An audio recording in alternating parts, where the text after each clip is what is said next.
Yeah. The Ghost in the Darkness represents the movie itself, the story of the movie. It's just a movie. It represents my life in a way. I'm a good kind of propaganda man for a lot of reasons, and I am. I've spun propaganda my whole life since I wrote that picture. Drew that picture with the Nazi parade, and some got a picture of it. Maybe through the spy game, someone got a picture and made its rounds, or maybe it didn't. I don't know. But that was my first bit of propaganda.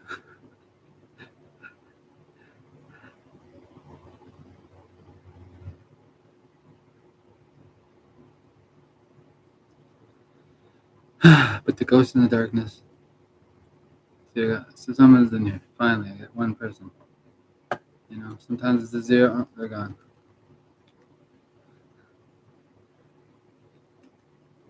It represents two evil lines. The story itself, the movie with Val Kilmer. It's a good movie. It's an excellently filmed movie. Not my uncle. He's not my blood uncle, but we're close. For the last 10 years, been working specifically right with you. Loyal for 9, just on the pot. That's not gonna land anybody in jail in this province, pot dealing. But Ghost in the Darkness, two evil lines. My brother Brett Hayden, different dad, very difficult childhood. I don't know about it. I wasn't there. When I moved up to Cornell from Richmond, from Heather Road in Richmond, that old house that's no longer there, that whole neighborhood's brand new. Heather Road. I went to school down the road. That's me. That's me, the young man. My brother Brett. He had a buddy there that was looking out for him. Can't remember his name from back then.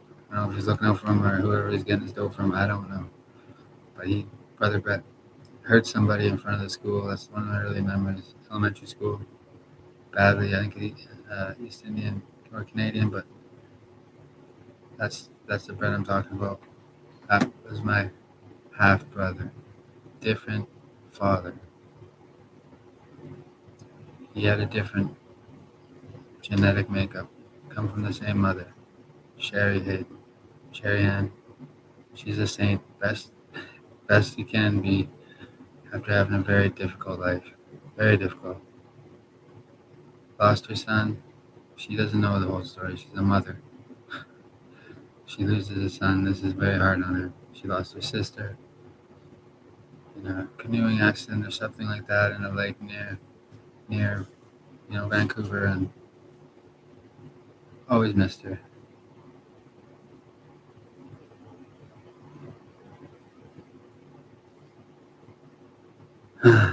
And this is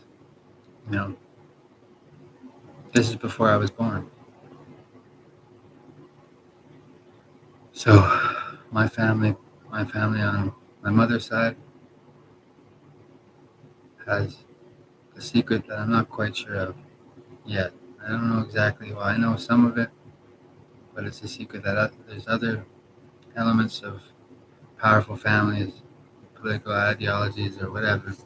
Certain people that want generational revenge upon us, Mom. As far as I can tell, it's how it feels. Generational revenge would be like someone passing on a secret from what your dad knew to his son, from a grandfather, so on and so forth. Because I don't know what was done. Great grandpa. She only mentioned this once. My mother, great grandpa, on my mother's side, Shoal's side, I think, was involved with the Nazi Party of World War II. Somehow, somewhere. I don't know any more than that. I'm just trying to figure out the family's history. The Shoals family of Abbotsford. That's Sherry Ann Hayden's other last name, Shoals. My grandma Hayden was Shirley Shoals, SS. So, but she went by Shirley Hayden. My grandpa Harold Hayden's, you know,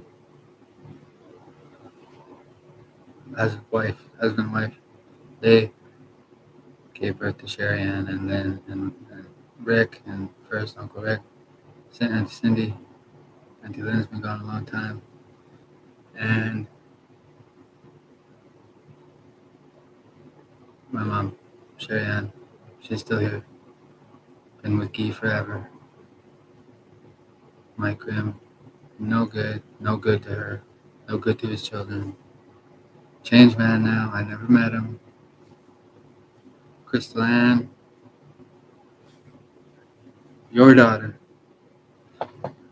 not my full sister, half sister. Different father, different genetic makeup. It's important people know that. And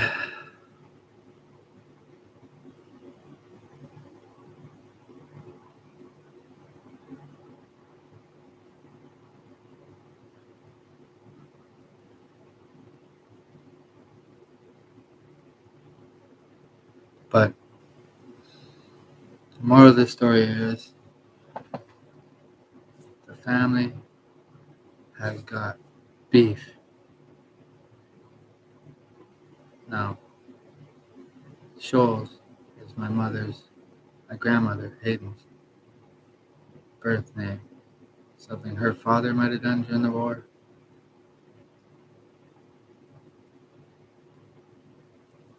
Well, I can't tell you what that is because I don't know it.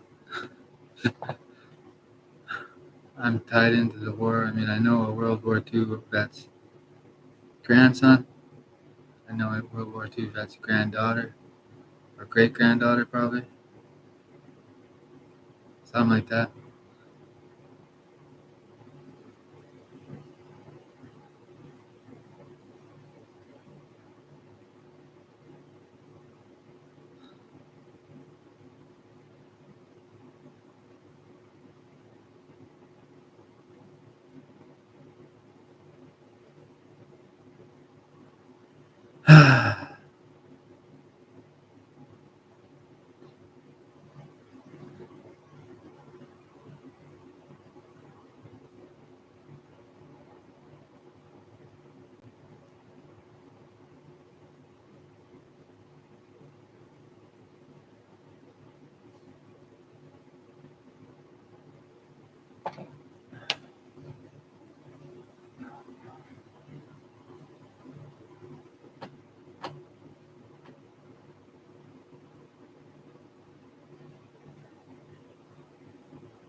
I could, I know. My great granddad was here now, and he told me the story of what he did, on the shoal side, and told me the story, and if he was here, what he actually did in his life, and if it was, it doesn't matter how heinous and all that, and the horrible, horrible thing he did. Depends on who looks at it. Any fucking horrible act. Depends who's looking at it first and foremost, and what they have. Is it good or bad for which party, which side of any war. So if he's told me the story, I don't even know what he did. That's honest. Yeah, okay, I could maybe see that you want revenge on me because I know, and I'm gonna fight for him to protect him or something like that. I don't know what he did, good or bad. My impression of the Nazis party of World War II is they were infighting. There was one side against the other in the Nazi party, and that made it to the troops. You know, the regular troops, and then the SS, which were ruthless, but they're probably kind of infighting silently. As maybe like Germans, maybe they figured they're gonna win, and they were infighting for position amongst the Nazi party and whatever other party was in Germany at the time. I don't know. The war ended in 1945. I'm just theorizing. Some of the old generals through me, it feels like this fucking war is still going. It ended in 45. There are people still now to this day that believed in that Nazi party.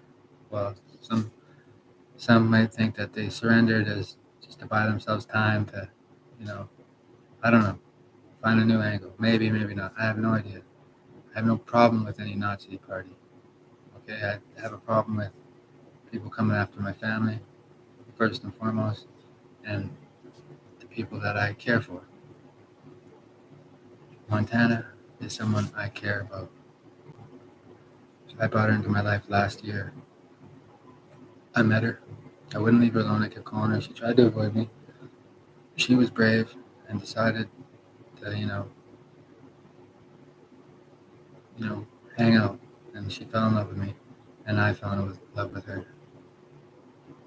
For the February, for a couple months, she told everybody to fuck off that tried to get her, or nobody did anything. They just let it happen, or they waited, or whatever. She was bedridden for a couple months. She's just tired, slept, had to sleep off her past life. She's only 24, 25. She'd been in the fentanyl game. She got hooked on the fentanyl. That's all she knew. Young. How? Why? I don't know. I'm figuring that out. She hasn't told me. But this is when I get back in the game. February last year. Wait, 2024? Yeah, 2023. After I get back from Vernon. You know, Marshall and I had a pretty good, little, whatever. Marshall's great. He's a good man. I protect him with my life. I love him like a brother. So nobody ought to be messing with him too much. Still got to make it out there. Something I could do today. It's at the shelter probably. Something to do.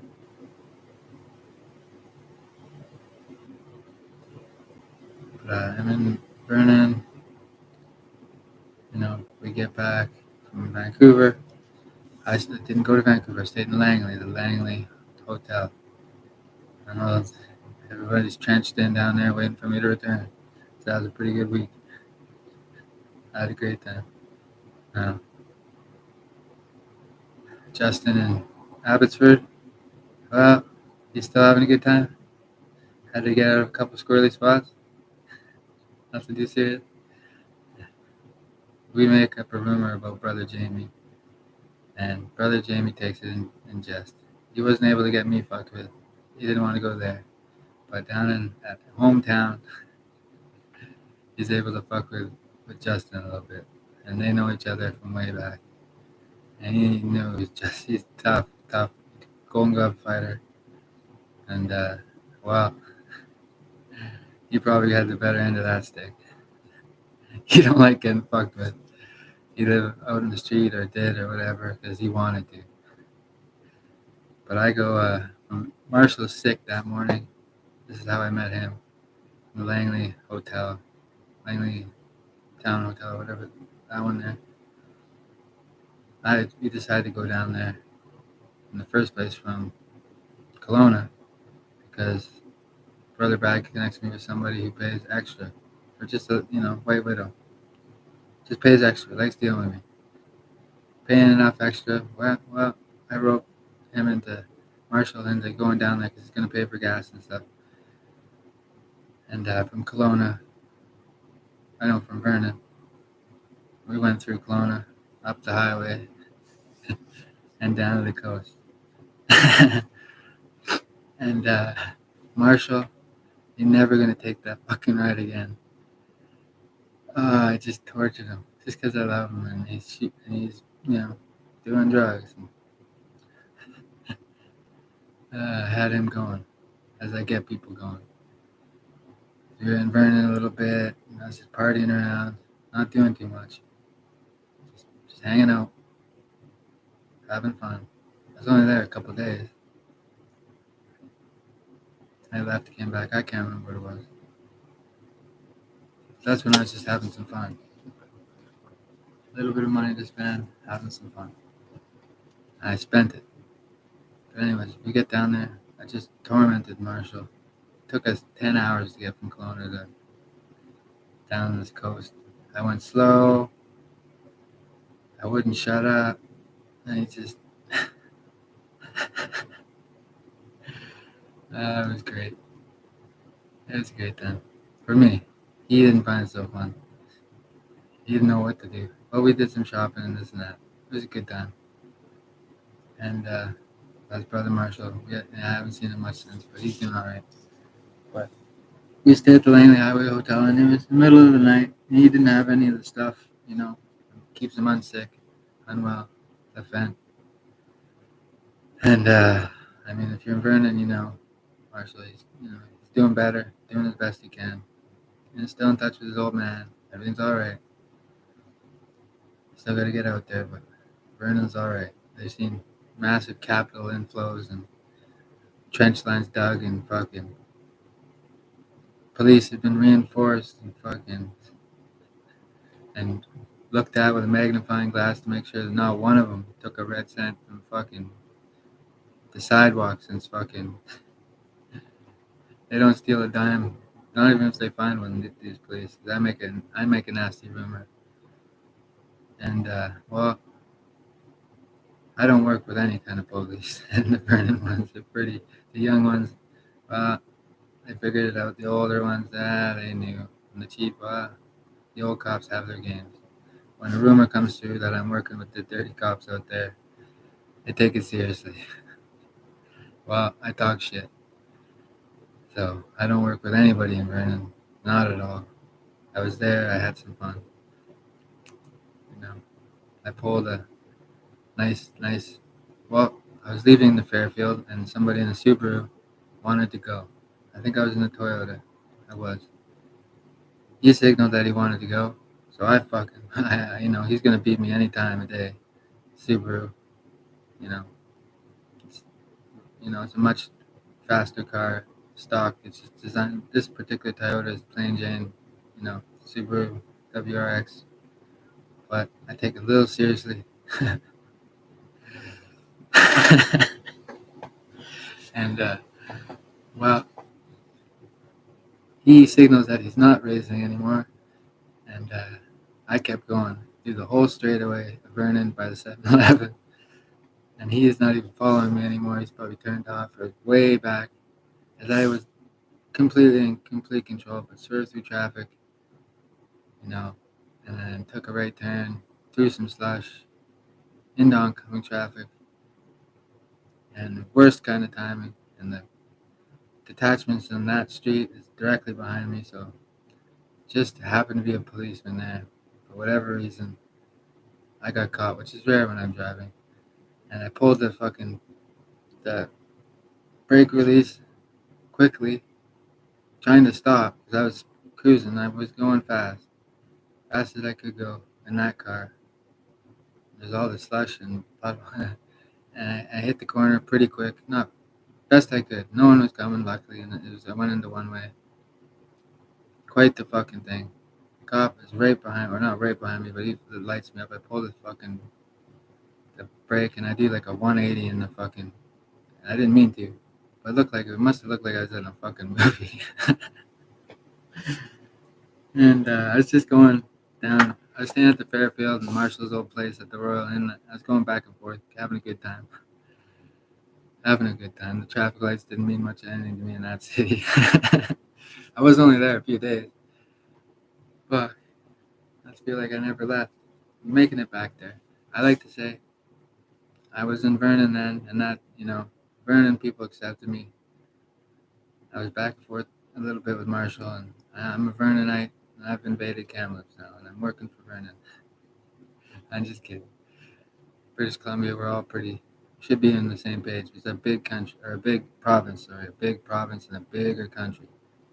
A lot of land, a lot of different people here, so everybody wants their own positioning of some kind, and control over me is really hard to attain. Unc B's been attempting it subtly over the years, and he knew as soon as he met me at the fucking suite above here. I lived upstairs 10 years ago, roughly, almost exactly. 10 years ish. When I got back from Vancouver, when I was exiled by the courts, my mother make up a story, and well, whatever, I'm back.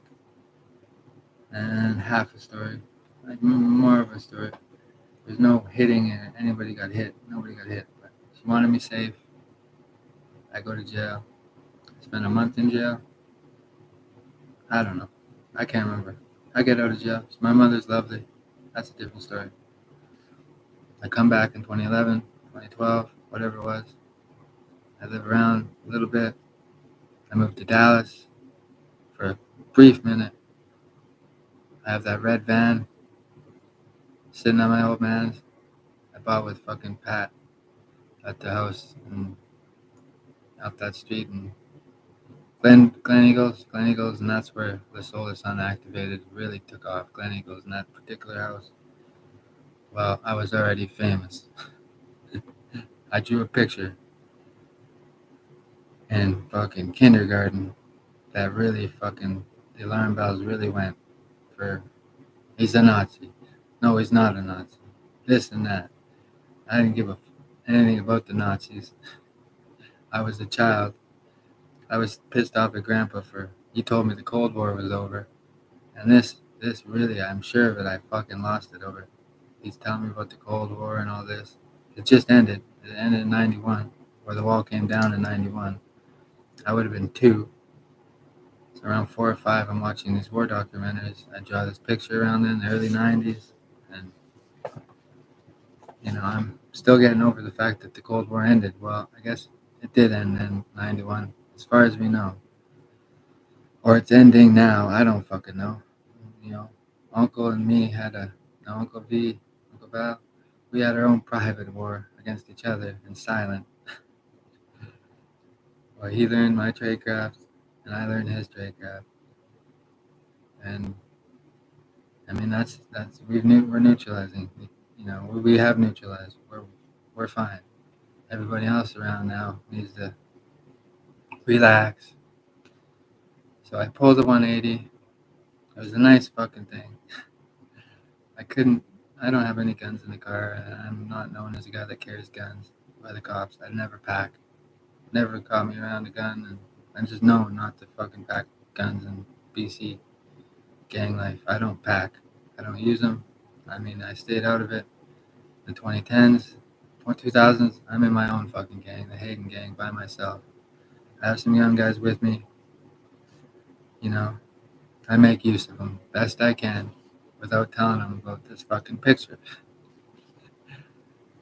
I read books. I get smart. Hell's Angels at War, I say, ah, this is what the Goodfellas influence.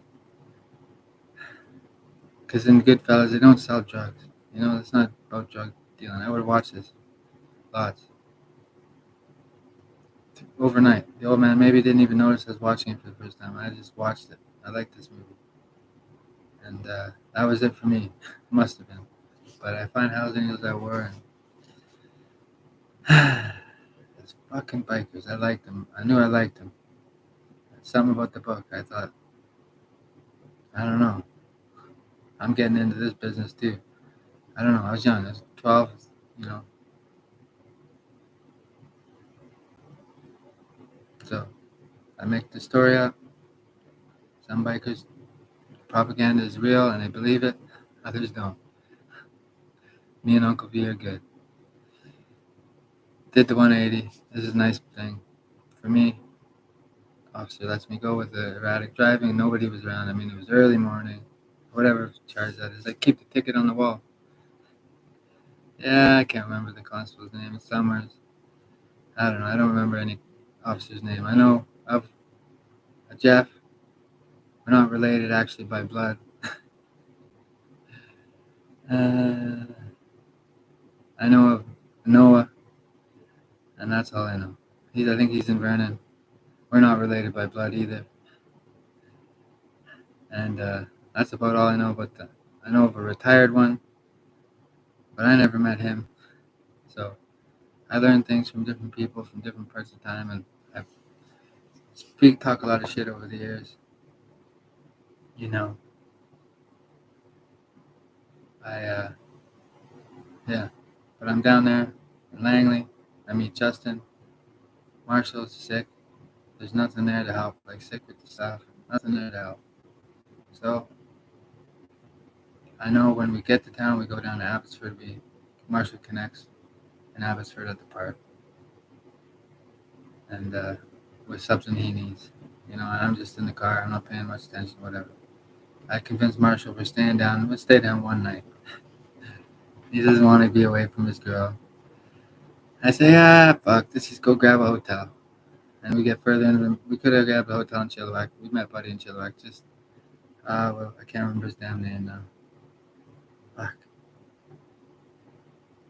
B hooked me up with him, Brad, from just because he was in Kamloops or whatever. They love hooking up with me. I take care of them. Some aren't allowed to, others are. Who knows? Every member wants one customer with me to control the market, or just figure me out, whatever. Not missing much, but so I go on a rush trip.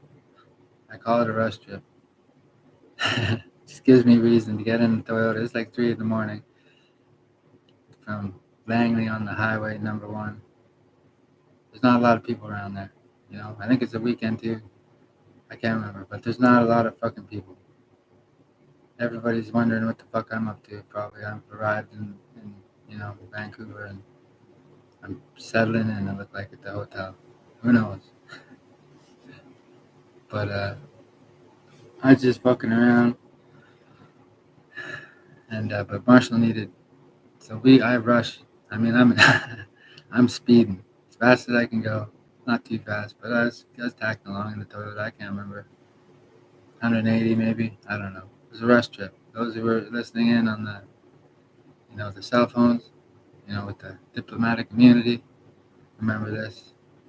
And everyone in the biker world, or whoever had a bug in that car and a phone, or who knows nowadays, they're all fucking playing Spy Game out here. It's just in BC the Spy Game's being played just because of me. Well, criminals spy now, organized criminals spy now, spies always spied, espionage, armed forces spy, fucking retired general spy, retired cop spy, fucking retired CAF spy, politicians don't spy, they're busy with work. There's all sorts of spying going on, and I don't spy. I sit and I wait, and I take and I take and I take and I learn and I learn and learn,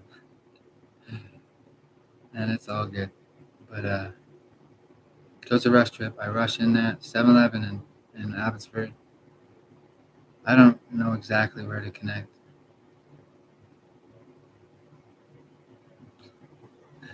And this is where I find my sweetheart, the one of my dreams, who's maybe still in jail.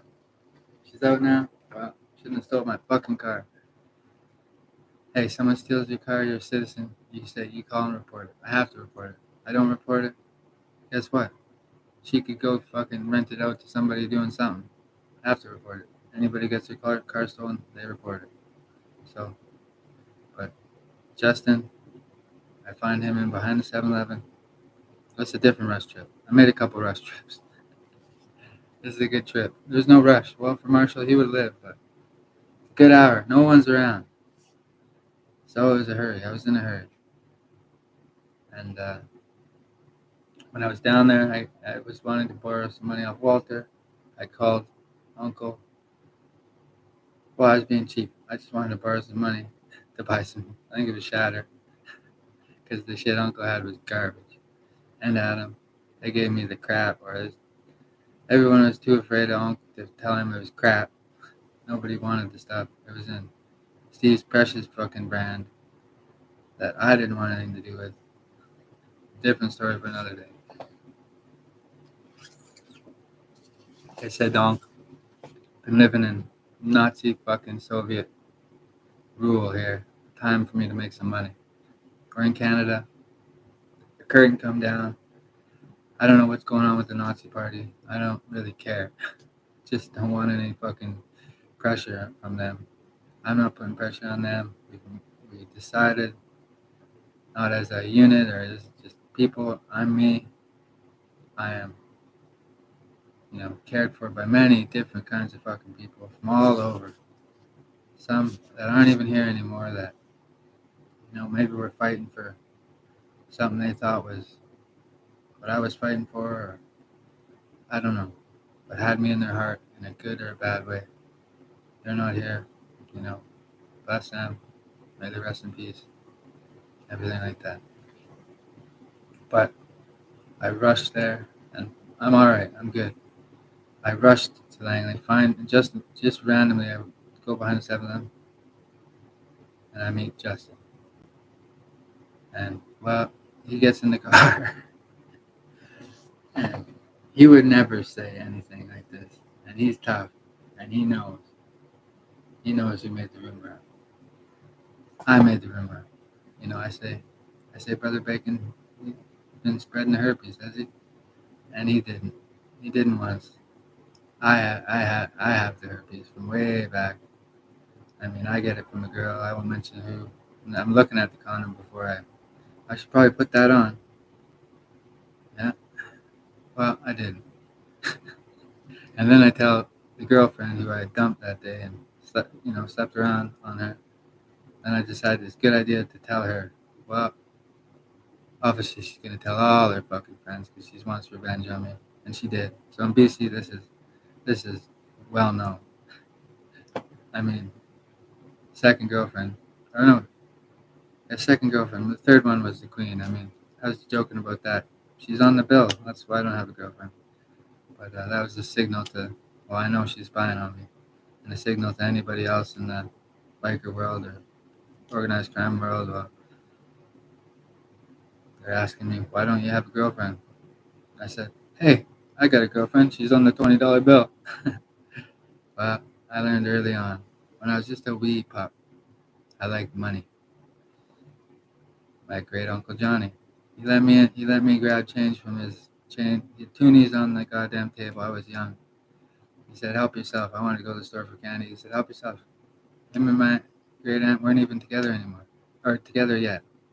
And I think after great uncle Shane passed, or somewhere in that area, I don't forget that. I grabbed a handful, and he didn't mind. He said, "Go ahead, just change." I filled my pockets down there. I grabbed some, and I went and got candy. This is nice of him. He's great Uncle Johnny. He's East Indian in descent. He's a Vancouver man. It's good to hear this story. But this one here with Justin, I just met him, and we get along. He thinks he knows who he's dealing with. He thinks he's not sure.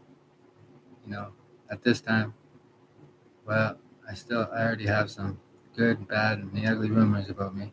Nobody knows what to think really, but the drug users, the ones on the street, the real, you know, in tough conditions, they know what the real me from back 2010 prior, and I was beloved by the people that actually did the drugs. There's two people that would say he's a fucking junkie back then, Ira and Jason.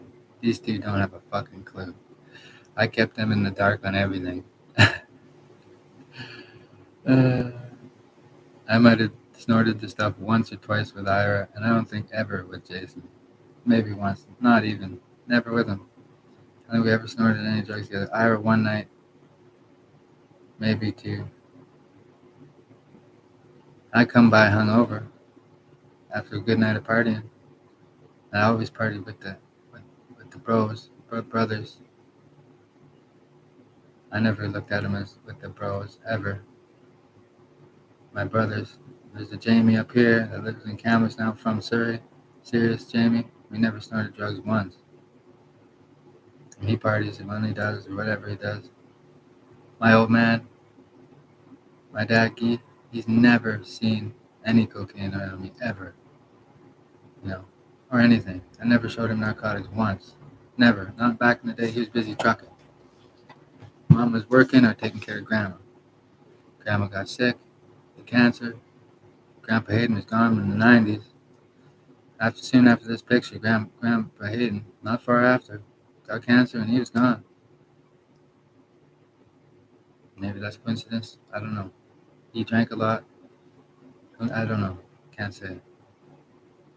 Uncle Johnny went shortly after that. Brother Brett was gone shortly after that.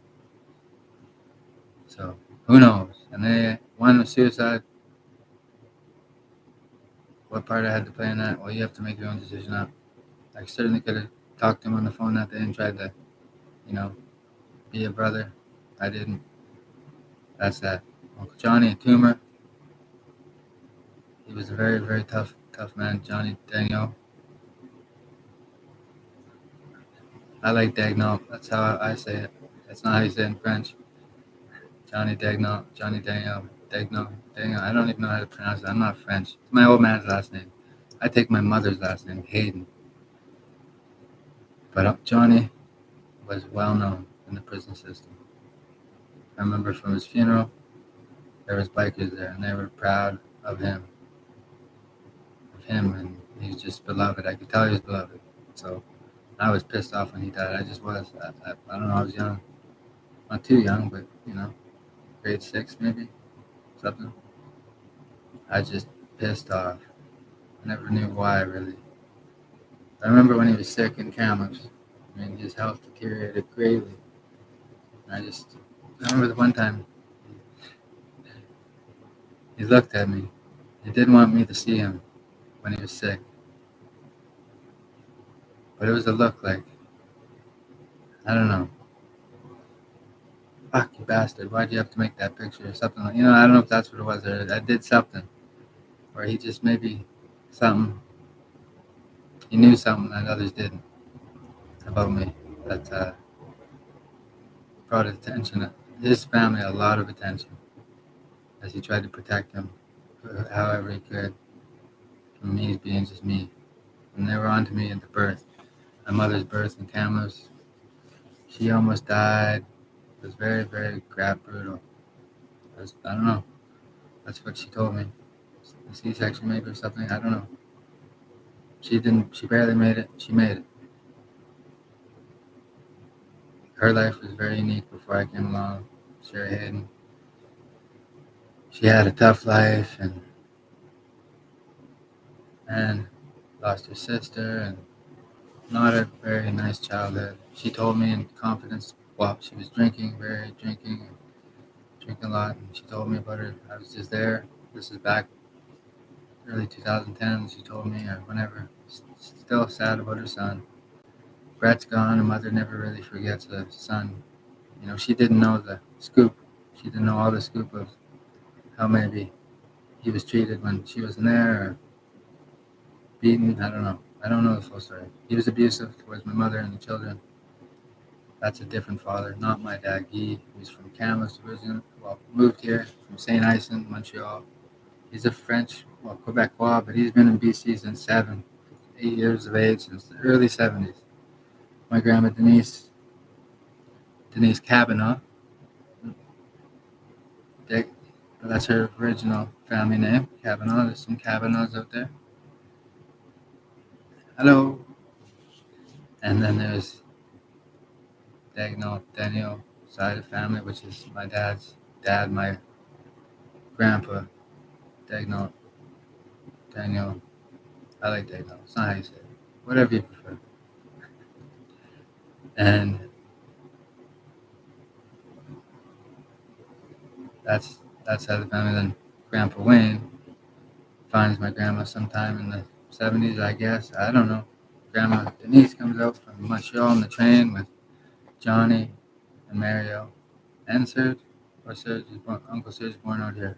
I can't remember. But they come out on the train when the train was still bringing families out from, single mothers with, I don't know, Grandpa, or my dad's dad, Grandpa Daniel, no, my blood grandpa. I don't know. They didn't get along. I have no idea. Grandma took the kids, gone to BC. This is the story I'm told to the family. My dad's told stories to me. Uncle Mario got a couple from him and all that. Learning the family history so people know who are, these are well-known families, especially because of me now.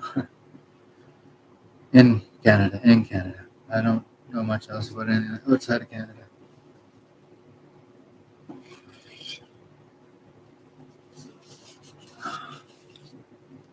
I do advertisements too. Um, they haven't started paying me yet, but I'll get it. Corporate America loves me. That's good enough. And I'm happy they do. But Grandma Denise comes out here, ends up in uh, outside of Kamloops a little ways by the mill. McClure, or out there when they first arrived. Some might remember this. So some of the Grandma Denise's girlfriends or friends or people, she knew, still around. And she was here single once. Grandpa Wayne didn't appear with her on the train. He loved her, never left her side, and yeah, she showed up with the kids. They moved to Ottawa Street on the North Shore, the townhouse. Not right away, but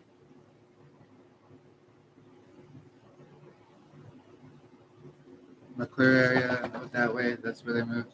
There's a name for the mill. I can't remember. She was there. She landed there early in the 70s or in the 70s sometime in Ottawa Place, I think it was. Met Grandpa shortly after. But Uncle Johnny and Dad, they got kicked out of the house. Grandma was strict.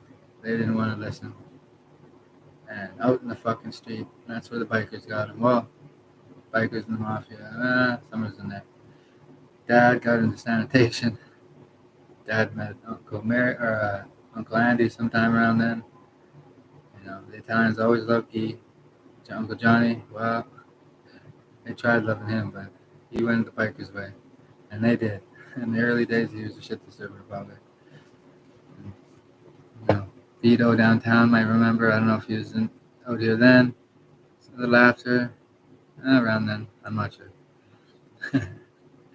I know Vito, he was a landlord of mine downtown.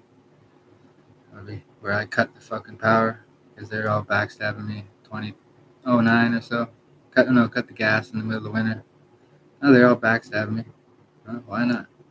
They all went to Jason's side. Well, good for you. Anyways, Vito didn't mind that one. Had them all up in the hills chopping their own wood. I had the money to put the heat on, but my name then was Caesar. And well, you didn't want to be loyal. I had a legion then. I never told any of them.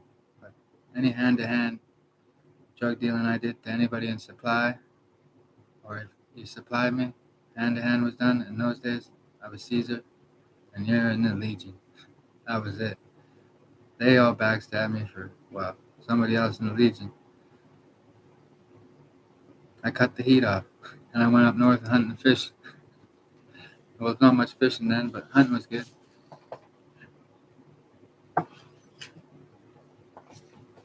I knew. I knew what I was meant for. I was just playing the game. Now I'm back in the game. Pull me back in. I get away from it in 2010 after the great pilling. Well, when I was pilled, I pilled myself, but that pill wasn't supposed to be what it was. It was supposed to be ecstasy. It was yellow. I remember this years later. At the time, it wiped my memory. It's like I went into the Matrix. I took this pill and I just disappeared until, I don't know if it was, I can't remember how long it was. It was a day or two or three or four, or a week or two or three or four. I don't know. No one's told me the story. Nobody's mentioned the fucking thing about it. Because I am non-existent. Yeah. Anyway, you must not disrupt any low-level operations that think they are operating in secret. Anyways, so the great pilling I call it 2010. Yellow pill, I popped that, boom, and bing, now I'm back. The Solar Sun activated products. Well, I know at least one girl that capitalized on this sort of idea. Kendall Jenner's sister, Kylie. music, modeling, and makeup. Well, Kendall's a model. You did the makeup. I'm waiting for, maybe Kim to bring out an album or something, but nothing yet. But they've all done very well. And I watched Keeping Up with the Kardashians when I was in Vancouver, doing nothing, laying around, being poopy lipped. I didn't even associate with a woman in that city. I met one once. Josh Patton brought over pork. Two of them said hi, how's it going? My sister laid on the couch all year, did nothing. Didn't work a fucking day. Me and Eric worked. He started a new part of his landscaping business. We worked, Eric and I. We enjoyed it too. With Arrow, I met Tave. Good people. Really good people. The Finnish, toughest of the white man. That's what Arrow told me. But to the Finns in World War II, they were left alone to fight the Russians, alone. Europe was busy. They didn't want to get involved with that war, I don't think. They wanted to protect Finland, and they fought the Russians by themselves. And at that time, it was Soviet Russia, and well, Joseph Stalin probably thought, hell, might as well try and take the Finns, and they held. And they held well, and they're still Finland today. But it's a good family there. And the Kudinen's very good, nice family, always kind to me, and try to still. I don't know. I haven't heard if Eric's with her or not. I don't pay attention. But Eric took me in then as a brother, and my brother still. I don't talk to Crystal Ann though. Haven't seen her since 2016, where she drugged me again. Or did she get me the first time? I don't know. Somebody did. Anyways,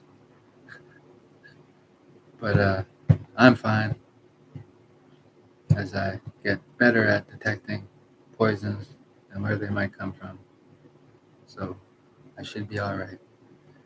If we could stop with that little tradecraft, kings and queens, stop doing that amongst each other because it's fucking nasty and it starts bad blood. And sometimes people get good at the tactics and things to deploy that on their own. The infrastructure of people or making the phone calls to people who can do that kind of stuff or all that. But sometimes they just upset the whole fucking system, go straight to the top. Washington, D.C., District of Columbia. Some days I'm Democratic, some days I'm Republican. But as a whole, I'm pretty Republican these days. But both sides of the aisle, they seem to care about me. There's not a lot of, well, we went through a little bump in the road earlier. It felt like I want to content create, philosophize in my spare time, and have a little side hustle. Well, that shouldn't affect, the side hustle shouldn't affect the gears of fucking Washington, D.C. too much. This is my story. I'll try not to talk about any goddamn thing that pertains to, any ideology, big, small, medium, large, gaining strength or losing strength or any goddamn thing like that. Unless it's, corporate America is happy to. They're divided, probably not since the soul is unactivated. Before then, they probably thought, they didn't know what to think. But who knows? The great pilling changed me. I learned some things. I'm fishing and hunting in Prince George. Only fishing and hunting. I get disturbed when I'm on vacation. People want to put the fear in me and all that, and I understand that. Well, it's a tough thing to do. It's British Columbia. I'm from Kamloops. Prince George is a long time ago. That's 2010. Prince George. You got to know my history to know what I'm talking about. And, well, I just like to say, God save the Queen. And she's in probably heaven, or she's kicking ass somewhere near heaven, or wherever she's at, she's kicking ass. And most likely in heaven. And yeah, that's that. I'm good. I've been good the whole time. It's this nasty little Nazi propaganda I put out in the universe. Some remember you from, some remember me from then. That's me. I also put out some propaganda against a brother. And an interesting thing, my mother says, Shirley, she worked with Bacon when she was, in the glass industry. You know, lady about her age, maybe Jamie's grandma or something. Was they were probably quite close. Those old birds, grandmas. Well, I think they all looked up to the queen. They just did. Cause me, I pick up on it. I don't know what kind of magic wand that woman had, but every woman in the world at some point looked up to her, like older women, and they just looked up to the woman. She's magic. I don't know. And then there was Princess Diana. She passed. She was very, very popular amongst the royals and the people, just women for sure, and men. And the Queen, some men very, very loyal to the Queen Elizabeth II. Very loyal.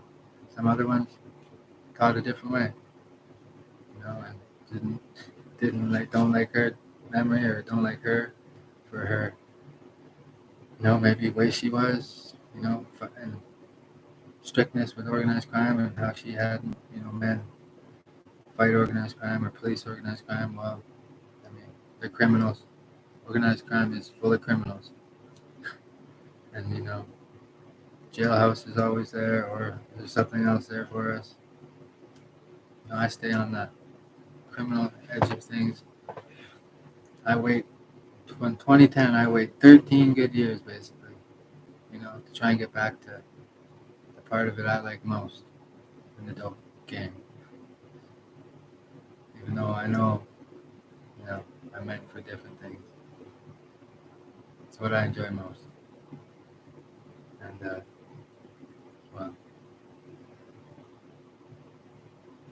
it's hard to get away from. I like the White Widow business, the crystal sphincter, and all this is new. I get used to it. I do it on the side. Nobody knows nothing. It's all fictitious. I am a unique person. I get a few unique passes. Queen Elizabeth II, her way of doing things, I think was always nice and true. But who knows? I don't know the woman. Didn't know the woman personally. She never showed up and blessed me with a bag full of money for being such a strong-armed young man, and most of my youth career, I was trying to impress somebody with sending messages, but it seemed like, what is he up to? For the ones that remember back prior to 2010, sometime from as far away as India, Calcutta, that I was trying to send a message to them, or they had to send a message to me. Who knows where that came from? It wasn't for them. It wasn't for anyone. I had a brother down there in Surrey. We worked well. Small time. I paid the extra. Brother bag got his end. I was the kid. I always paid more. Make sure he stays broke or keep him broke. I got charged more, so I charged more. And everybody always paid more, so it worked out. But, me and Justin, I make a nasty rumor up about brother. I gotta soften him up a little bit, make sure he knows our grandmas knew each other. Probably knew the shit we were gonna kick up. So the old women, the old birds I call them, they were prepared for us, you and I, somehow. We met each other when we were young, but our grandmas knew of each other. Just my older brother must have knew his older brother. And, the world's a small place sometimes. He is where he is, back east. And rumors travel. And this is probably a great deal embarrassing for him, or not at all, because I never hear a fucking thing like this in my life.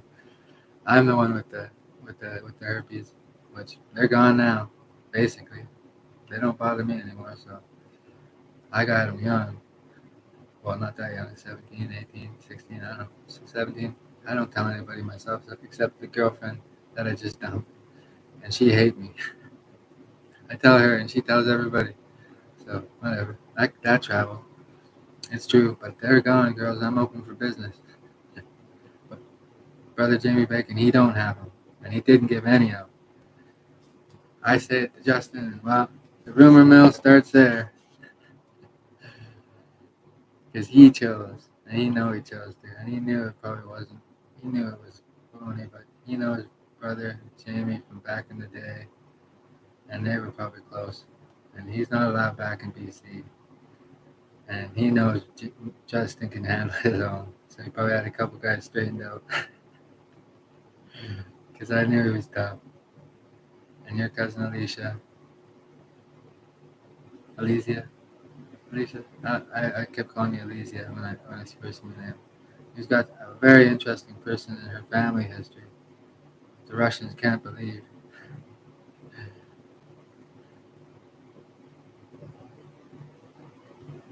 I think it's Catherine the Great, something like that, in the bloodline. Who did I meet lately? Say Christopher Columbus was in there. I think he was just he was that was bullshit though. It wasn't bullshit. What's that? I can't remember who that was. I remember now, but I don't know. I keep meeting these influential bloodlines. I'm starting to wonder, what is it about me? Everybody want a piece of it. I can't. I just don't know. But I sit around for 13 years doing nothing. I signaling that I can be a good mannered young man. My behavior can be well, good and kind. The whole time, the Queen, may she rest in peace, probably wondered what I'm missing. Well, it was the side hustle that I'm in now. I enjoy it. I love it. I'm back to it, and out of necessity because it's a mess. The wrong young men get their hands on certain things called drugs, and they don't use them properly. They use them to fucking control and manipulate and outright kill people. Hot dosing is not okay. It's murder. It's being used at an alarming rate. This paramedics had no choice but to call that fucking an overdose because they know this person from other overdose because they do overdose. People actually overdose, and it's impossible to tell the difference. The paramedics might think, well, they don't know. They can't know for sure, but it's it's not good. My nose is at work, and it's not fucking good. Somebody made a rumor about me in Montana doing that. It's a fucking lie. I never done that once in my life. Can't remember his name, but I talked to him. He got the message. Not a good person to fucking make rumors about. You know, lots of people. I'm bullshitting one day with Shane, just chatting before I get back in the business, and just as I was gonna buy something that I was experimenting with, I made a bunch of naughty tweets. Well, that style rating is long gone. I was experimenting with the crisis stuff that's in. I don't use it. The stuff is no good. The fentanyl is no good. This is last year, early last year, maybe even 2022, end of 2022. I experimented with the stuff a handful of times just to see what the fuck is going on. Because I seen the news. I'm just selling pot. I watched the news and the fentanyl is still going. Fentanyl crisis. What the fuck is going on? How is it a crisis? I hear these things just randomly, kind of through, not even through friends. I'm selling pot for 2010 to 2023, pretty much steady. No fucking breaks. One, a bit in Vancouver, but I don't sell nothing. I show the flag. Monte Carlo. I show the flag. I don't sell nothing. I work a job at AC Nelson. I quit.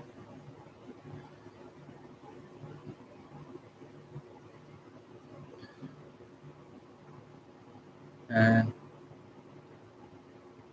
yeah, I come up to Kamloops once before I moved back to town.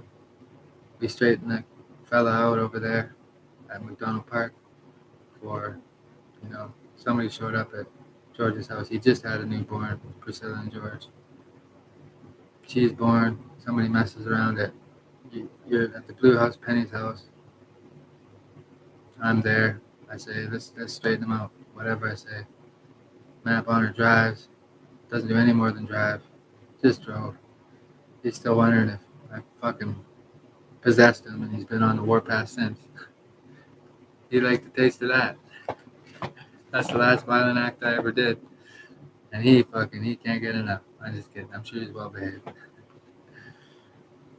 He never got involved with anything like that before that happened, I don't think. It wasn't that big of a deal to me, but it carried some longevity because during my days as a pot dealer, strictly before 2010, this is probably 2011 or 2012, probably the end of that summer, 2011 or something, or 2012. I can't remember. Well, I knew that one thing.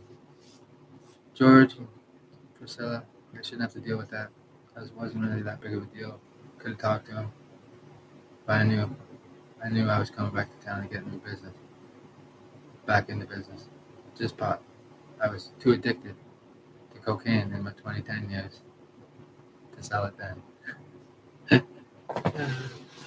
I read a message at Facebook to Chris G. I'm sniffing. I'm having a great time. I said, what can I do here? I read a message to Chris G. An email or Facebook. It must have been Facebook to Chris G. Now some Facebooks over the years have been very serious. And one man in particular, not a joke, serious with those ones. This one with to Chris G. This wasn't serious. This was me in 6 or 7. Just after we're done, I think I was even at the Acadian Inn or something. I was at home at my dad's computer. I can't remember. He's trucking. I slip in there once in a while, say hi to Ma. I had all the, I had a couple places in town. This is when I was a teenager. And I told Chris, oh, I need help. I'm really addicted. Please help me. And he would have took this right to Jason and I and Kyle and Mel then fucking ate it up. Because what they forgot was that the members, like the dad's age, other than my dad, they kept him out of the loop because they weren't sure how to break it to him. Andy, he found out sort of, but they kind of kept it from him probably too. They're busy working, and they cared about me. They both made it known. Hey, and Al, he kept it from him probably too. They made it known though. And Tony's another one of my dad's key friends. Those three. Frank too. He probably fucking made it known too. Don't fuck with him. Leave him be. And everyone, they probably all got told, he just sells weed. No big deal. He's well behaved. Tony was railway man, CP, maybe CN, I can't remember. Retired long time. Tony, maybe an Italian-ish, Canadian Italian. Andy, right from it, Italy. No worries, you're staying home. You've worked hard. Nobody's gonna bother you. And now he moved to Saskatchewan.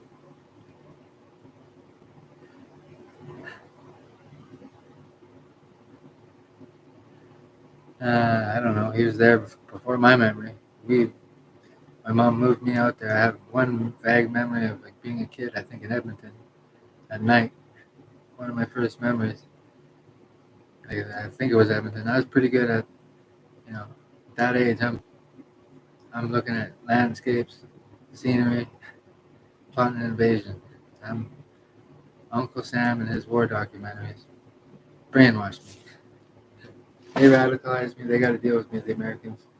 Well, I'm firmly in Washington, D.C.'s corner. Democratic, Republicans, Democrats, whatever, blue and red. But I'm a little bit more Republican in nature. And, well, I'm a Canadian. I can't vote. So, vote for who you want. Let's go. Uh, well, that's the story. But my dad's friends, they're Frank, a tough life and everything, but his brother was connected somehow. I hear the story from my dad. Not well, that his brother was shot or something. He was Satan's angel, Satan's choice. This is way back. HA moved in. I don't know if that's the same. I don't know. I never read about it. Maybe it was, maybe it wasn't. They patched over a British Columbian club. My old man was kicked out by his mother.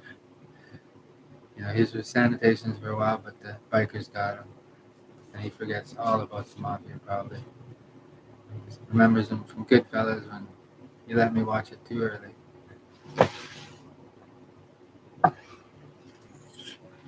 But Uncle Sam already had me with the war documentaries, the propaganda. But the church probably found me over my mother's family and all that before the Scholl's name. Something to do with great grandpa. I don't know. I don't think the clergy are into helping out any loyal Nazi-ish parties. They're probably not. The clergy have been around 2,000 years. They do their best. And there's men of every color in that building, the Vatican, that country, that it's not just white men in there. I think the Pope is from South America. I think he was born there. I'm not sure. I haven't researched in a while. I'm sure he speaks fluent Spanish. You know, they do their best. The clergy's been around 2,000 years. Nazism, I don't know when it was invented. They probably have a better idea than me. They took a run at it, the Nazi party of the 40s, 30s, with Adolf at the helm. As far as I know, they surrendered in 45. Some hold it dear. That's fine. I mean, I don't think the clergy, they have their way of dealing with things. I don't have any problem with the Nazi loyalists. No, I don't. I was Allied. I was a fan of the Allied side then. I'm a fan of the Allied side now of the World War II history. We watched these documentaries in Vancouver when I was there because I was bored, not doing anything. That's the spies. Spied on me left, right, and center to figure me out. Well, clergy knew one thing, that I'm a good man. They just knew. They had a great sense of character. I ran into one at TRU. I didn't chat with him, but he had to look at me, and I knew he wasn't mad at me. So I said, all right, I'm doing all right. And the only time I ever seen an aura, this aura was shining gold around him. People see auras, I don't. I never see auras. It's the first one and last one I ever seen. And that's the truth. And I said, oh. So I think they mean well. And he was Roman Catholic, he must have been. Christian at least. I didn't ask. Different religions. There's good, holy men in every religion. So religions are big and vast, and there's several billion people, and there's bad, evil, holy men in every religion too. And some religions more than others, and they have had, you know, in years past, horrible, evil men have used religion, or trying to use it to damage things, damage reputation, and destroy things, and all this. And evil does that. As my reputation has been thrown to the mud, rumor mill about me is, who knows? I don't even listen. I mean, you name it. You make it up, you name it. And admitting to having an STD is pretty much never. something anybody wants to do. So usually they get that one and keep it to themselves. Well, I knew one thing about females. They get in the goddamn way sometimes. Now, every great man has a good woman in his corner. Yes, of course.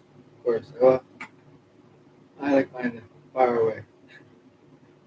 And far, far away. And I like them listening and going about their business. Because I knew this one would get out.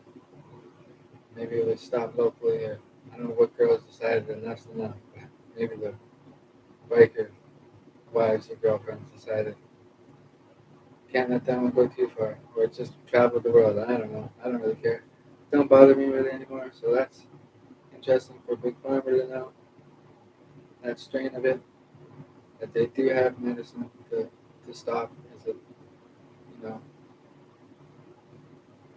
turns out it doesn't really bother me anymore. You know, it was explained to me once it's in the nervous system or something, so they can't pinpoint it to get rid of it, but they can treat it as it before it happens if you sense it's coming. It doesn't bother me anymore. I'm good. Never bothered me anyway. I can care less. I knew one thing about women. If they heard that and I let my teeth go, they would leave me alone. And it's been a good run. Yeah. And, and last year, I dated a couple girls that are, their families are actually quite connected. And the one family bloodline goes way back. I mean, way back.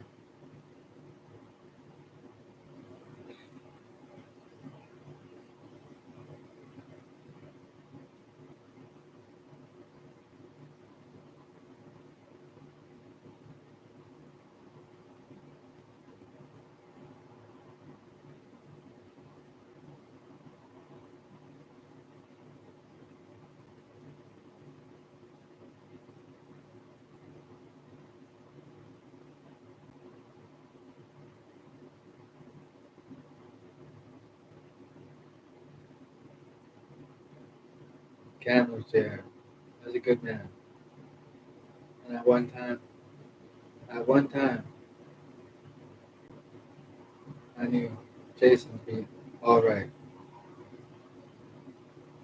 He was all right to me when I was working directly with him. Because I have a way about me where a certain type of man, you know,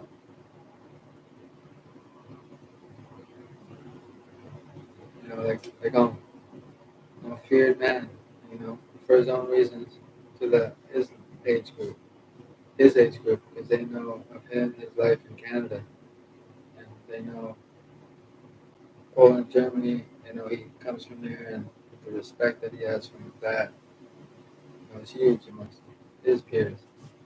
Then there's a east side of the Berlin Wall, which is nobody's business. It's his business. He never told me a fucking thing. I make shit up, or I infer things. I gather things for the show, but that's when we're still having the Cody Cold War. It's over. We're neutralized. We're good. My story is a lot different than his, but our family is intertwined. I married in your house out of respect. No, no, and it was cheap. Shit, you paid for the food, and it was a good price for me. We're gonna rent the hall, chase or something. It would have cost money. It had to be done quickly and quietly, but she tells the whole fucking world anyways. We make the decision together that we'll marry. Yes, try and love each other. She's very happy and excited she's getting married, but she, I bring her from another country, Thailand, you know, an English woman, which was good enough for me right off the bat. She's British. Well, I knew it then as we met the first day. I usually just ignore girls completely. Anywheres I go, and a great number of them would. I think he checked me out, but I don't know if he was even looking at me. Kind of how I treated girls because I was distracted, being busy, doing what I do. hopefully bring some good to mankind instead of bad and evil. Well, it just wouldn't fly. And certain organizations that maybe want to have complete control over me and all that. Well, I know the men, the brass, the very most powerful, the Pentagon, they had their eyes on me young for this strategic kind of, genius that I had in me at a young age. This picture I drew, I knew what I was doing. I wanted attention. I got attention. They haven't stopped watching. Although I went into the dope business, young, 13, they were probably hoping for me to enter, armed forces, which I sent the resume in when I was 20, when I got exiled to Vancouver, and I was on parole for, or promised to appear. I was on parole for, roughhousing my mother. Probation. I was on, it was parole, because I got prisons for youth, whatever. Laying in, I never missed a meeting. I told the psychiatrist in Surrey, right across the road from the tower where Bradley had the penthouse there, and Clay had the penthouse. He was on Dragon's Den and he's found success, I think, away from his old trade. If not, well, God bless him. Mo Cheddar, he's a good man. I came into your life. Your guys' life, hopefully, it's been good. I know there's been some trials and tribulations probably in there, but just for knowing me, this stuff. Now you know. If you know me, Cody Hayden, even if you met me and you just, you know, enjoyed my company, and, like Billy D, we only met a couple times, hung out a couple times, but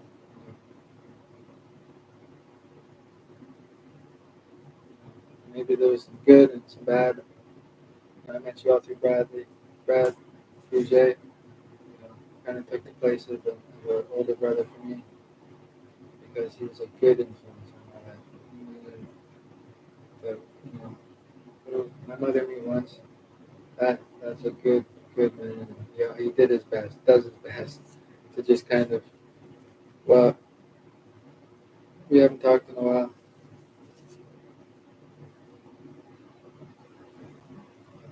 Yeah, he asked me to get some subs for him this past year. I remember buying the subs, but I don't have them here, so I must have passed them on to somebody he had for him. Yeah, he's old school. He likes his speakers and his car audio. Me, the Toyota stock. I don't have music in that car. There's no music in that car. No radio in, no radio out. The odd phone call where I go right back into character of being myself. Because when it's not on, I'm, I'm angry. I'm mad. On the Facebook. It's called a ride along. And I ain't no fucking copper. I don't talk to no coppers. I don't. Unless they pull me over. Well, I pull a 180 and burn it like that. Of course, the coppers talk. Or 180. Yeah, maybe 220, 230. I don't know. It wasn't a. Well, maybe almost a 360. It was close. It was safe though. There was nobody around. The copper probably had his dash cam on, or he might have missed it. I'm not sure. I didn't mean to. It was slippery out. That's the first time I pulled an e-brake in a car ever, going it fast. I could have hit the brakes. Wow. I decided to pull and it was an accident. Nobody got hurt. I explained to him. I didn't mean to. I was going fast. I was trying to get to the washroom. He never asked why I was going fast, but he did say I shouldn't do that. And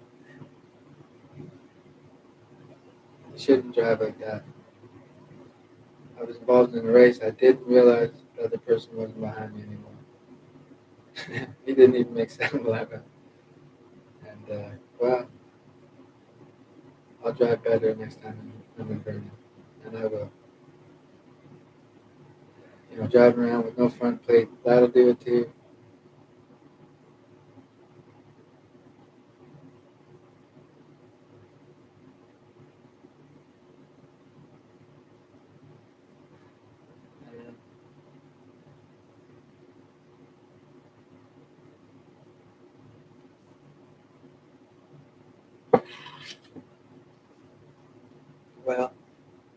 my story. So everything's pretty good. I get a little sidetracked here from business as usual, which I hear on the Sirius radio, driving to Revelstoke, listening to the radio on my 4 a.m. get up, 2 5 a.m. get ups in the truck, car, whatever I was driving, to Revelstoke to drop off a few pounds of weed or a pound of weed. Started with a pound of weed, jam, down, and worked their way up, and then heard some rumors or whatever happened there. Brandon, we're good. Get a new vehicle. Something happens there. We run into each other in Valley View. We're doing well at Similar Wheaton. Awesome. Wherever you're at, good for you. Nothing but the best. Chan, nothing but the best. But these business relationships are broken up because of rumors you hear, not truth. I was good to go with people. I didn't do nothing out of line. Nothing. Brandon gets a new vehicle. He figures he doesn't want to pick up anymore. He's strictly me going to him. I'm busy that summer as I had the place in up the hill, the apartment, and the house. And I had two excellent landlords, but I was just in the pot right then. No funny business, just pot. None. I mean, from 2010, and there's a lovely young lady that I dealt with at the apartment. Well, I always remember the one that got away, but she had a boyfriend at the time, so who knows. But the from 2010 to 2013, like a little bit before 2013, that's when personal cocaine. And you may have all heard I was really snorting, and I had a problem. Well, I did get into it after the divorce, and this and that. I had a reason to be upset, as I was drugged and terrorized by my ex-wife because I said hi to another woman. She had stuff on hand that was supposed to be for a different reason. Maybe, maybe not. Or she brings the idea up to one of her lovers. She probably kept many. And I don't cheat on her once until she moves out. So I'm a good married man. But she's tricked and fooled when she lands. So messages come in on the Facebook. They sound real. Or on your phone, if someone texts you or someone tells you in confidence. People are tricked because people can be tricked or they're pressured or leveraged or whatever. In accordance to me, anybody that knows me personally, I'm solid. I always have been solid. I haven't double crossed really anybody personally. Not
but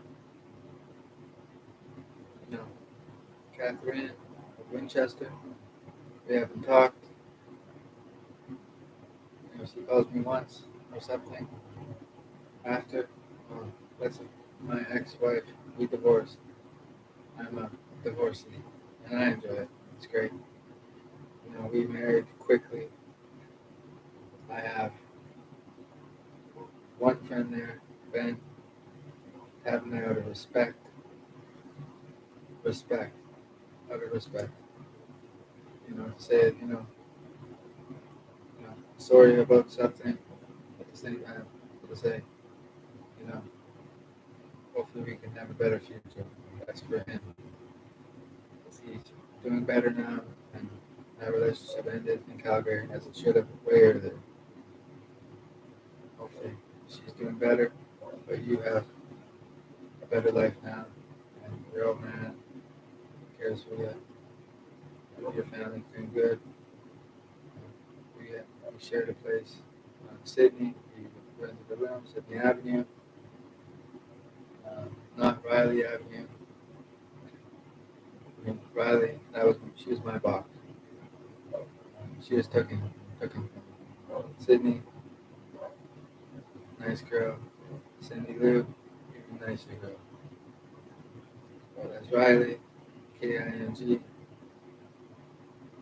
gets in the middle of something that she's happy with.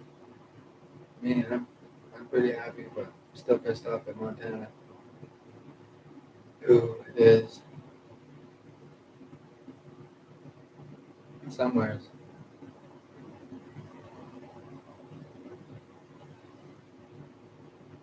I'm not sure what's going on with her, but I'll tell you this right now: if you ain't a member, you shouldn't have any fucking say in the Kamloops underworld right now. You should be under order, and if you don't listen to your order, if you have influence from another city, you're in the gang life, street level.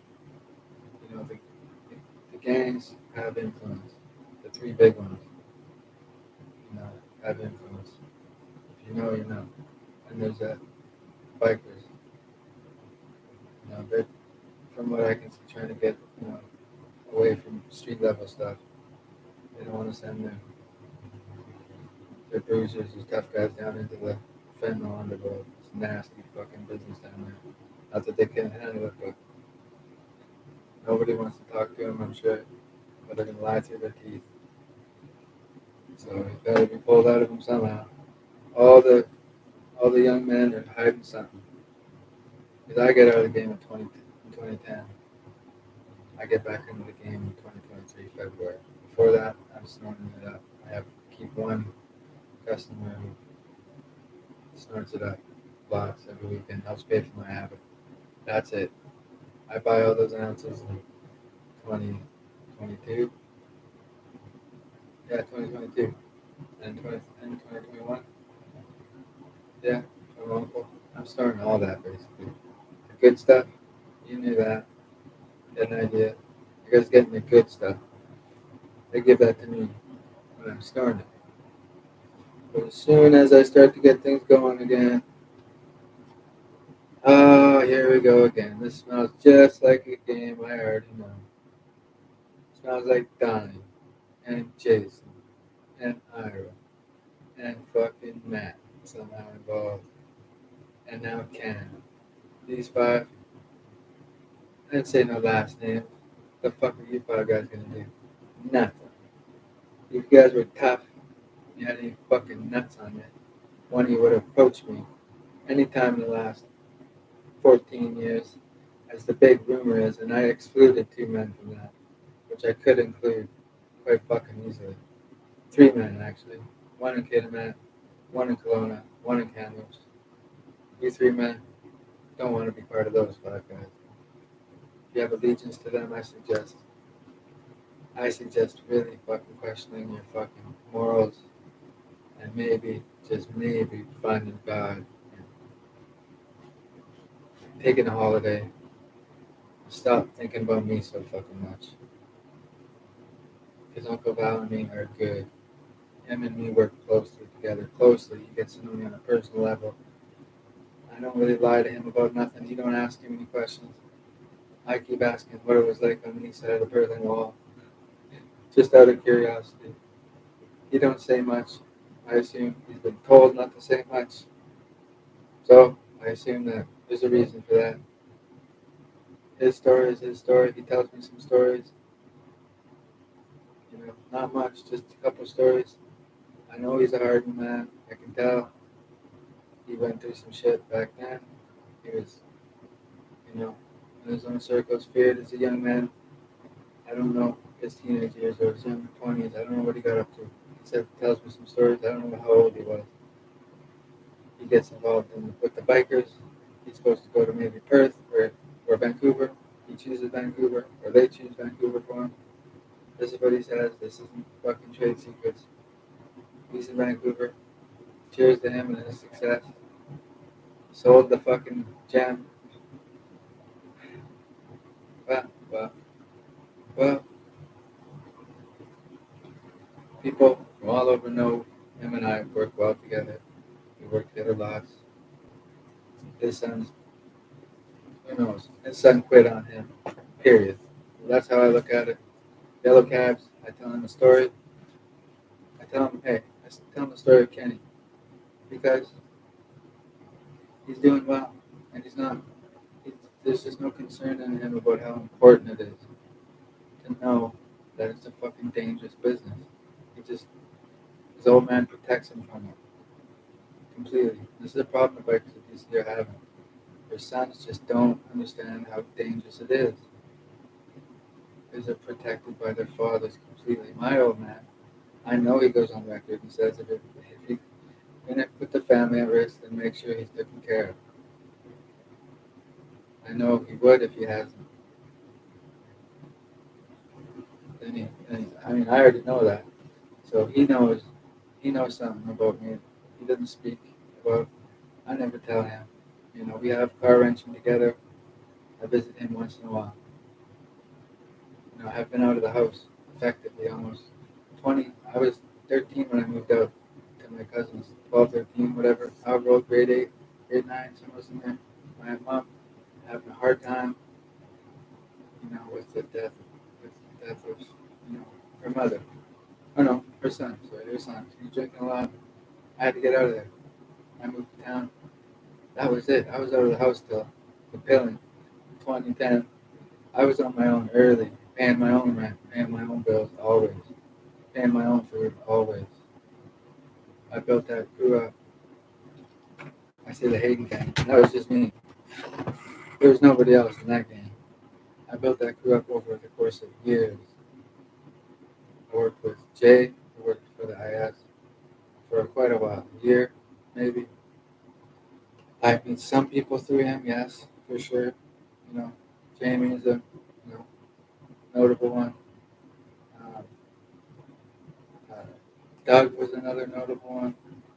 People I meet through him, you know, we get it going pretty good. I think our best week might have been 15 donuts or something, somewhere in there. We had it going best we could. He just got popped. He needed someone to do the work that he couldn't do because the coppers were all over him. The one from Williams Lake, the brat, the brat. I'll just call him a brat because I'll pretend I'm his father's friends. Great fucking name. Wanted to be the fucking chief of New Mile. Still fucking does, probably. I know his woman. I meet her in the early days. She's asking too many questions before they hook up. I say, I start telling people she's an undercover cop. Ira laughs at this. Yeah. Anyways, I know early that the girls look for secrets for the bikers. I know early. I mean, I already know this. Going into fucking high school. I mean, my first girlfriend, she's half Sikh. She's probably the only one that didn't. And then later on, they come pressuring her for secrets. In regards to me, the girls have been abused around me. It's not right. It's not okay. You know, wars are fought over women, land, and water, usually. And I got allies up to the fucking top of the war fighting business. And I'm on the fucking organized crime end. And, well, when a wise guy's wrong, he's fucking right when it comes to crime. So, you know, the political ideology you want to get your fucking 2 cents out of.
By nature, I'm a Canadian. I'm a British Columbian. That's first and foremost. Province, provincially, that's the province I'm in. It's a big country. These lines mean things because this is a big country. I mean, Uncle B knows it from driving across the fucking thing for his work. I've never made it further than Lloydminster when I was young, knee high, and then I was in what is it? Calgary. I was in Calgary for about a month and a half. I was just come out of the psych ward. You know, I was drugged by one, two, three different parties then. When there's weakness, or I get on the internet, entertaining, people bug out. They just can't fucking stand it. Either they love it and they want to see more, they want me fucking dead for it, they want me drugged and embarrassed, and they want my reputation shattered. To be a broken man, homeless in the fucking street. Well, that ain't happening. I come through these phases of fucking craziness, and the major ones, I was drugged. 2010 for sure, for sure. I took the drug, but it was something it was not supposed to be.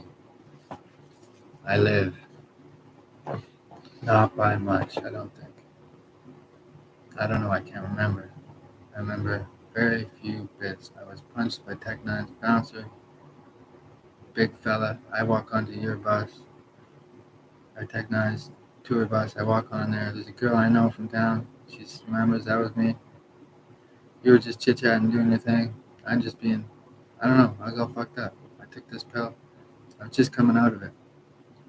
I couldn't figure it out. What the fuck is going on? It's like I popped into the fucking Matrix, or I don't know. The devil might have kept me alive. I don't know. If he kept me alive because God was busy trying to keep me alive if you believe in religion. I don't know. Something kept me alive. Sheer fucking will, maybe. Because that fucking pill was powerful. Big time. It was Glen Eagles. We were partying. The young men that were there, we were having a good time. Something happened up north, Prince George, and we were kicking off a celebration to celebrate someone's life. That's what it was. Celebration, you know. He had a good life, you know, out of respects to him. May he rest in peace. And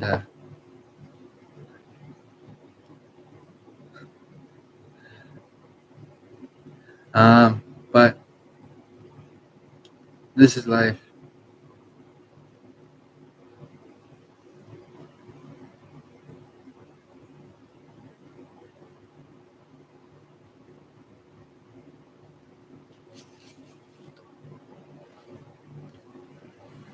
I don't know. We're celebrating, you know, a good life and out of respect to someone. I talk shit then. I talk shit now. What's true? Well, I talk a lot of shit over the years while being completely fucking silent about what's true and what isn't. So I try and, you know, that fucking big fucking nest of fucking tangled, tangled wire that my life is, as far as rumors, propaganda, and lies and outright cheats that I have said in my life to get to this position, which I'm telling you right now is a fucking potentially powerful one. It ain't yet, because I give that power to the ones who have it completely. Washington, D.C. to Ottawa. London's involved there because it's a Commonwealth country. The Mary family, the royal family, King, uh, King George. No, that was his grandfather, Prince George. I'm assuming it was named after him, or maybe a different Prince George. I'm not sure. But King Charles, who's on the throne now. If there's volume on the traffic, Hopefully it goes to Washington, D.C. It's YouTube and Facebook, and then there's Twitch, which is all American. There's a Larry and a Sergey in there, ownerships, a Jeff in there, not Brother Jeff. Brother Jeff's the local one. Older Brother Jeff is in the business of being an owner of something. And then there's Facebook. I'm not too sure who owns that. I think it's Meta. There's a metaverse. Hopefully that's going well. I know the stock has come up since I wrote for the brass. I don't know if that's coincidence or not. I can't remember. Stock maybe come down to try and get someone's attention to get them to snap out of it. I don't know. I don't think so. Probably not. But it's come up a bit since for the brass. It's a good story. It's fiction. I don't write on Facebook much. As anything I do on there, people think I've gone crazy, which is great. For me, it's great. This thing happens in 2010. I come out of it. It wasn't fun while it happened. I knew something was wrong with the pill. I remember this years later. I still feel sick when I think of this yellow pill. It was potent shit. I think it was meant to kill me. I don't know where it come from. Probably the one in Salmon Arm and the one in Surrey that fucking hate my guts. Or whatever my brother got up to. Half brother, different dad. Hey, I wasn't giving him orders. I wasn't giving him orders, so I don't know the history down there.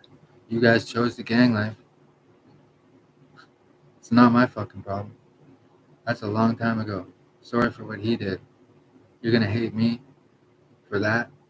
Well, hate me for whatever you want.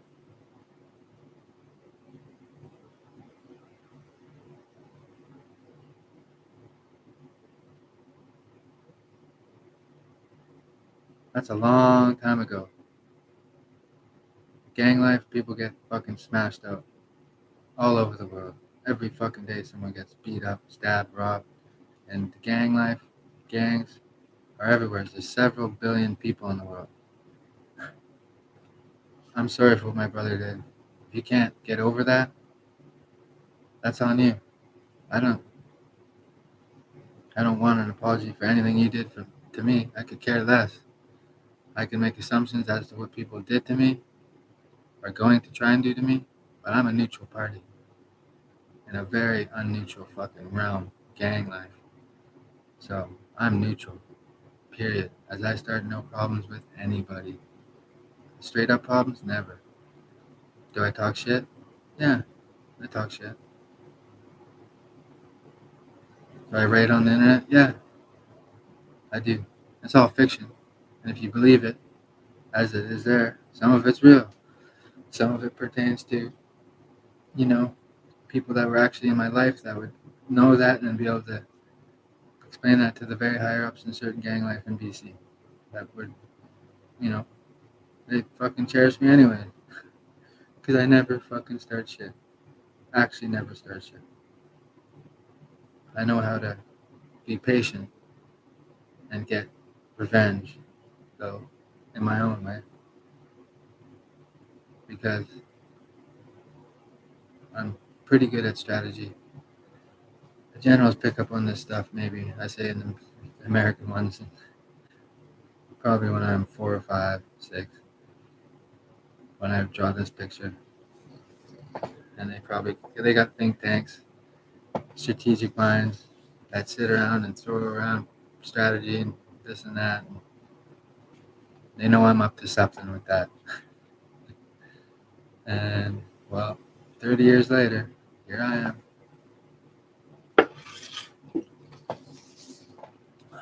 Don't you worry. America,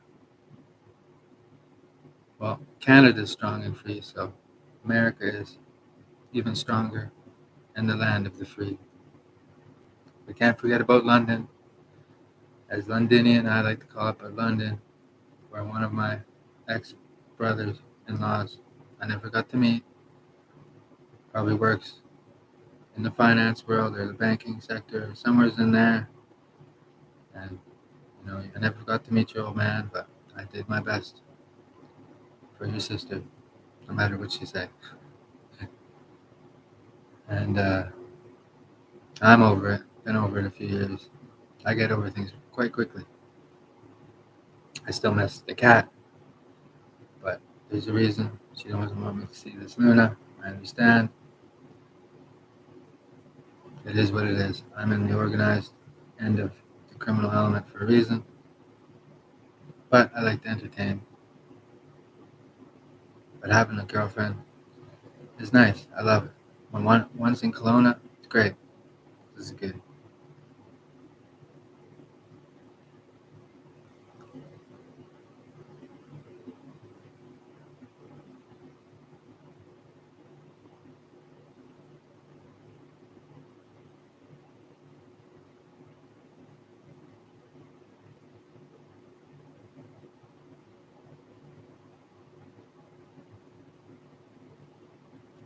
And Montana of Kamloops, well, I hate to break it to you,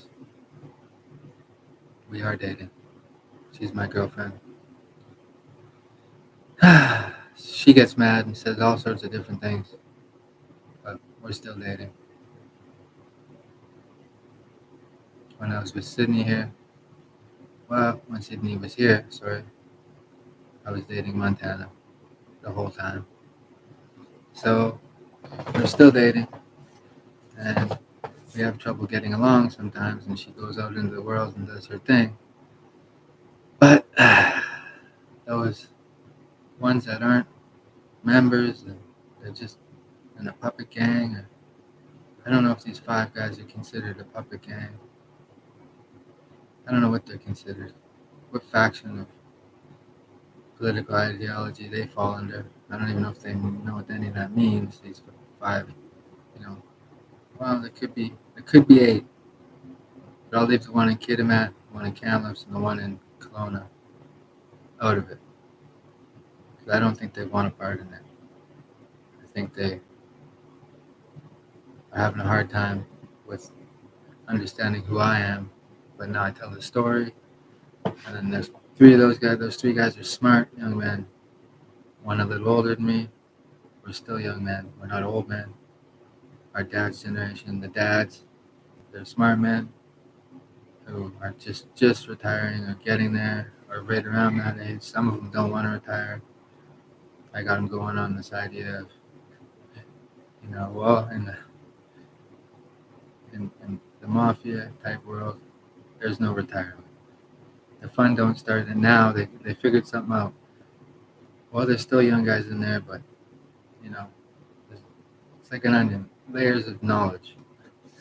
And the mob guys, if they stay healthy, their minds, they work them right into the fucking grave. And it's the work that keeps them going, anyways, because they care.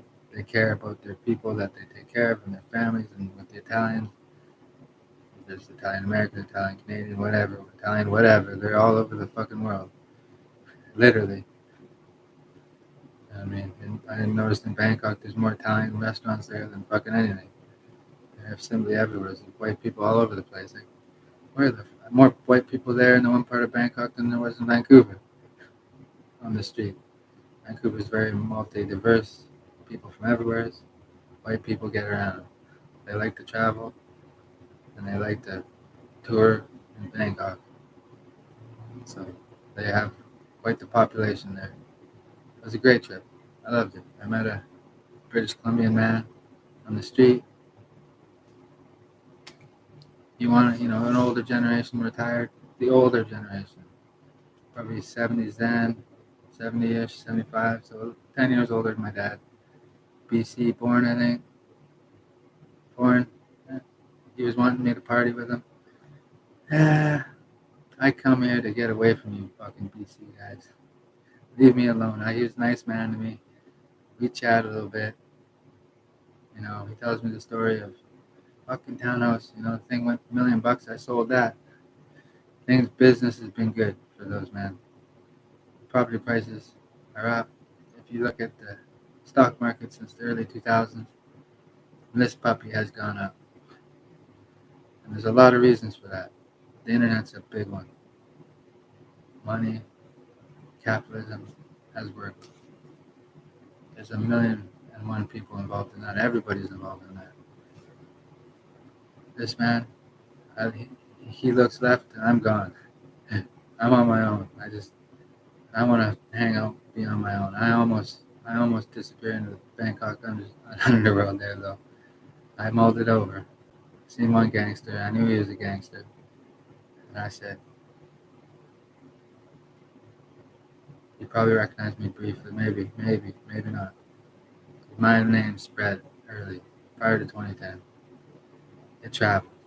The bikers now, they kept it to themselves, but they chit chat.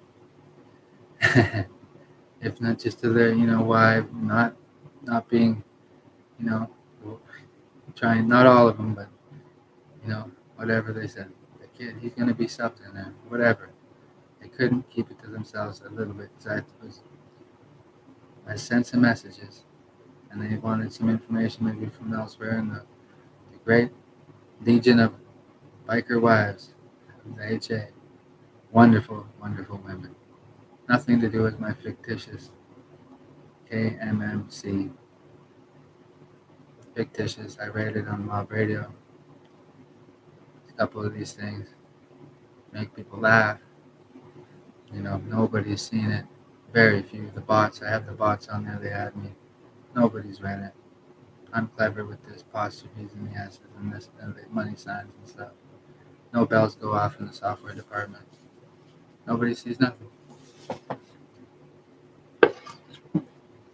And for the wives, if you allow him to have a girlfriend, or the other dreaded word, well, he's got it good.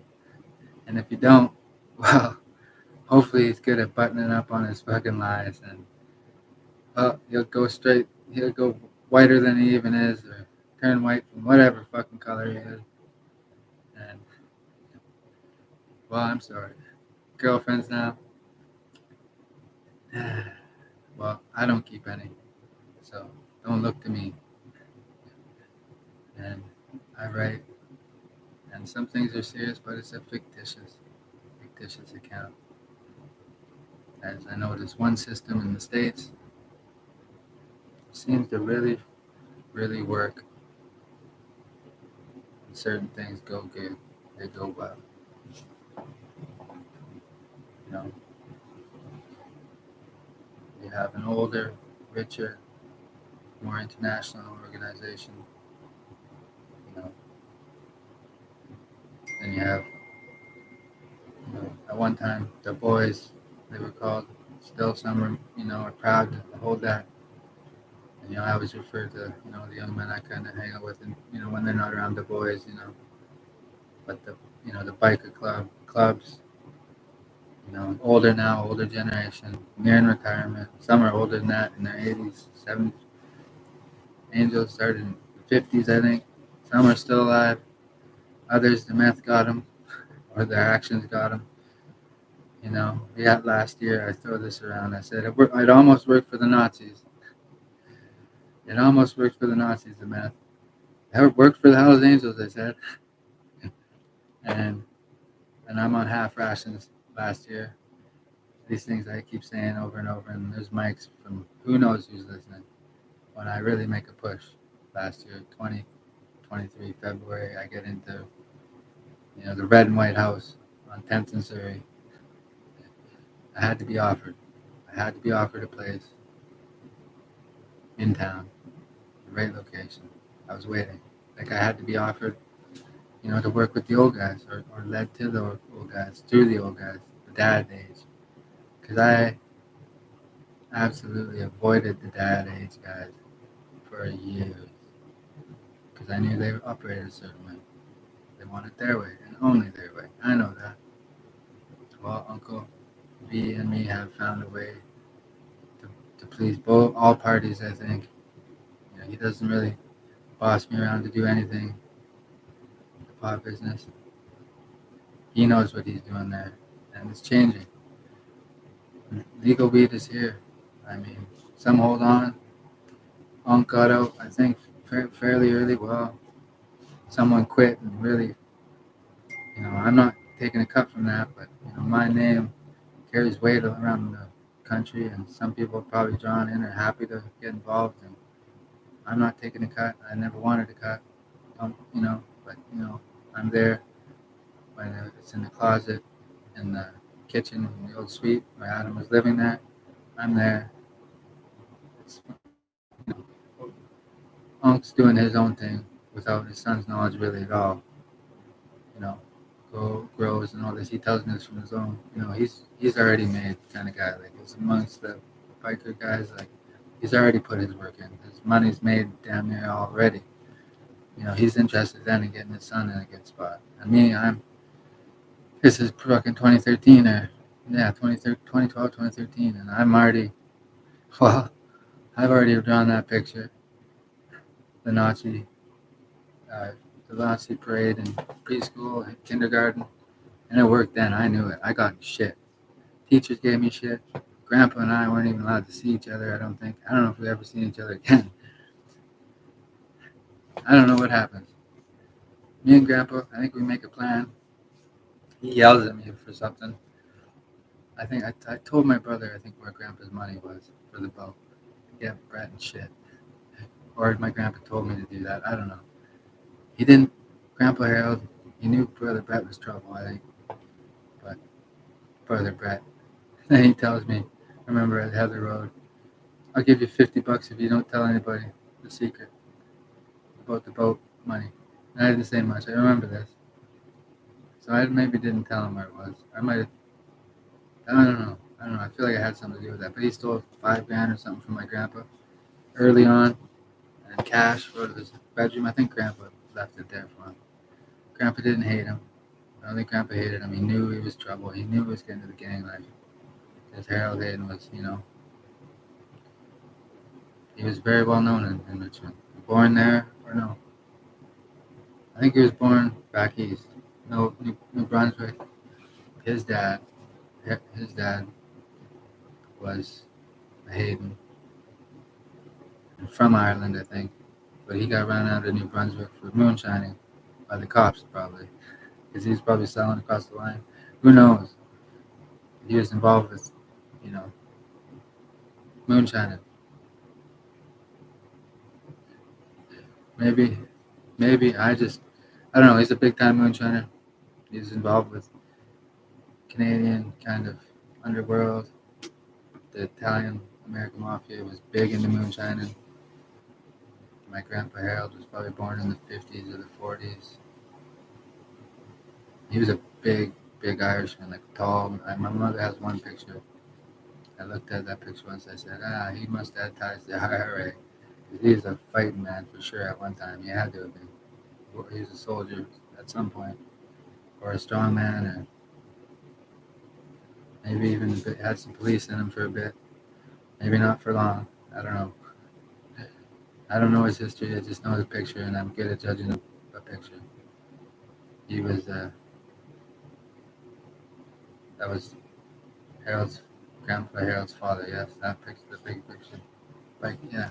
So yeah, just figuring out the family. And my dearest grandpa Harold Hayden, a tortured man. He was one brother, and I think he had 7 sisters. I have a half sister, and the pain she's tried to cause me, unbelievable. I don't know how my grandpa Harold smiled once. But I guess it's different when you have sisters that take care of you. And I have a plenty sisters that take care of me through other bloodlines that I'm not related to, that actually don't want to sleep with me, that take care of me and love me for who I am. And then there's the other side of the coin, who are girls that are possessed to protect me, so they want to sleep with me, and they do everything in their goddamn power to make sure that I am thought of as a good man. And then there's another side of this coin where there's ones that have been lied to about who I am and actually believe it, or forced to tell stories that aren't true. The whole goddamn thing. Well, I'm the true story, because as I sit here, I am Cody Hayden, and I'm in Kamloops. Anytime prior to 2010, I was smart. I got used phones that were not in my name ever to do business. And I would have a personal phone. Back then, I don't even think I had a personal phone really. I had business phones. And I started early, as soon as I could drive. And even before that, Coppers got one of my phones, the chocolate, LG chocolate. And, well, this is when, did I get that back? No, Don would have got me my money back. He didn't get me the scale or the hash back. Got me I got the shaving cream back. Well, I didn't have much hair on my chin then. But hey, nobody checked the can. They check them now. See that one? An amazing trick I played. And there was fuck all in there. There was like a little bit of, there was maybe a half a gram of something in there, but not much. Probably wouldn't have got me in trouble. I always thought they knew it was there and cut me some slack. That must be what it was. But it's one of them. Some might remember. Well, I started fooling the police when I was young, after we left Science World when I was just a pup. And my old man's seatbelt wouldn't work, and I covered up his lap for him, pretended to be sleeping. And the copper might remember this because he checked. It was a road stop. He came up from behind us, so it must have been pulled over. The old man has secrets, but he remembered this cop. Seatbelt didn't work. I got my dad's back there. And the old man still goes on record, probably says, fucking kill him. Kill him if he gets out of line, save the family. Grandpa Wayne, he deserves to be locked up for those things he didn't get caught for. Lock him up. Lock him up. There's a reason for that. I think Grandpa Wayne, like my dad, never got the full story from their buddies. Because their buddies didn't even know the full story. As the secrets I keep are that I operate alone, really. And I have all sorts of tricks. But I don't fear death by a bullet, as I am in the crime business. But really, barely. I mean, just fucking barely in there. I'm a small-time dope dealer, and I peddle just now legal cannabis. I take it out of the package. I buy it legally. I take it out of the package. I roll doobies for great-grandmothers. Dolores is 102. Lola, she's like 87, 89. These are the old girls. Some 7-year-olds, but those girls are too young. The old birds, that say you are to do it because it is for the good of mankind. And it keeps me sane because I'm perfectly equipped to deal in the underworld in the narcotics business. Or wait, sorry, the doobie business for the old grandmothers. I call it narcotics. Nobody says that in the drug business. That's what coppers and the gang units and this and that say. Like, young men just don't say that word. Nobody does except me. But I'm pretty confident to say that I ain't no goddamn informant. That's for sure.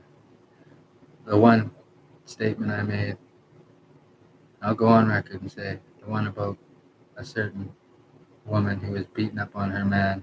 I saw out the window a brothel, Jordan, whose daughter now is in probably your mother's custody, as she should be, safe and sound, being raised properly by a wonderful woman and a stepfather, and your dad, a lifer. And Copper showed up there. Well, he asked, I said, yep, I know exactly what I was doing. That paperwork is on file, and if anybody want to challenge me on that, you need only call me. It's on my Facebook. Or, yeah, any of these guys want to call me, it's on my Facebook. One reaches out to me to message me. This not a copper. I don't talk to coppers unless they pull me over for 360. Well, not quite a 360. About a good 180. Ish. It's hard to say. That's why I get all this flack lately. It makes sense.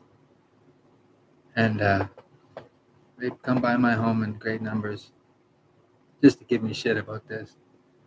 There's nobody around, so that's why I get it. It was me and only me. And one copper get behind me somehow. It just fluke, just a fluke. I'm sure. Anyways, but none of my business. I keep to myself. I always have. It's important the story is told in case I walk out the front door and Uncle Granger from across the fucking way, who's got a pair of binoculars, decides he grows too unruly. He's working with the coppers from some fucking country. This is what Uncle Jerry would have to decide. This isn't true. And he fucking whacks me from that range, which is probably well over $500-600, $500-600 yards or 500 meters. He can't fucking shoot that straight. Best shooters in the world can't shoot that straight. But he is there with his binoculars and his spotting scope. So, and he's got a nice little viewpoint. And he knows one thing. Copper's been here. We've talked. I'm mentally stable. I got to go down there and talk to him. I keep missing my appointment. I'm not on an extended leave. I sleep in. That's all. I'll go down to King Street and I will talk to the lovely ladies. And I think there's one man in there. A bunch of women trying to help. And this is a good program. King Street. They provide for people who can't provide for themselves. Works better for me than mental health downtown. It's a little bit more, feels like a government building, and they do a good job down there too. King Street's a little bit of a different feel, and it's good.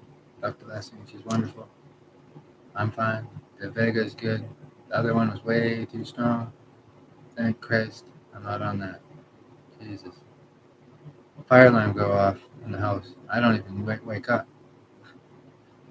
Don't wake up. Someone's trying to wake me up too. Montana's trying to wake me up, she said. She's a wonderful girl. We're still dating. I gotta get her down to King Street. She is the most stubborn young lady I've ever met. She's tough.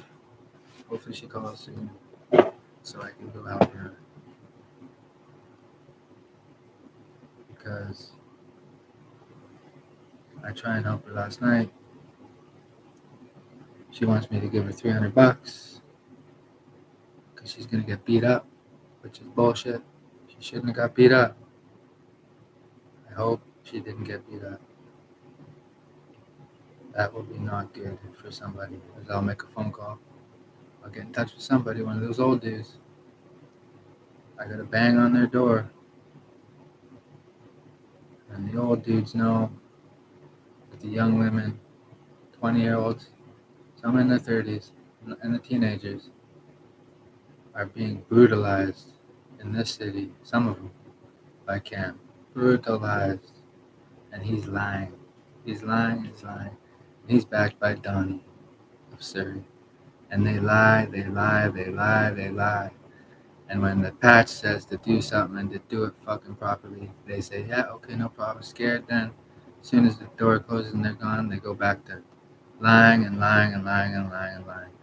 Well, you see, you would communicate only through cell phones that aren't in your name, that are through an encrypted app that can be cracked by the mob. And the mob don't share no information with nobody. But when things get too out of line, they talk to the right angel in the right place. It can be cracked. Period. That's the bottom line.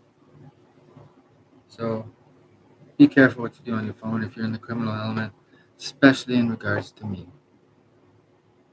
Because I've got an angel on my shoulder and the devil on the other one. Just as everybody does, I think, naturally. Or a good wolf and a bad wolf, an evil one and a good one. And they both like protecting me. They both love me. Sometimes they fight over position and how much they want to protect me. But, well, no point fucking up a good war, so I won't. Some men, you just can't teach. So we get what we have here. We don't want any civil wars. That's for sure. In North America, we're at peace. It's peacetime. We should keep it that way. Biker wars, well, those ended in the 90s, I think, in Montreal. I think gang wars, well, we're always going to have gang wars. So, me, am I in a gang war? I don't know. I'm not in a gang that I've ever spoke about in person. So, I said the bench a few times, but never to anybody. I never said KMMC to anybody before. Ever. Canadian Mafia. I never ever said that to anybody. I wrote it on a fridge once, jokingly, sort of. Somebody read that, took it seriously. Somebody else noticed it, didn't say anything. The one man, the young man, I noticed it. He's passed on. He didn't believe it. And, I don't know if that had anything to do with anything, but I can't know for sure.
You know, war is old men telling young men what to do. Usually, young men dying for old men's orders. Usually,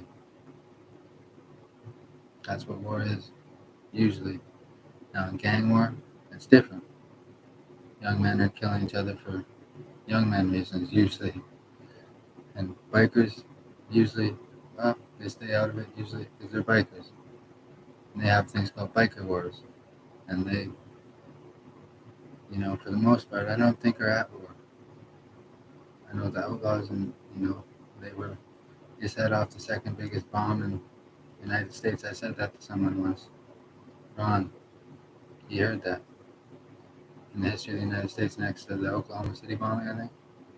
That's a long time ago, but that was a biker war. True-blooded one in the United States. Hells Angels against the Outlaws. That happened. I think they've neutralized. I don't know. I don't know. They're not from the United States. I don't know. I don't know. Just like the Mafia, Italians in New York. There's 5 of them. They fought big time for years. I don't know. Who knows why exactly?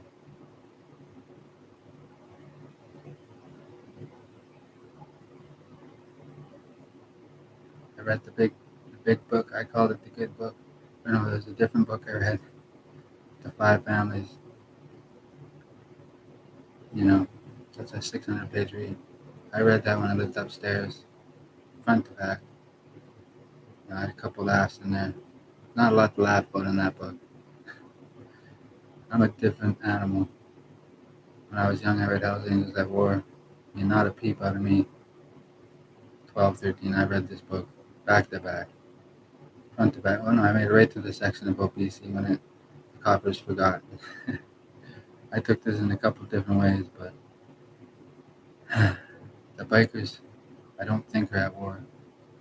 They expanded America, American power to some degree because it comes from America, the bikers. Like, American, they're all over the world and all different kinds of clubs, and, some higher in the food chain than others through years of biker warfare.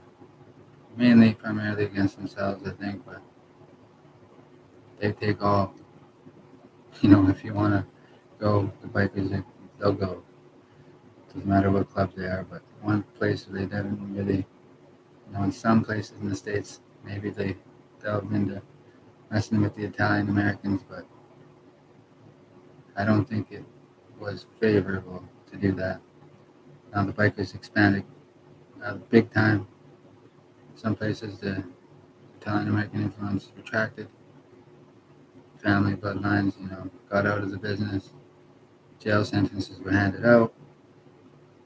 FBI was upset about lots of different things the New York families got into. And, hey, the mob's not perfect. Never was, never will be. They fought. They have elements of it. That are Italian American that aren't involved with what New York says is good, bad, or ugly. Italian Americans aren't perfect. Italians in general aren't perfect. And the mafia isn't. Not every Italian is mafia. Some are hardworking, straight-laced. The Romans were there. That empire failed. It just failed. That republic, Roman Republic, or whatever they went by, it failed many long, hard years ago. Britannia, that's a long time ago. Londinian, a long time ago. We've all kind of moved on, I think. I'm still working on, getting over the fact that the Romans failed. The Legion. I did my bit to bring them back in history. I put that to bed. I have my own ideas of the Legion, and well, some don't like it. I don't care what some think. I think what I want to think. The men of the Hells Angels, they think what they want to think. Hopefully it's true. Propaganda's a motherfucker. And I'm telling you, What I say here is fictitious, yes, it is. Some of it rings quite true. So we get through this tough stuff for the local men and women of society, the civilians, citizens, I should say. We're not at war. World War II ended in 45, Cody. Me, I'm in my own world. I always have been. I would like to get back to some form of busy as I was prior to Uncle going on vacation. He had a good vacation, I think.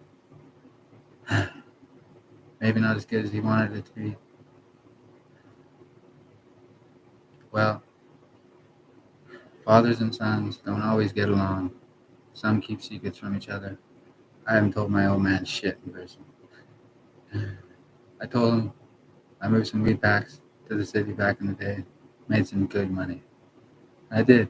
That summer, '09, I think it was, you know, oh, you'd have to be considered an uncle. I think Uncle Roland, Frenchman, he gave me a good connection, and he get it to me early. Back then we had a little problem with supply. We did in BC. Indoor was it was scarce in the summer because the heat. The indoor guys shut down a little bit, and there was shortages. And maybe it's just imaginary for me, or they made it that way for me. I think there was actually shortages. The weed got shipped out. And the local, was before a lot of dispensaries. Like it was way before legalization, of '05 to 2010. There was shortage. There was, and I got that greenhouse early in the summer. Nobody had any weed. I had the greenhouse. I flooded the local as best I could. As best I could. Guys like Ben and Cy, good guys, weed guys that probably don't want to get on any bad side of any organization or gang or anything like that. They just wanted to make their money and do their thing. And we worked together good. Ben, who I put a lot of money in his pocket because I liked him. Now he doesn't even reply to me. Who knows? Simply the puppets, I call them, not puppet gangs. Puppet gangs respected, you know, guys that are underneath the patch that they love and care for, or they're just boss and they don't disrespect you, but they tell you what to do and when to do it. Guys that are useful and they do what they're told. I wouldn't dare lie to a fucking member, like a senior member, like someone who's got years of experience. Even the older generation, my dad's generation, wouldn't fucking dare lie to one of those guys. They got younger guys in there now. You know, who knows what they know? As far as organized crime goes, my experience is, well, doesn't exist because I've been a small time dope dealer. I still am. But 2010 and prior, I had some juice there for a bit. I was rolling, into the 2010s. You know, I find that the one supply line is, well, at the dad level, solid. No problems there.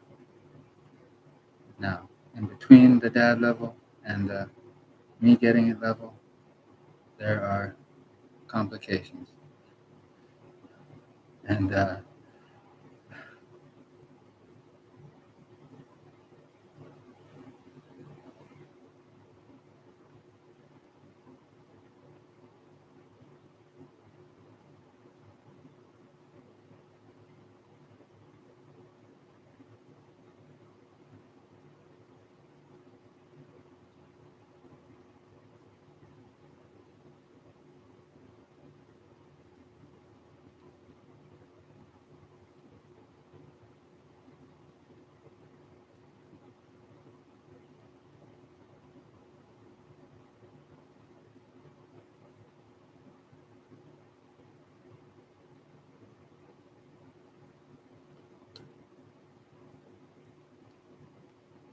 past is the past.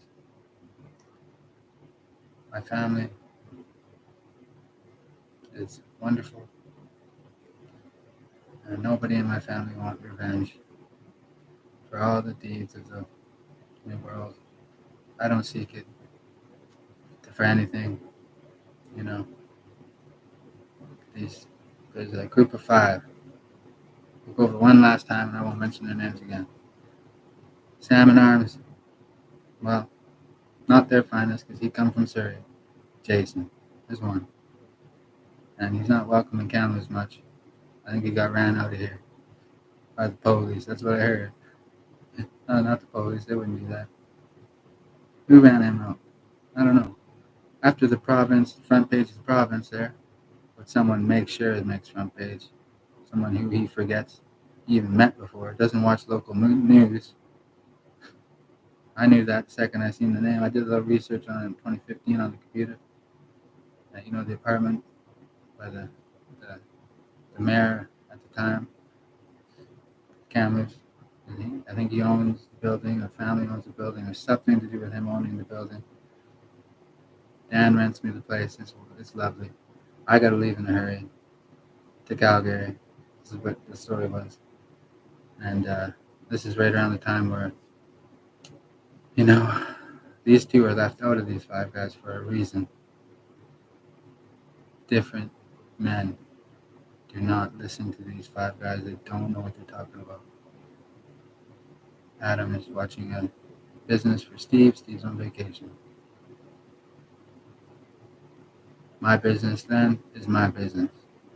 Steve is a supplier to my business. He gets good quality and good variety. That's it.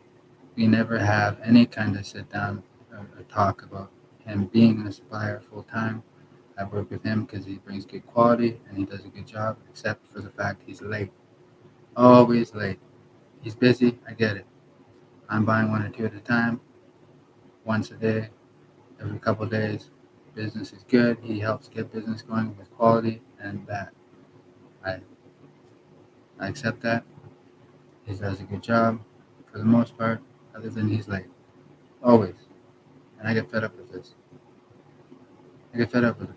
I've already got a record. I've got a record, yes, but a good track record prior to 2010, being a guy that gets the job done.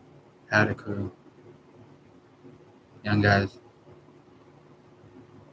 that were loyal to me until the parents get involved and the bikers get involved and crack every fucking one of them. Make sure they're spying on me. To make sure that they have control. Too controlling. That's a nice unit. But the guys are doing good. Some aren't here anymore. Well, remember when? It's not good. Tony Soprano, there's a scene in The Sopranos where he doesn't like talking about remember when. So it's a good scene. I don't like talking about remember when. Well, you should have just left me to my business and left those young men being loyal. But a couple of them do well.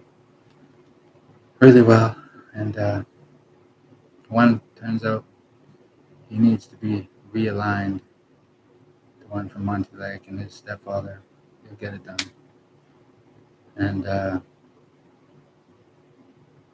all the pressure that's put on the young men of my age and around my age, a little younger, to get close to me, get to know me, learn my secrets, or try and find ways, to control me. Well, tell you this, they ain't fucking doing it.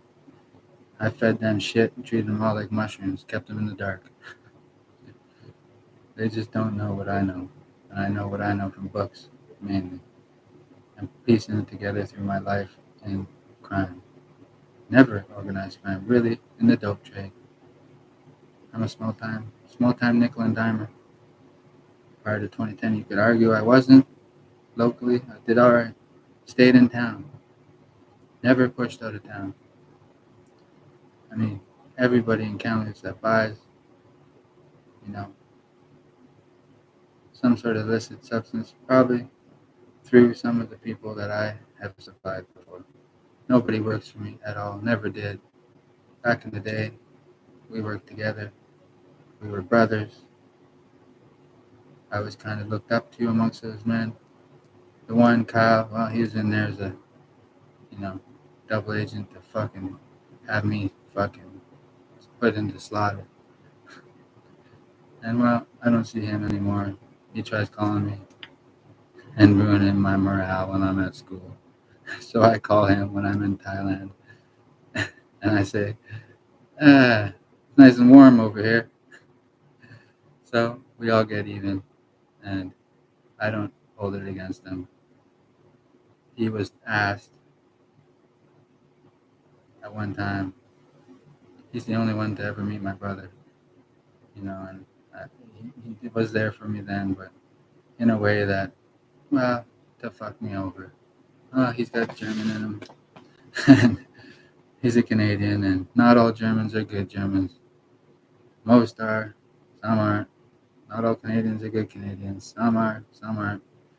But in Canada, we're Canadian, and we're close to the Americans.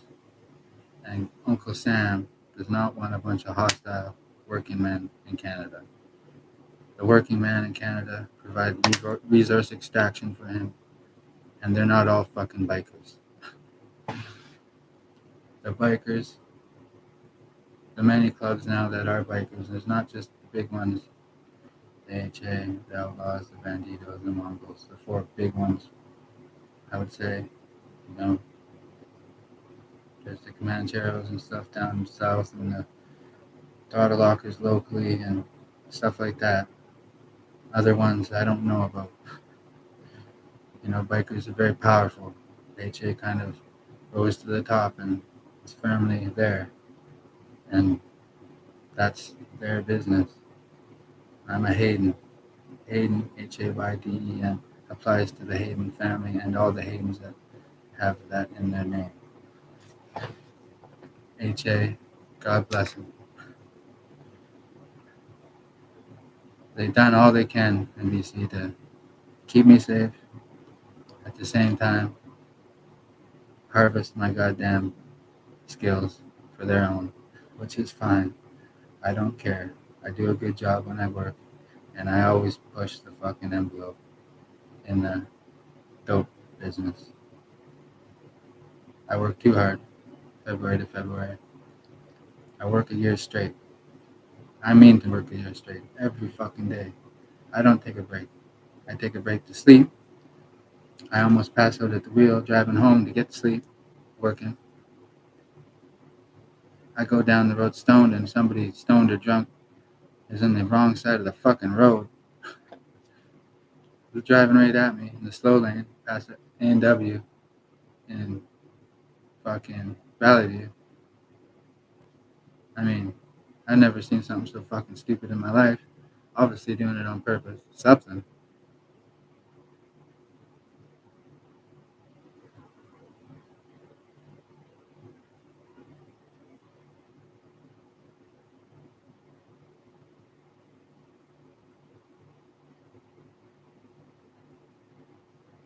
I just don't know.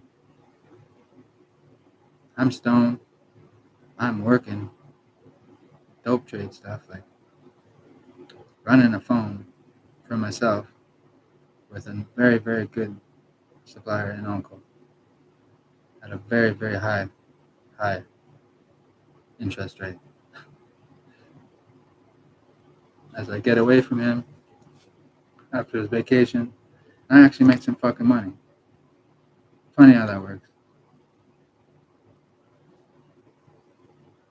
I think we can all do better.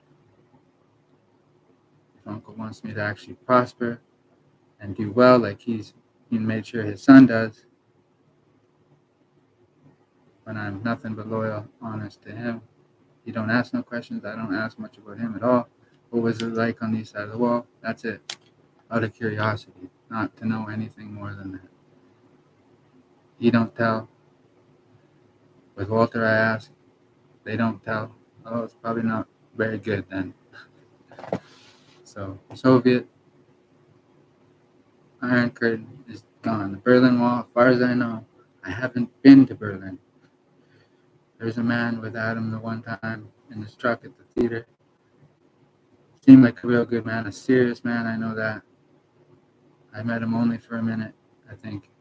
Uncle was over making sure his brother was all right. He had some health problems. I'm pretty sure his brother's fine. I seen a picture of him once. Look like a good man. A little bit of a different man than you, Uncle. But a good man. Uncle is a good man. Me and Uncle scare off Uncle Valinsky. Gone. I don't think he's coming back. We put the scare into Uncle Valinsky.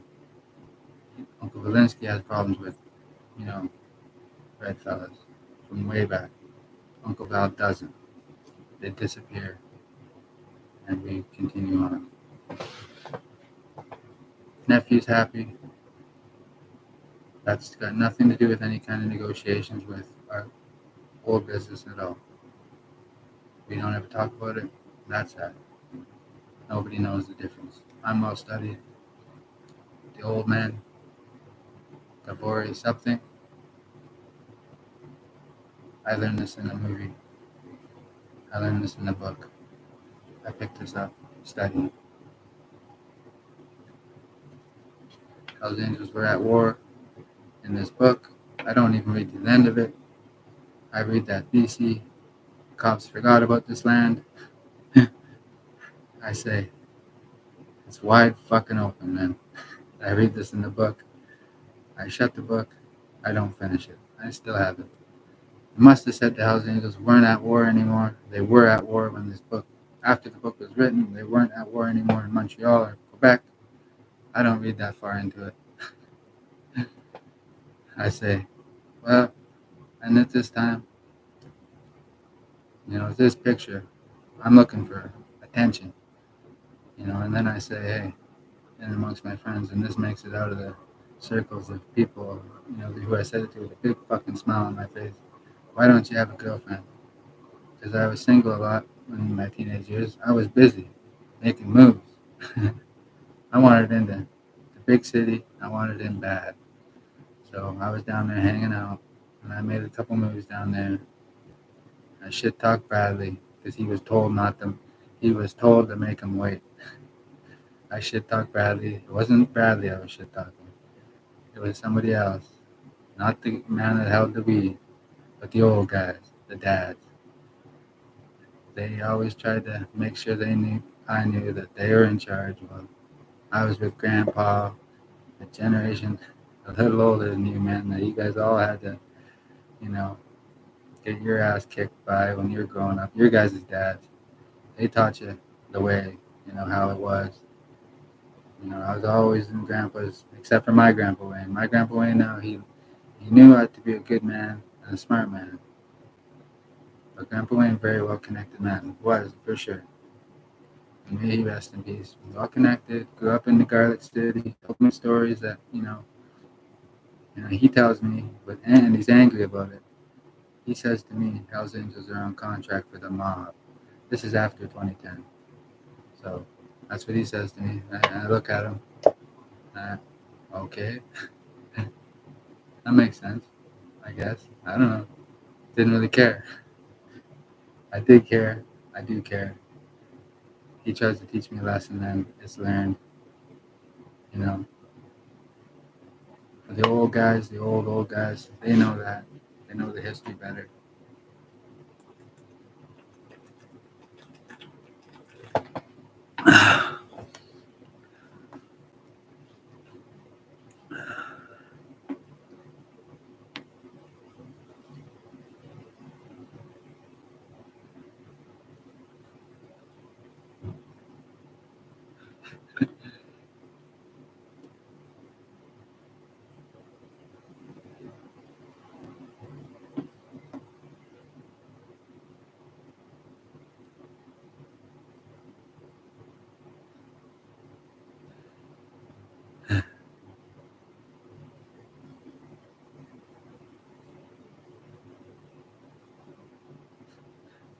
The biker world as a whole. Now there's the biker clubs, motorcycle. There's a motorcycle club, biker, on the Harley, and whatever else they want to ride now. My Grandpa Wayne, he ran a fucking trike. He liked the Honda. I believe it was a Honda or Yamaha. I don't think he was an actual member. I don't know. He was right in with the old generation of the bikers. Somehow, some way. Maybe some loved him, maybe some didn't, but he was from Edmonton. and he was more believed in the mafia way. That was Grandpa Wayne. He didn't tell anybody his secrets. He's tied in. The old guy way. I think he had a judge that was a buddy of his, or a couple. You know, his main goal was to protect the family, and his family was our family. His last name was Astle, great grandma Astle. I never met any more of his family. He had a cousin in Alberta. He spoke very highly of. I can't remember his goddamn name. I know Dad remembers it. He, the goddamn will.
where I learned a lot from.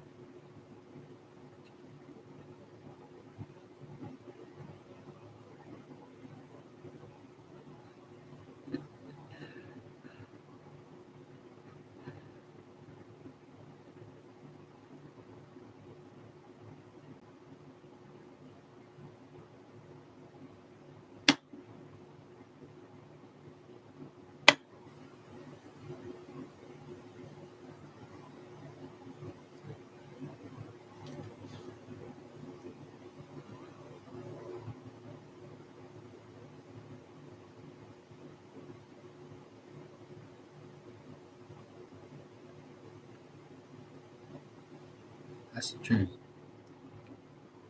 Chief Iverson, or retired chief, I hear he sits on 2 pieces of property in Sun Rivers with a massive house and enjoys nothing but a nice retirement. And a good man, he was chief in the 2000s, and the the band is doing well, prospers. This issue over there, the house burning down. No one was hurt, thankfully. Raymond, who I knew personally, just from my days past in the 2010s of just a, you know, low level pot dealer. He used to buy a little pot. It was illegal then, and it's legal now, but in BC, pot, I mean, feels like my whole life it was legal as I had access to it in high school. I mean, BC, it's a big part of the economy still. It probably always will be. I mean, we got lots of fresh water here, gentlemen, but it's not all free. Water meters are here. I mentioned the women should take shorter showers and some people should go hydroponics, and we've had rain. I don't know. Who knows? It's a fluke. But, well, showers, it's not all recycled. Some disappears in steam. And my cousin in Edmonton mentions once the house behind the greenhouses in Monte Creek. You gotta keep the shampoo in your hair for 10 or 15 minutes.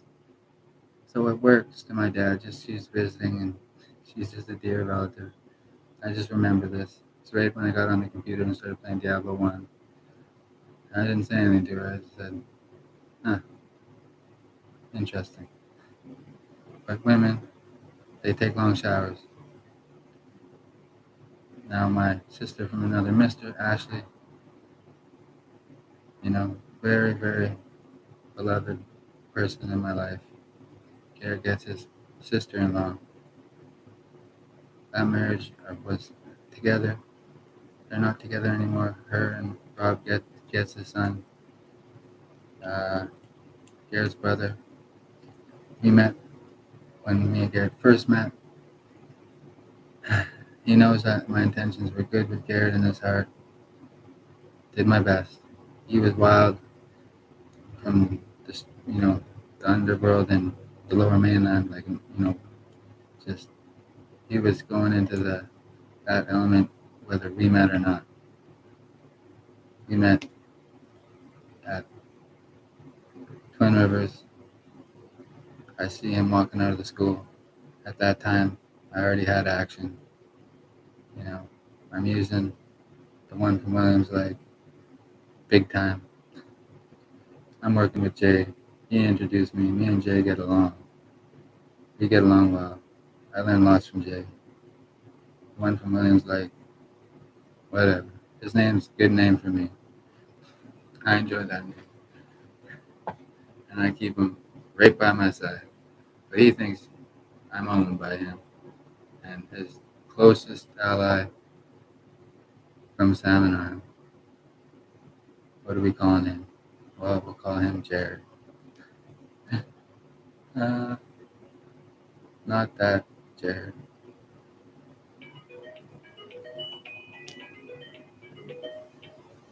And there's a Shane out there that was a bouncer when I got sucker punched for doing what? talking to a lady, I think it was, something. I don't know. The invasion of Salmon Arm that summer, which was going to go well until two young men in my were going to be in my employ. One of them's off doing good things. Taylor, God bless you, working hard at Red Bull, probably still, or wherever you've moved on to, or if you haven't, never had a problem with it. You decided against it. That was good. And the other one, just chicken shit. And or he was already in with Jared of Salmon Arm, the diaper, who's chicken shit. Oh, don't like it, huh? Well, you shouldn't have went behind my back when I was working in the tubing business, having a good time, trying to do some community goodness. When I was at work, stop by guys that were with me and either put the fear into them, buy them, trick them. Someone, my landlord would know. He's seen it, watched it. While I was at work, watched it while I was on the river enjoying a good job as a lifeguard, helping Thompson Rivers Tubing. You know, best I could. It was a good summer as I balanced that and my other duties. Nobody knew the fucking difference. Well, the community did. Glendine, we had a nice thing. Somebody mixed the idea, to try and do something. And we have a radio and a giveaway, and it's very nice, very nice. Someone, a Frenchman involved, they do their best, the French. If they've been in BC a long time, they do better. I don't know how things are in Quebec, but they just like conflict. Hey, my heritage is mainly French. If you go through, my family trees, from my dad's side and my mom's side, my mom's she's a very British Columbian woman. She's born in New West, I believe. Her, you know, heritage is very French and Irish. And New Brunswick. My dad is very French. And, well, Grandma, Denise, the woman always, she has some Italian in her, for sure. Dad didn't notice it. Nobody noticed it. Not like massive amounts of it, but she had always struck me as not just a French woman. There's one picture of me online. I took it down now, where I'm clearly all of skin, and I was in the church downtown when I took that picture. I don't know, it just pops out of me once in a while. Maybe it's because I'm in the Roman Catholic Church. I have no idea, but not the one on Instagram, which is an interesting picture.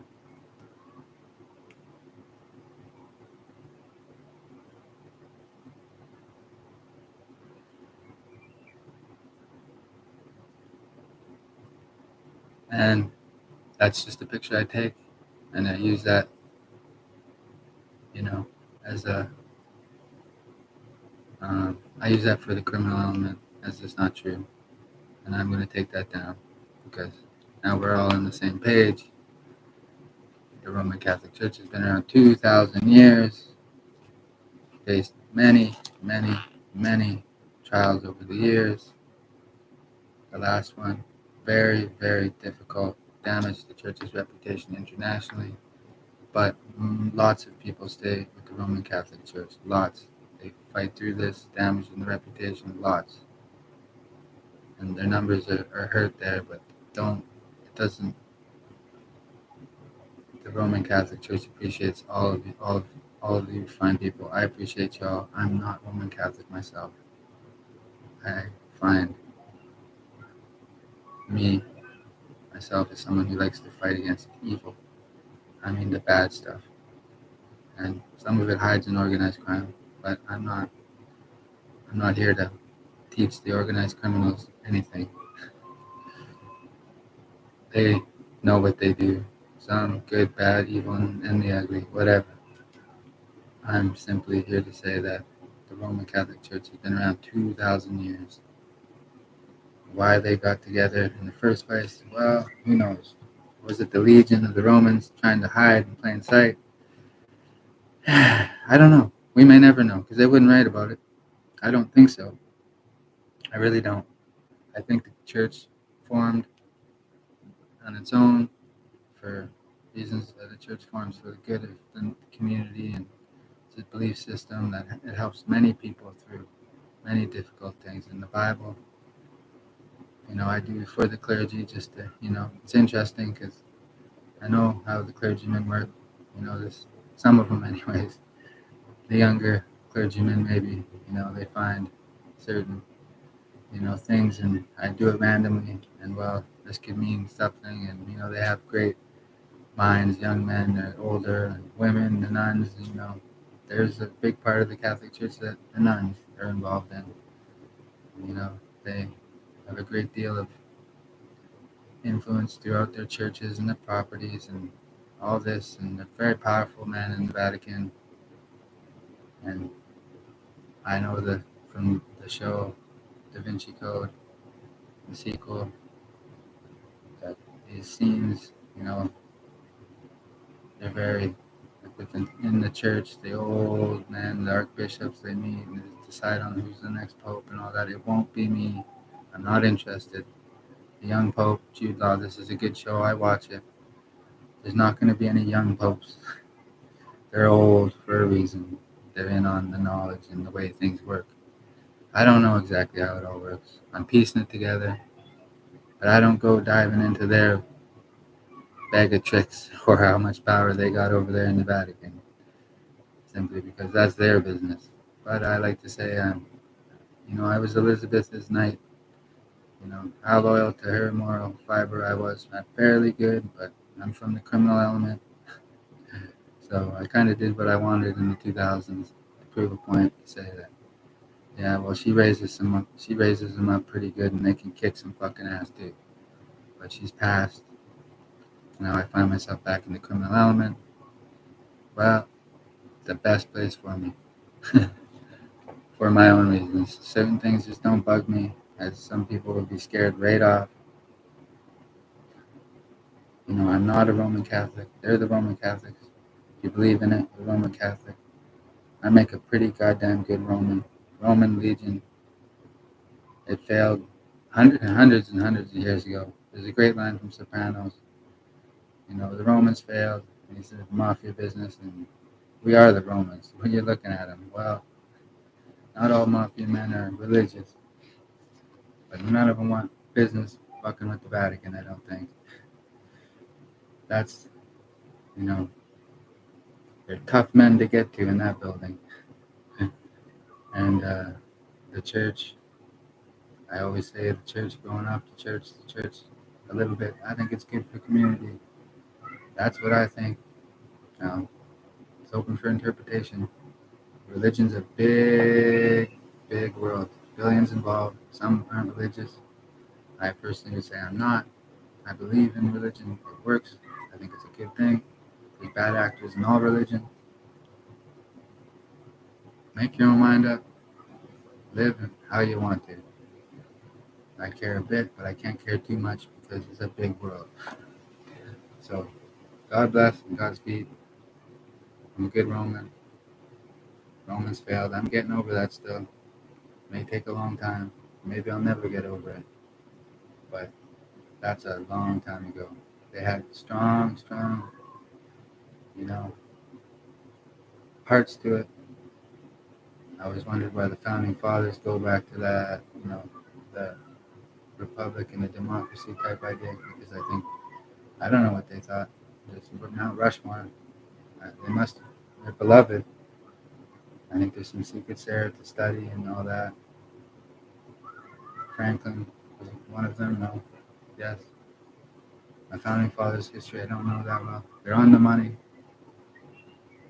Something there tells me that, some of that stuff from the Roman days worked.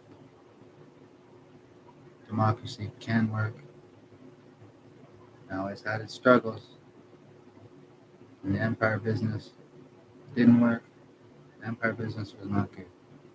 That's not what America is, not at all. I know that. The empire business was not a good business. It worked for some for a while, and then it failed. you know. So America is more of a, you know, it's a good thing. I don't know. Work raising me. I sure enjoyed it. Went my own way there in 2010, and I was good. But now I'm into content creation. I failed myself. I knew it was something bad. I said, I'm taking it anyways. Here we go. Giddy up. And Brandon there, I knew that was something. I said, let's go. Giddy up. And lately this winter, I've been trying to avoid it. I've been trying to avoid it here. But this is a common denominator in my mental health issues, whether you want to believe it or not. So, the clergymen, well, they think that I'm all right. I'm sure of it. I stuck up for the reputation when no one asked me to, because I knew it was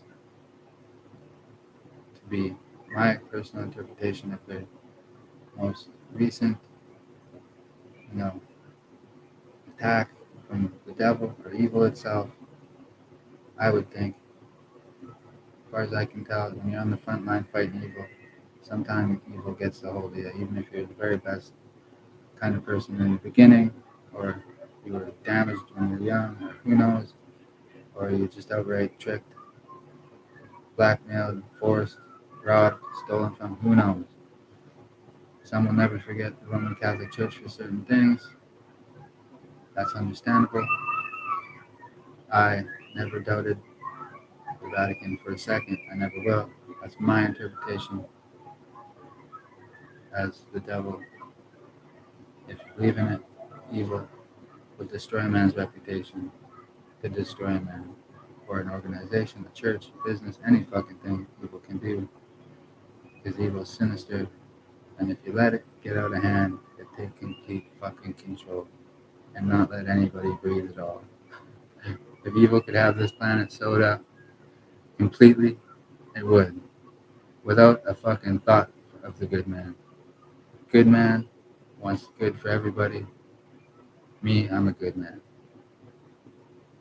I don't fear evil, not one fucking bit. Now, do I wish to get rid of all of it? Hey, I can't.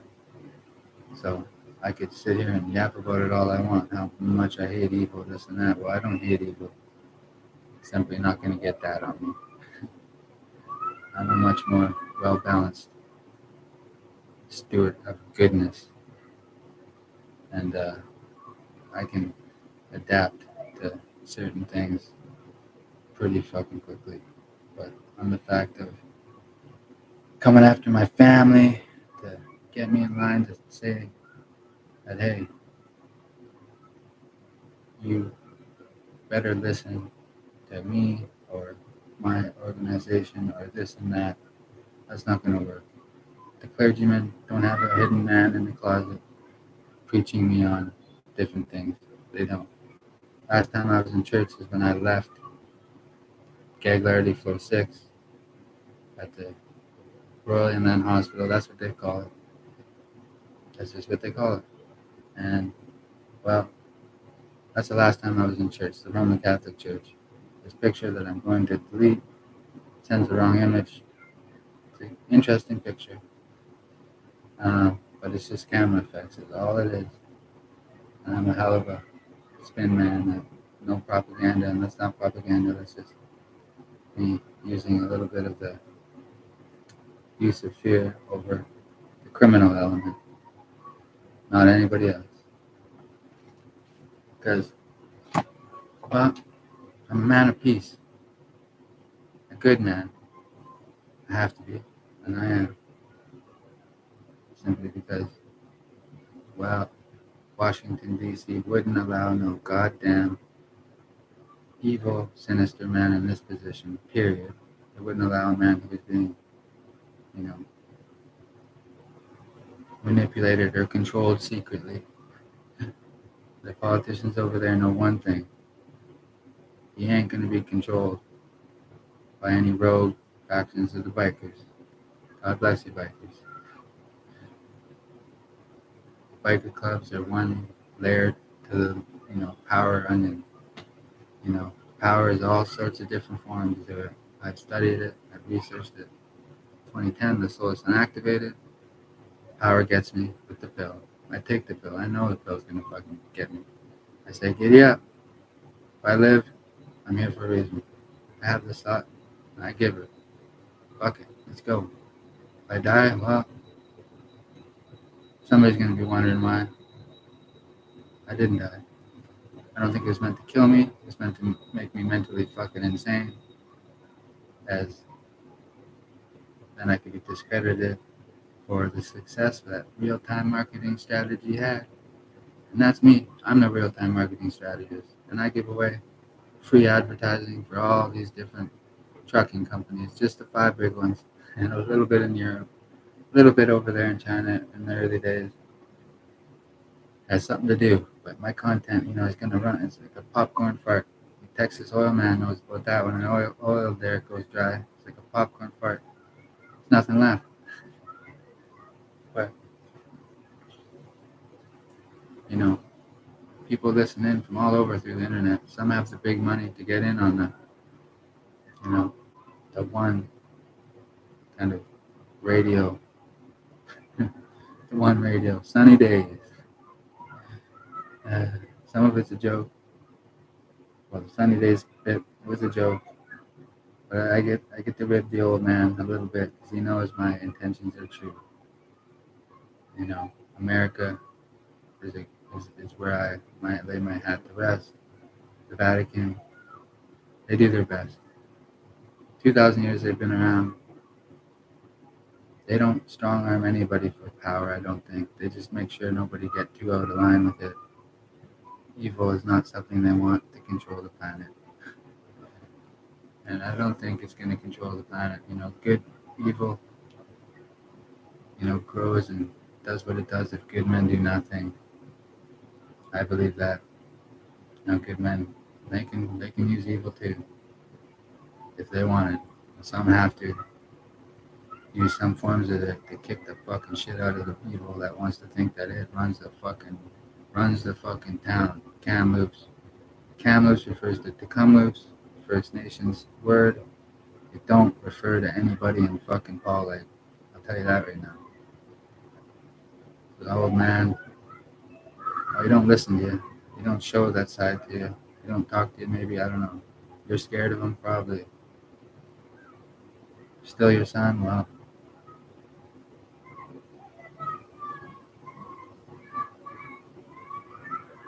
not fucking good.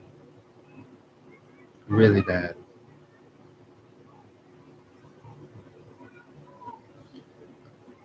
Suri and Wally do their best to neutralize it.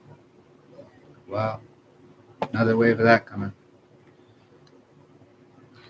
Someone I looked up to as a father figure, and I really did. I grew up in his house. Ron from Hannah Road.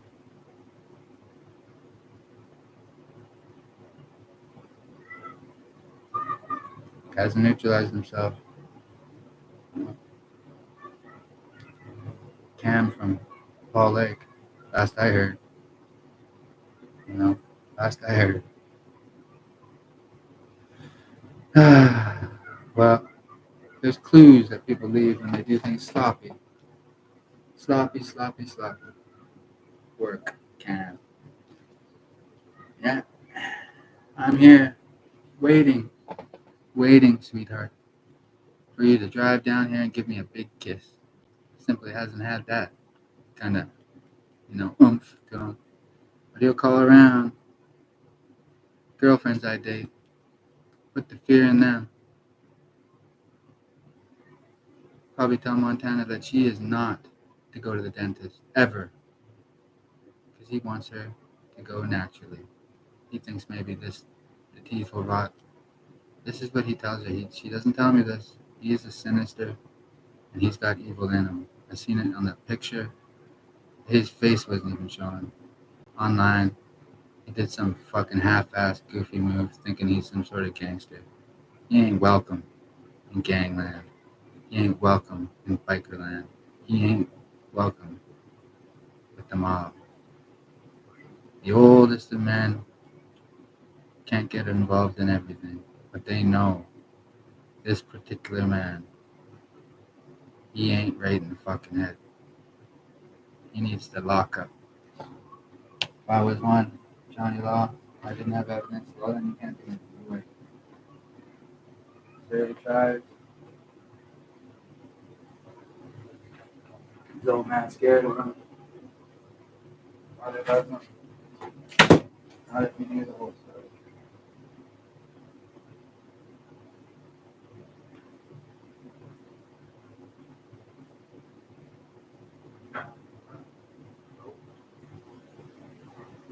You want Montana neutralized.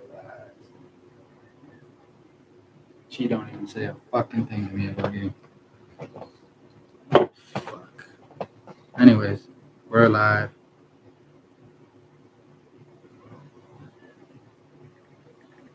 As you and Donnie, Cam and Donnie, they chat secretly on a new phone, an encrypted one through Signal. I thought there was a news article I read where the RCMP subpoenaed for a certain, it's encrypted, but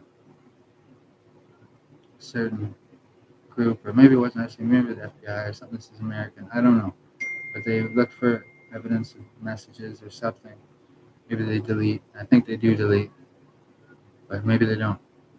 Or they use something other than Signal. Or, well, if it pertains to me, your little dinky cell phones that use a signal from the cell phone tower in there, unless you're using Morse code and a line that we don't know about, or sending smoke signals. I don't know if Buckles is up there working with you. I know he isn't. He's a medicine man and a good one at that. And the First Nations band is in near revolt over this particular issue on East Shop Road, and I'm doing what I can. Because the 40-something-year-olds and the 30-year-olds and the 20-year-olds that are being kept within arm's reach of me, keep me in fear or control the market around me or whatever they're there to do, try and outmatch me. Their parents love them so much, and ooh, this and that, and they don't got me scared. They get out of line with two young ladies, Montana and Sydney, not like the state and not like the city, the two young ladies in town. I see Montana, she's kept homeless. When there's an RV that is her grandmother's, and she's not allowed back there. She's not there. Twice I go there. She's not there. Probably only allowed back there when she gives up the money for the pimping that she's forced to do. She don't say nothing to me. She's tough. Her uncle, a striker, locked up, lifer. Mother won't pick up my phone call now. Doesn't answer. Told not to answer. No, that's not okay. That is not okay. And there's a certain man in that RV that he don't want no fucking problems with me. So we're 9 o'clock. Her mother saying nothing. I run into a young woman, her daughter, that lives there with their aging grandmother. Their son, working elsewhere, a trucker. Can't be there. Puts his truck out front. It's a sign that, someone's looking out. And I'm fucking looking out. I go there and knock on the door, the RV. He don't want to face me. He knows he's doing something wrong. He's told to be there by somebody like Donnie of Surrey, Jason of Salmon Arm, Cam of Paul Lake, Matt of maybe Edmonton, and Ira of maybe Willings Lake. These guys got no fucking power. None. I mean, they are powerless. It's like popcorn fart in the fucking wind. These guys think something that isn't fucking true. They're kept where they are for reasons of use, worker, and that's it. They think this, they think that, they're all steroided up or involved in a world that they don't understand and are protected through family. And family must be getting fed up. Because if I was a hypothetically fiction, just in fiction, we're talking fictitious. If I was a much more younger man prior to 2010 and I had a way of dealing with things that wasn't looked down upon, well, the way they handled me then and my outfit, the pressure put on those young men to do spy on me, make sure I do what I'm told. That's I never get told anything. Uncle in the Philippines once, he told me to shut a door. I don't even think I left it open. He knew then when I looked at him, he's just not one of those kind of guys. I like to make my own decisions. No problem with Uncle and Cody. Our Cold War is neutralized amongst the dads and me. Things should be pretty fucking good. Money's abundant in the province. The gray area of organized crime and dope game is fucking flush. And there's a lot more of it here than before I sold my first dime bag. And somebody from Austria calls. Let me answer. Hello? Hello. Scam. There's lots of those.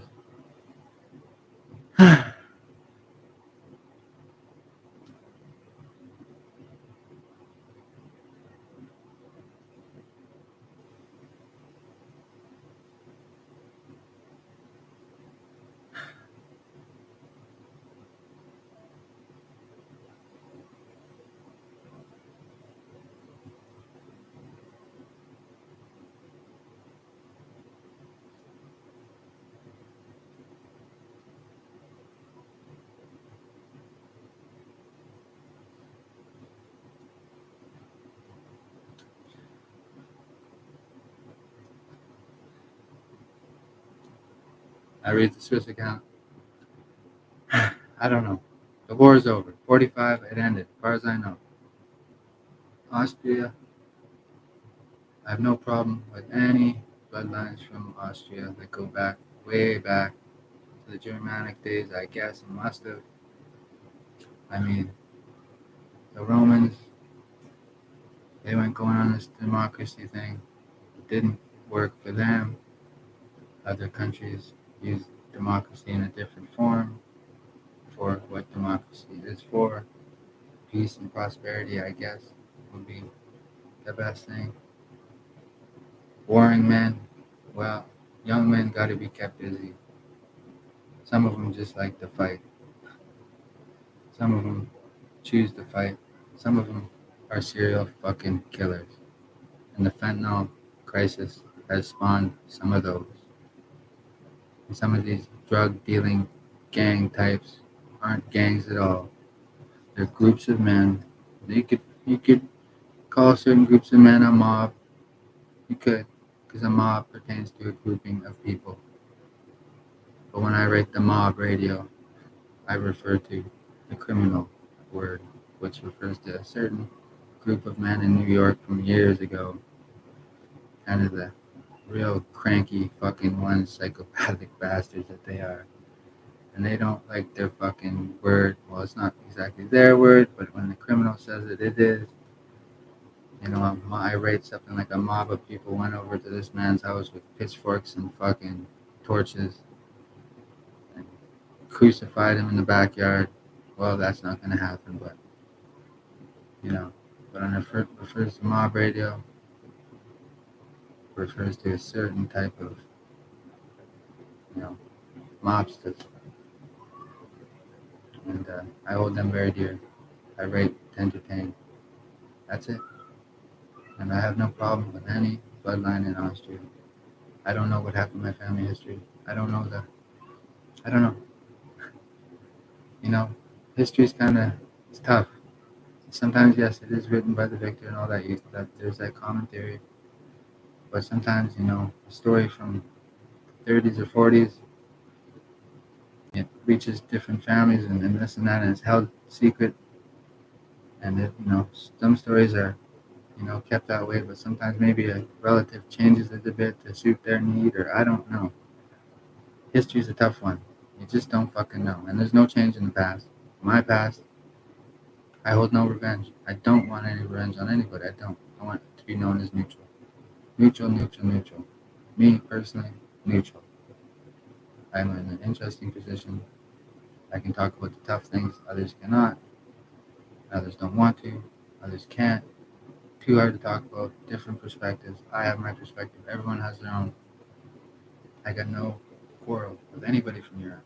I'm, I live in an uncle, a crazy uncle some days, but a pretty fucking good man to me. No problem, really. We play, we play silent Cold War with each other. And Uncle is, he can't believe who I am, really. I don't show this side to him at all. I show him quiet. I show him, only when the women piss me off do I start talking. And the women are good at that. But when they meet me, you know, people use them to, for their own means, or they get involved with different people, and it's a fucking mess. And I wonder where are all the women in Kamloops driving? I don't see them in the car. I see some, yes. Some are at home. They don't want to go outside. Some are scared. Some have just fucking left Kamloops because of their outrage and how I've been treated locally, or by this great big fucking secret that, hey, I'm famous and I like to keep it secret because I like to play, well, in gangland, I'm known as Cody Hayden. And in gangland, I'm a fucking stout force. Some don't want to admit it. Some just can't believe it. That they've been out fenced, out chess mastered. And some have just lost the fucking plot completely and don't know what is what and do psychopathic things to cover up psychopathic things. And they don't want to hurt any young women any fucking more. They want to live a life of quiet, and they're thinking maybe the cell phone that you think nobody knows about is in vicinity to me. And certain men of power in this world will not allow you to have a secret, like trying to kill me, trying to kill off people around me. This is the young guys. 5 guys. I was on Jason, sorry. Jason of Salmon Arm, who can say whatever he wants, fucking hates me. And he's steroided out to the nines. He's on the meth pipe. He's twirling bowl in secret and pretending like the sleeping pills now will save him from nightmares. Well, son, my first diaper, Jay and me got along fine. I like Jay. He mentored me, did his best. Knew they were after me. They wanted me on their team. So he signaled about Jumbo. I had to get to know him. I caught the signal from him. This isn't secret. Right in front of his old house in Aberdeen, in the car. The guy was driving. I meet him at the gas station before I ever fucking introduces me. He remembers the gas station. Yeah, we don't shake hands or nothing. I see him in his truck. I know he's rolling. He knows me not to be solid. I know him to be solid. We don't talk about it. He was solid to me, and he's a true Indian. He's not a wagon burner. He's a First Nations man. What bloody reserve he comes from, I can't remember. Somewhere's around the puddle, like playing hockey. Knows the story. Worried about certain hockey players and this and that. I'm on it, best I can be. I talk on here too much. I need to get into the community and show the flag a little more, as some might say, get a laugh out of hearing that meant not Unc, but the ones around, namely Jason and his beloved son, they just love saying that they tax me.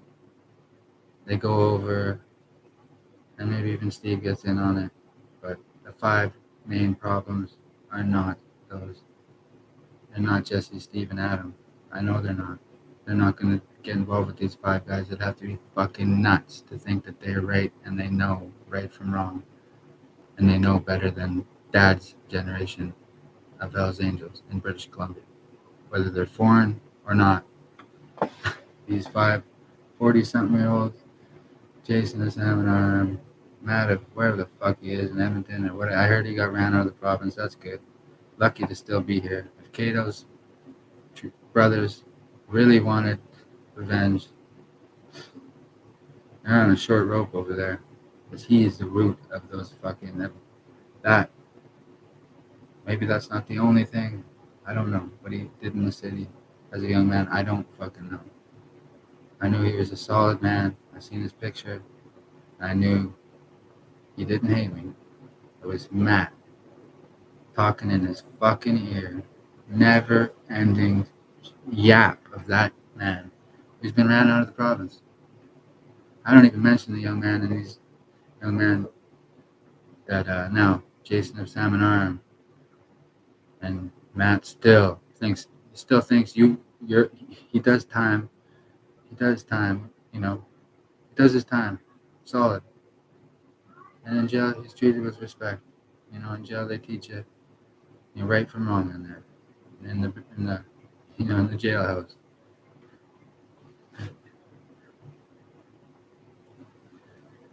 And you get out, and this one still thinks he owns you, this Matt. Tell him whatever you want. Don't fear him. He got no fucking power. None.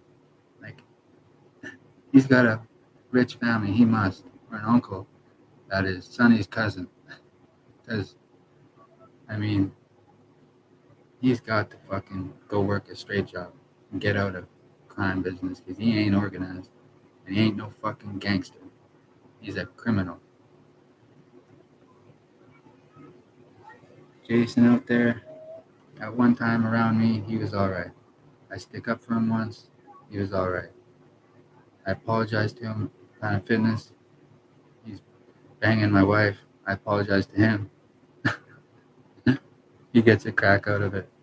He thinks he's so fucking clever. Well, you don't sleep with a married man's wife. In the mafia, that's bad for business. And her father was a very, very respected man.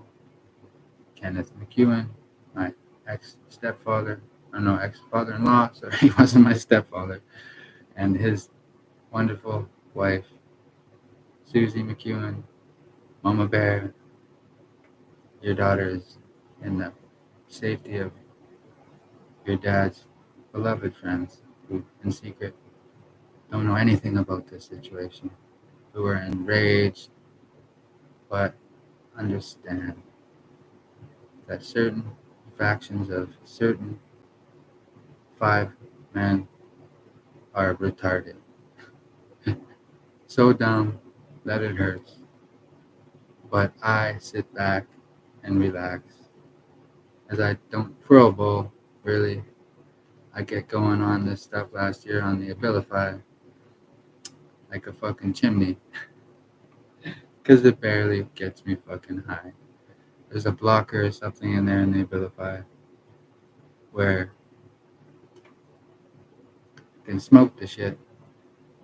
It keeps me awake when I work 20-hour shifts straight on the dope phone as I make a push into turf that, from what I understand, pre-50s was mob territory, North America.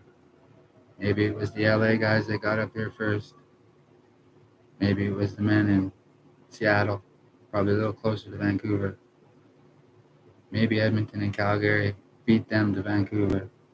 As Rusty said, there's books on Vancouver, Italian, Canadian history.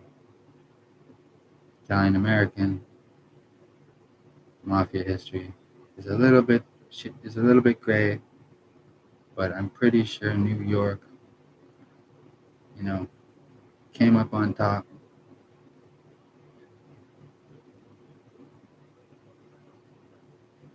I don't know. I have my theories about Italian American mafia history. Who knows? There's names from books. Maybe those fucking names aren't even true. I don't know. Some of them are. I don't know why Joe Profaci keeps coming to mind. I read these books. He was a legend for sure, and his exact story I can't remember. The Profaci family still. The town is like having big families, lots of babies. One's called Tony, and the other one's called, well, Cody's not a goddamn Italian name, so there's probably not one Italian named Cody. That would make sense. It's an English, Irish heritage. And I know the Italian American never made it to London or Dublin. Couldn't have fucking happened. But they're all called Tony, or what's another one? Giovanni, popular. Uh, Carlo, popular. Or Carlos. That's more Southern America.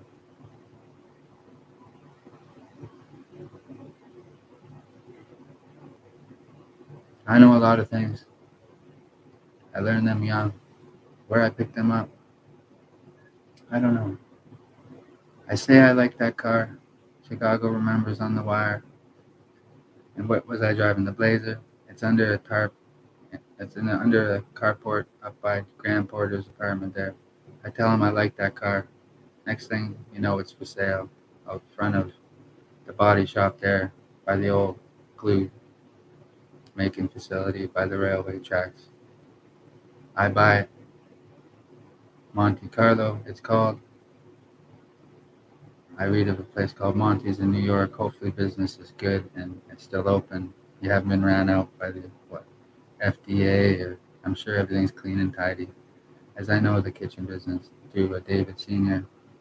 Junior, well, Junior's no good as he makes cheap lies up about me maybe, or gets caught doing something that I wouldn't dare do. I steal the odd piece of maybe cheesecake, New York cheesecake, and eat it on shift, one piece.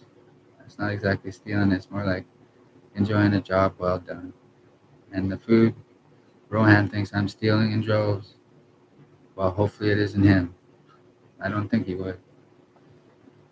But I steal nothing. That's for sure. Ever. Rohan thinks maybe that food that's going into the garbage should be saved for a different garbage. It's leftovers. Now I know my food's safe. The buffet stuff you don't keep, you throw it out. But Rohan lives in a little bit of his own world. He does a good job.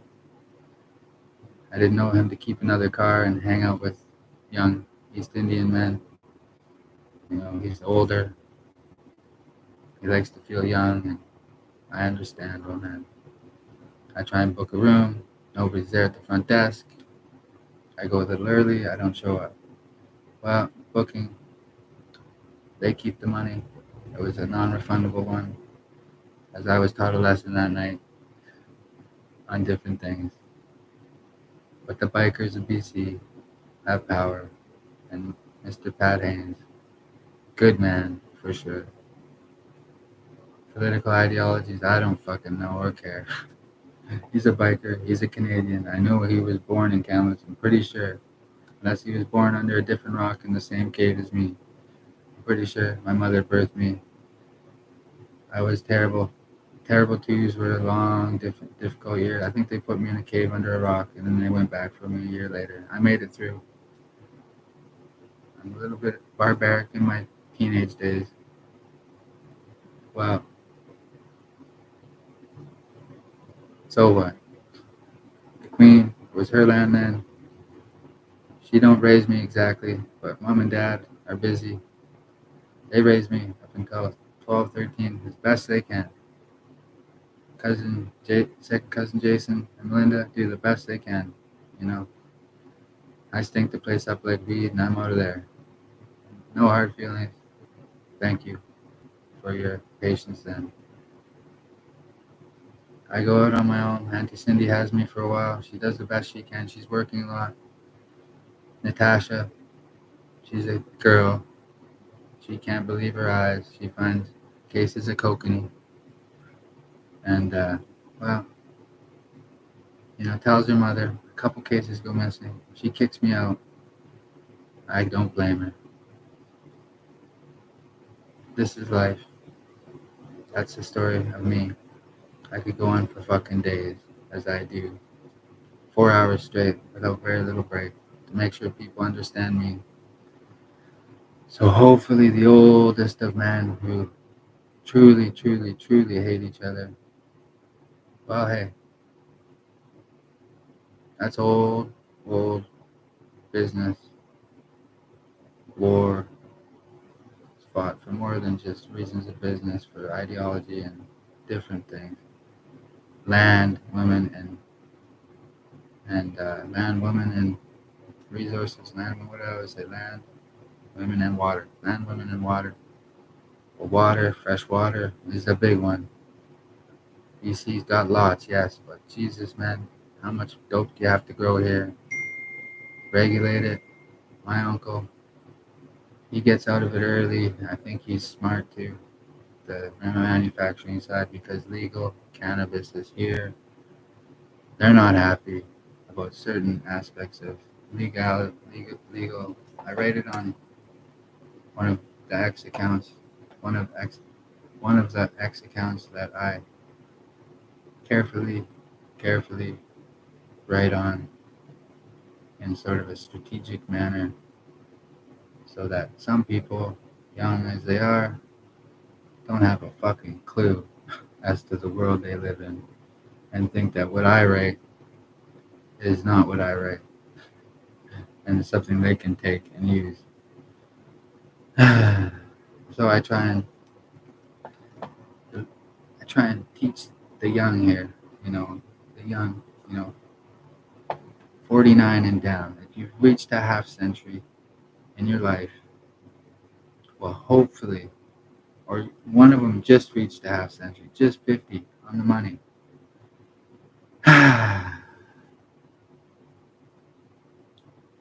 Well,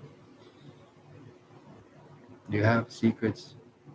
When I first meet you in '06, '07, I don't think you have much for secrets then. I can't say. Then you're just crack addicted, found Freebase, and he never looked back. He was moving packs back then when he was young. When he was young now, he was an earner. He was a different man. Women, when he was young, he's always been good with women. Now, you have a secret. Secrets, nobody tells me. I make assumptions. Something tells me it's not good. I tell no one. We work through it. When you're young, you're moving weed packs. You're smart. You're not the only one that did that. This province, many, many, many young men over the years come and go through the weed pack business. I never got into the weed pack business, moving them. I didn't want to be used as a mule by the bikers. I don't ever really want to get out of low level drug dealing. I keep it small, and control over me doesn't fucking exist. I do what I do in the dope game because I want to do it. And I have good men, all walks of business and criminal element that look out for me best they can. Because there's bad men that look out for me too. And how some of the evil, even the evil ones now are starting to think, oh, he's not that fucking bad. And some of them aren't evil at all. They just use every fucking trick in the book to get revenge for certain things or certain this and that. And good men can use evil to make a point or to fight different things. I don't like to use any. any evil. I use it in my words and my content a little bit. I like the wicked feel and the do not fuck around feel. I don't fuck around. I never did. Sorry, sweetheart. Enjoy that pool table. Yeah, enjoy that house. Anyways, because you should. Someone has worked their whole fucking life in regards to a certain thing that he holds dear, protects with his life, which protects you. I know in that area of the world he is not well liked by the average gangster, the ones he can't fool. And the women, well, who knows what he gets up to? I don't know. I know this, from what I've heard, I don't hear of any acts of violence he's actually done. Maybe as a young man, I don't know. Maybe my brother and him didn't get along. That's not something I can change. Simply in secret, trying to control the underworld up here. It's not yours. It never was. It never will be. Previous to World War II, the mob was large and in charge in North America. Fidel got him out of Cuba. Fidel was a unique human being, and you know, he got him out, but you know, the money stayed, I think, and they would made their way back somehow. Maybe I don't know the history, but he come down hard on them there.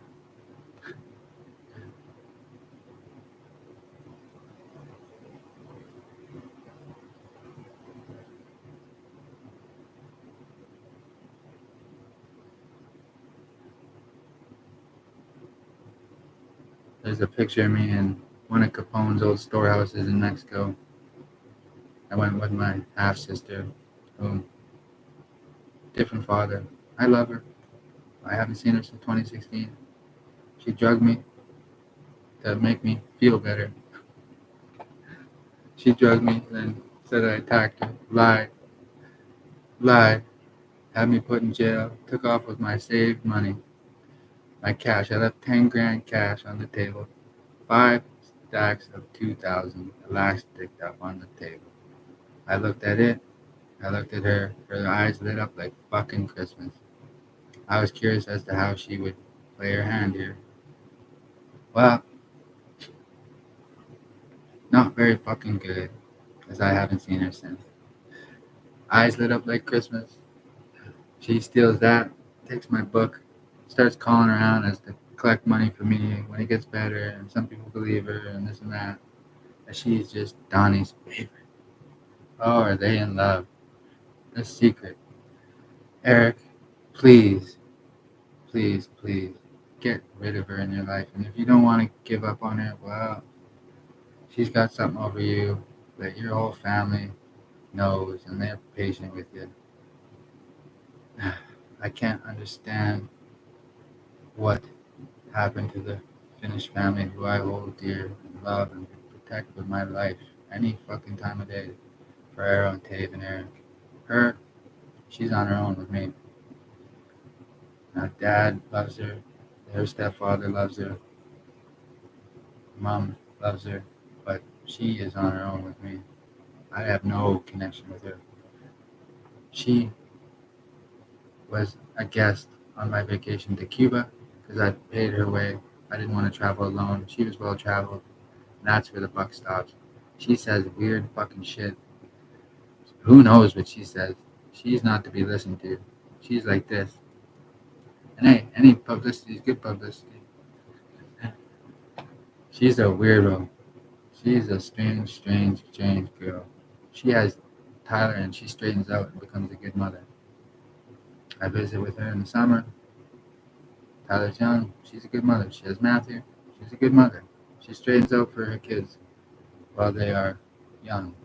She's a good mother. She doesn't have time to go anywhere as they're infants, young. She's kept there. Who knows? I think she's a good mother. Then me and Tyler think that too. She hides things from Tyler. Tyler loves her. She just don't fucking get it. She hates me because I'm going to be successful and widely popular on the internet. The Solar Sun Activated Products, your father's company, Tyler, business. It's a small nail polish outfit. He holds the keys. She will never, ever, ever get her hands on that. As I know Steve. I know Steve well. He helped raise me. Me and Steve always got along. Always. Never had a fucking problem once. The problem in that family was Crystal Ann. She still is. He kicked her out. She had to pay into him. She's cheating, and she tells lies about him. I'm sure he was honest up until the point where he found out she was cheating. This is after Tyler's grown up and Matthew's grown up a bit. They moved to Langley. That helps. I don't know the real story. Matthew, Tyler, love your mother best you can, but you're not having to listen to her. You're grown men. Think for yourself. Uncle Cody loves you. I'm here at your disposal. If you ever want to live in Kamloops, be close to Uncle, we could figure something out. You two could be online somehow or help me out with this.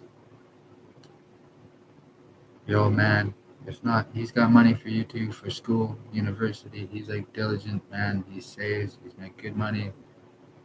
The nail polish business, private, select, clientele that he, has catered to. I'm sure pays some bills. Never met his new wife to be or new wife or girlfriend. I don't know, or the family. I wish them all the best. I'm sure they're happy and comfortable. Matthew, it's normal for teenage boys. You're growing. Young men. Sorry, I was a young man at that age. I was a young man. I was more of a. I was damn near full grown at 13. Not everybody is like that. You're a young man. Your old man loves you. It's natural for a young man not to get along with his dad. This happens. Sometimes a woman, girlfriend or whatever, will try and run off the son to try and get closer to dad for, well, money. You never know. I'm just making, I have no idea. I hear what I hear from a mother that loves her daughter very much, but her daughter lies to her whole life, but everything. But Steve, you know best. You are a smart man. I don't know. Matthew's a grown man. I know you love your son. Matthew's always been a wily one. Tyler, always, a little bit more strict like you with things. He's in a parked car. Someone hits him. This is not. This is not okay. He's healing now. His back, yoga, everything I tell him. Grandma, yoga. This is a good one for that sort of stuff. I know it's womanly in nature, but it's for everybody. So I don't not hear things. Things are well in hand. Steve, love you. You're old man, a railway man. He protect the family with his life. His wife, yes, I remember. I remember Jamie. I remember, a certain man at a certain function. He was there as Jamie's friend. Serious man. At Burnaby. I'm not sure if he was from Burnaby. You might know of Iran. That's boss. So, hey, I'm good at propaganda. We wish Chrissy the best as she actively tries to find ways to destroy me and my reputation and have me put in the psych ward. Well, I haven't seen her since 2015, 2016, period. So I got to go down to ACT and just check in because I'm not on extended leave anymore. So I make the doctor Leslie. I tell her I'm going to continue, and I'm going to continue because I want to. It's good for the community to know that I go down there. It's good. It's good for me. She gets to make sure my mental health is fine. Every once a month, I go every 2 weeks, every week, whenever they want. I forget. I sleep in. I'm going to go.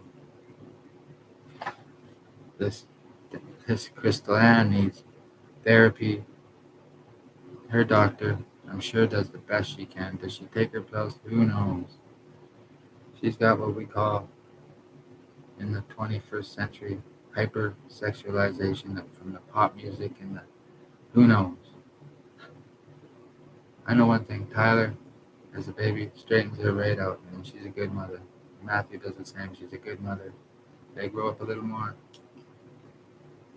Maybe she needs another child. I don't know. Who knows? But Crystal Ann, you're not gonna ruin me. As the Solar Sun activated products is Steve's, and as famous as you think you are, you have a good job. You know, and better just forget about me as far as the day to day. I really don't want anything to do with you. I wish you the best. And your son's a grown man. If I want my son to say hi, but if not, they know. Well, I don't give up on anything. And certain 5 individuals and the competitors and the rest of the mafia and gangland and all the works. That five, the head of it, the one in Surrey, I won't mention him. His dad now knows the true story from my side. I don't fucking lie about nothing. Those five lie, lie, lie, lie, lie, lie.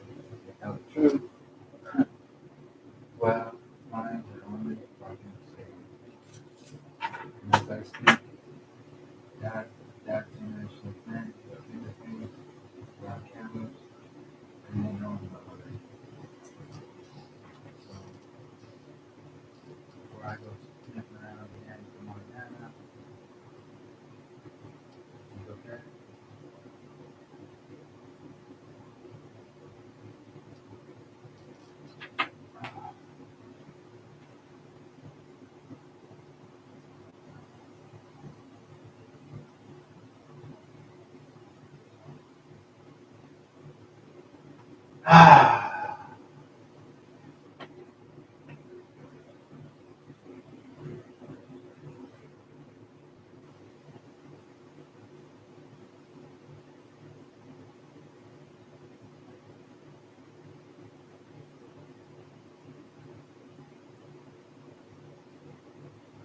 That generation. Well, I hope Uncle Val is on my side. He didn't see clearly. He sees clearly now. And well, the young man of Kamloops who think they're gonna outfox the dad generation, who think that the dad generation can't get even for certain acts, and they're gonna hide in secrecy because of the fear you have over the women and children, or women and young men of Kamloops. Well, it didn't work on me. If I find out anything, I just seen Montana last night. She was fine. If I find out something has happened to her, it's not gonna be fucking good. I promise the young men of 20s, 30s, and 40s, very fucking stupid thing to do. And the one in Surrey, Donnie, don't fuck around. Uh huh. And the one in Williams Lake, Ira, time to start crying. Isn't there guys up there that still want revenge on him for a shooting? Well, his dad hopes that he survives. His mother does too. And Matt of Edmonton, time to start crying and pop some more pills. And thank your fucking family for keeping you around. And Cam of he ain't of Kamloops, of Paul Lake. You think so, huh? You think so, huh?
Get some coffee.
Ah, Cam of Paul Lake has the pin to my account.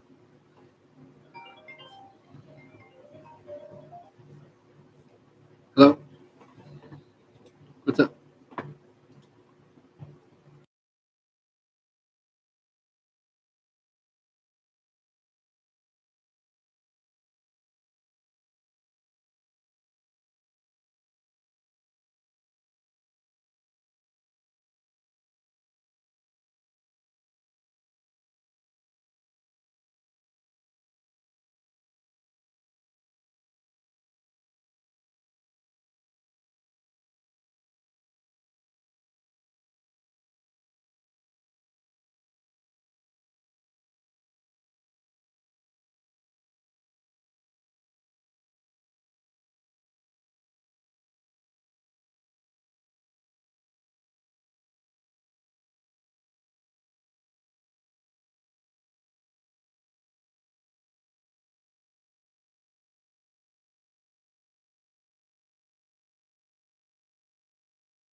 Hello? Do I have the wrong number? Oh, sorry. Go ahead.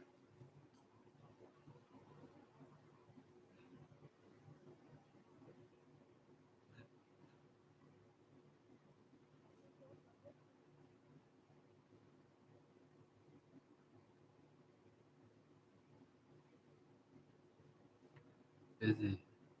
Which one is it?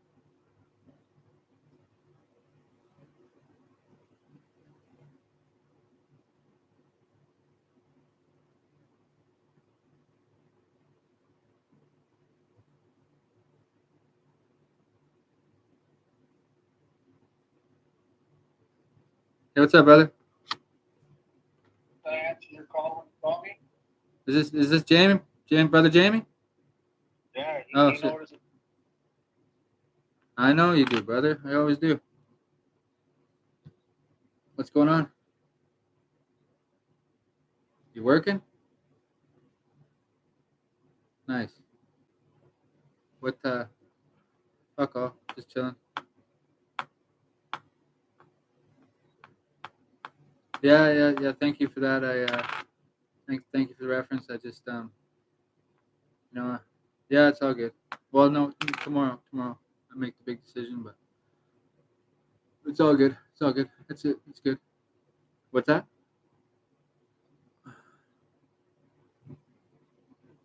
No way. This is way out of the way.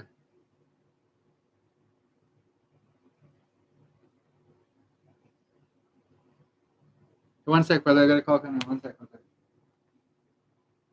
Hello. Hello.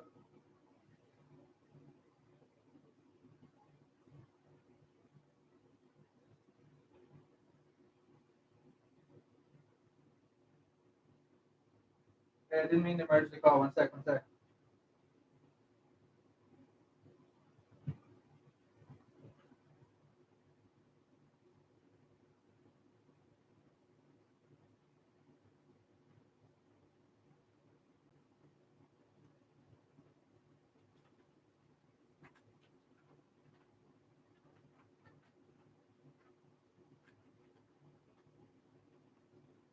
Hey, brother.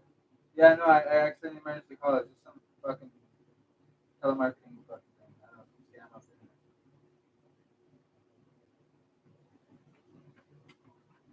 internet. Yeah. What are you up to? You working today? Nice. Fuck off. Seeing I might need a hand moving. I know I'm on time off and everything, but I know you probably don't want to do any more of it. I might see what you're up to the next couple of days.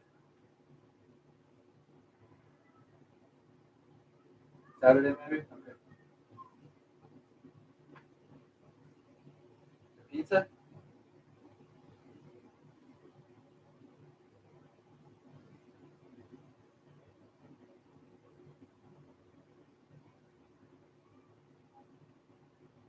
Uh, what's that? Oh yeah, the pizza, yeah. Yeah, the pizza's alright. It's just I've been eating it quite slowly. I've been distracted with I do some blogging on the internet now. It's been doing too much. I get back to work. Yeah. Been lazy. Been sleeping in and not showering and all the rest of it. I need to change the scenery a little bit. I was thinking about moving to Vernon on the first, but I don't know if it will. And it's about an hour, isn't it? I know it's about 40 minutes from my parents.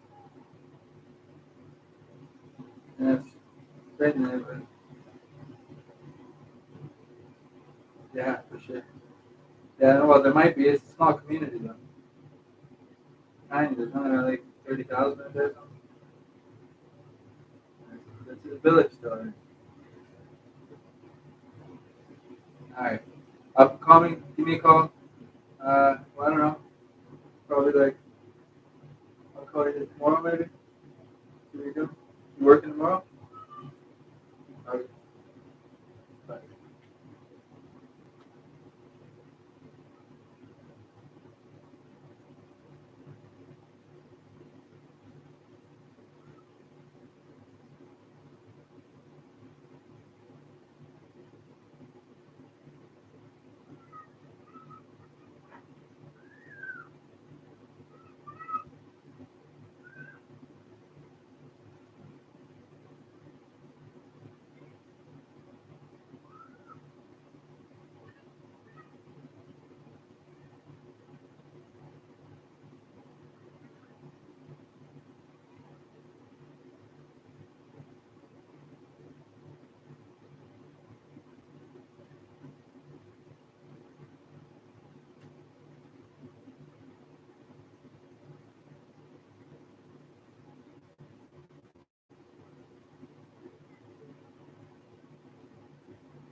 Trapped in?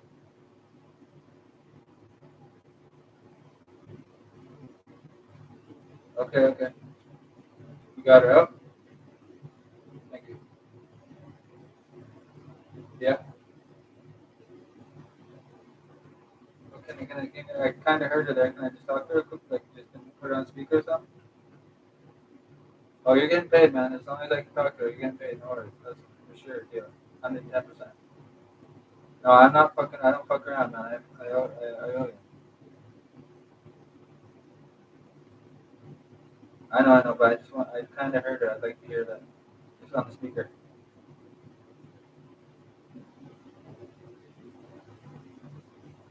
Thank you. Thank you. Okay. Thank you.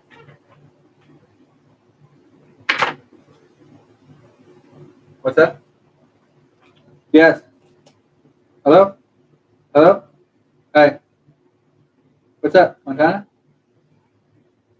Where are you? Can you? Are you want? You're at the tournament. You want to? What do you want to do? You want to go grab lunch or something? I don't. I can't do any transfer. I can do cash. Can you walk? Help her walk outside? Like, be with her. I'll talk to her. Okay.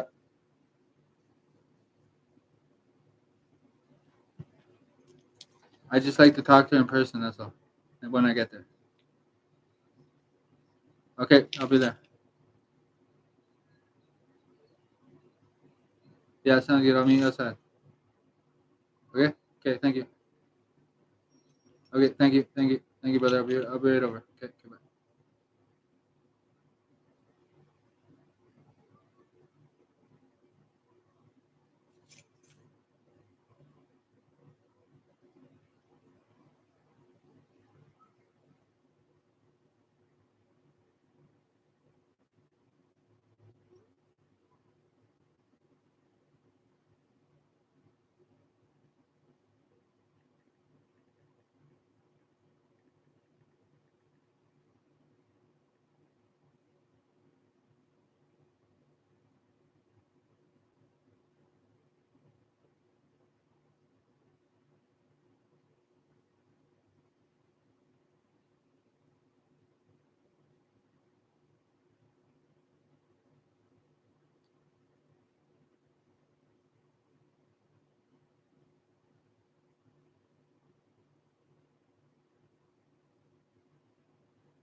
Trevor.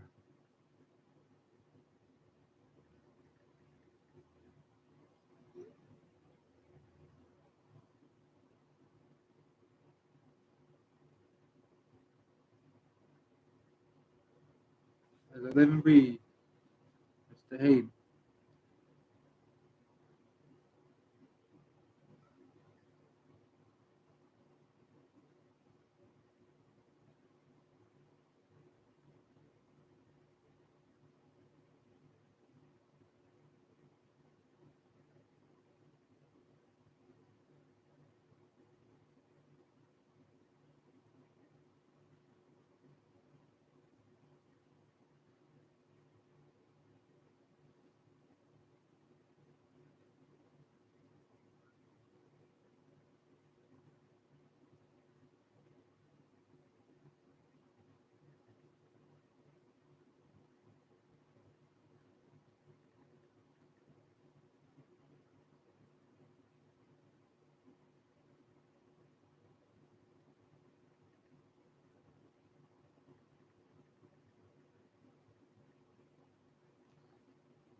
With a BC Parks license plate, you're helping protect our provincial parks for every moment of unforgettable adventure, from sunrise to sunset.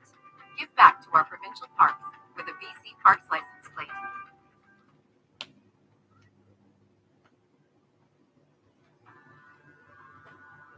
Someone sits down next to you in a flight, your worst nightmare is that they're wearing Axe body spray.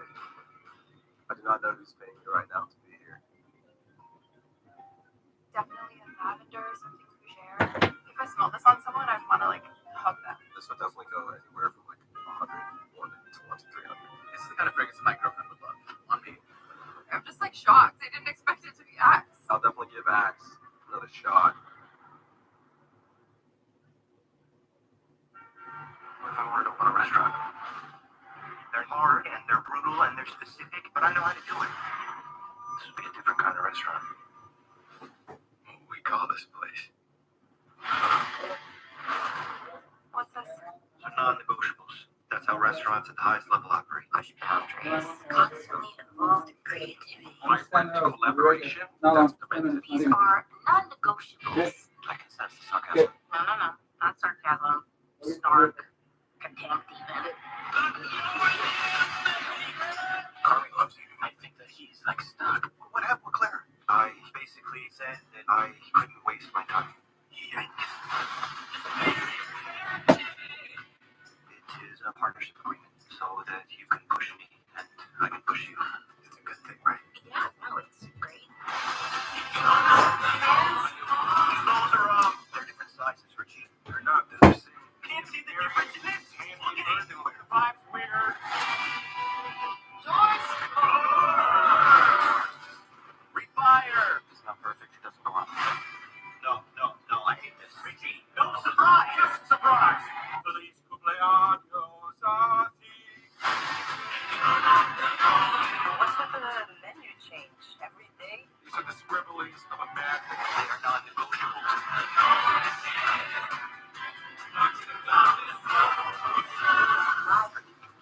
We're gonna get started. I thought it was a trap. Critics, it's correct. It's totally packed. So where's the money? This is for something else.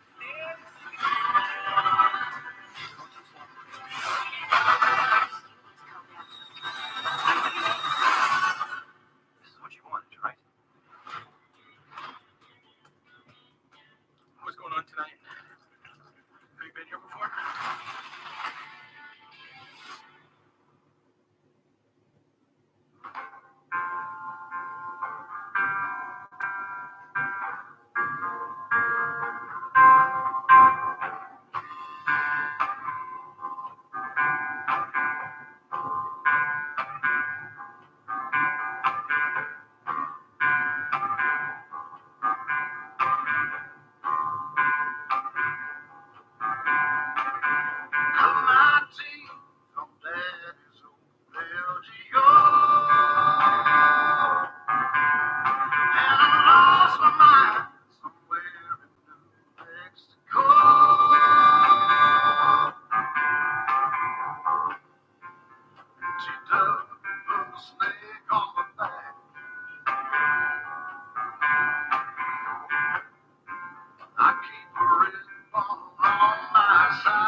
I've been higher than a Jones.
Thousands of Canadians like Glenn test our products for quality over and over and over again.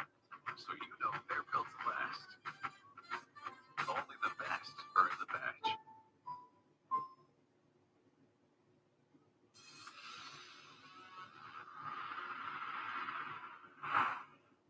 What's up, guys? Perry from Rockville here, and today I'm going to show you how to turn your RPG 2X10 V2 into a karaoke setup. So I'll just be taking one of the dynamic microphones and one of the XLR cables.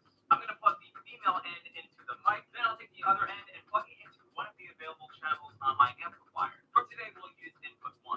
So next I want to raise the level knob here on my channel, and to hear everything coming through the amplifier at the speakers, I'm going to want to raise the master knob. And now if I flip the on switch on the microphone, check 1, 2, you should be able to hear my voice coming out of the speakers. Another really cool thing is that each microphone comes with a mic clip, so you can attach it onto any mic stand and have it prop up your microphone. Now we have 4 channels that we can use on the mixer, so let's go ahead and see what they can do. So as we just went over before, we have the level knob to raise the volume for each channel. We also have a bass and treble knob to adjust the overall sound for each channel. So the bass knob will affect all the low end frequencies coming from the channel, so if I lowered it, check 1, 2, check 1, 2, you won't hear so much body in my voice.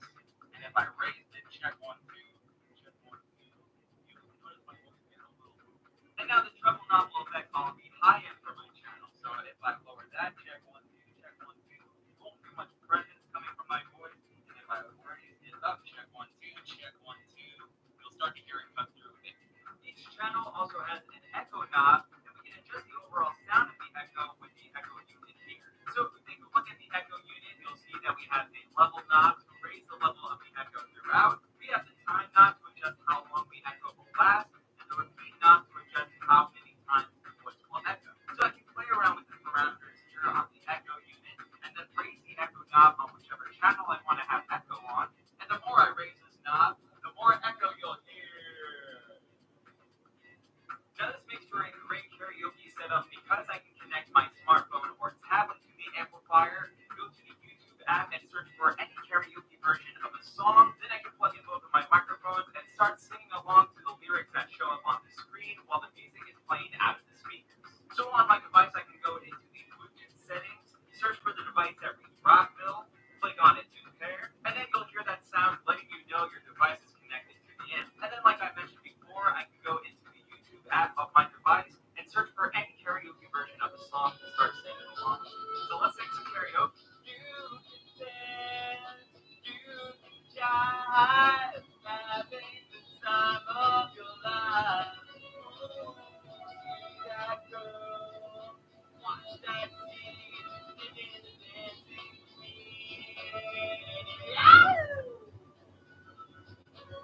And remember, you can use the echo knob on each mic channel to give your voice an extra flair. So hopefully this showed you guys how easy it is to turn your RPG 2X10 V2 into an awesome karaoke setup. But if you guys have any questions, comments, or concerns, feel free to reach out to our customer support team through phone or email. As always, I'm Perry from Rockville, and we'll see you guys next time.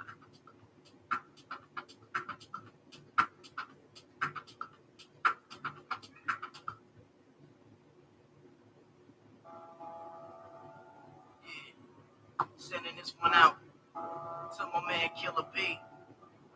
No doubt indeed. But that weed, you know what I'm saying? That old real shit. There's a war going on outside, no man is safe from. You can run, but you can't hide forever from these streets that we done took. You walking with your head down, scared to look. You shook, cause ain't no such things as halfway crooks. They never around when the beef cooks in my part of town. It's similar to Vietnam. Now we all grown up and old, heavy on the cop control. They better have the riot gear ready. Trying to back me and get rock steady. While the Mac runs up, I touch you and leave you with not much to go home with. My skin is thick, cause I'll be up in the mix of action. I'm not at home, puffin' live, relaxing. New York,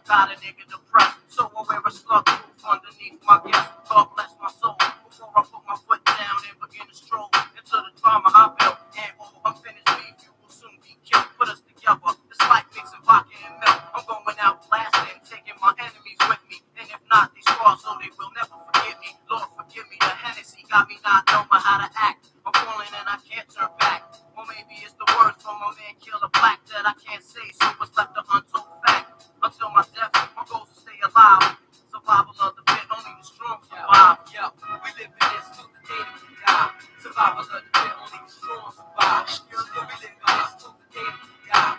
Survival of the fit, only the strong survive. We live in this till the day that we die. Survival of the fit, only the strong survive. We live in this till the day that we die. Survival of the fit, only the strong survive. I'm trapped in between two worlds, trying to get dope. You know when the dope get low, the jewels go. But never that. As long as things still crack, I'll be on the block hustling, count my stacks. No doubt, watching my back and proceed with caution. 5-4 working, no time to get lost in. The system niggas using fake names to get out quick. My brother did it and got back for 2 ounces. I live with one scores, hit the block hard. That's my man Twin when he got back to fuck me up, guard. But shit happens for a reason. You find out who the true keepers when you're upstate bleeding. You can't find a shorty the truth that big with you. Ain't with it, 2 to 4 is difficult. While on the streets, I try to maintain.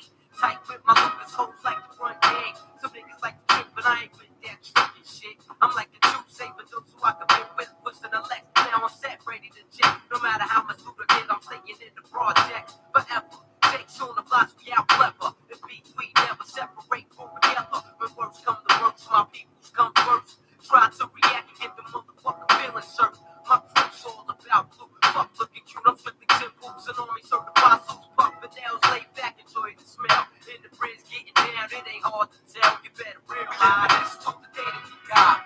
Survival of the fit, only the strong survive. We live in this till the day that we die. Survival of the fit, only the strong survive. We live in this till the day that we die. Survival of the fit, only the strong survive. We live in this till the day that we die. Survival of the fit, only the strong survive.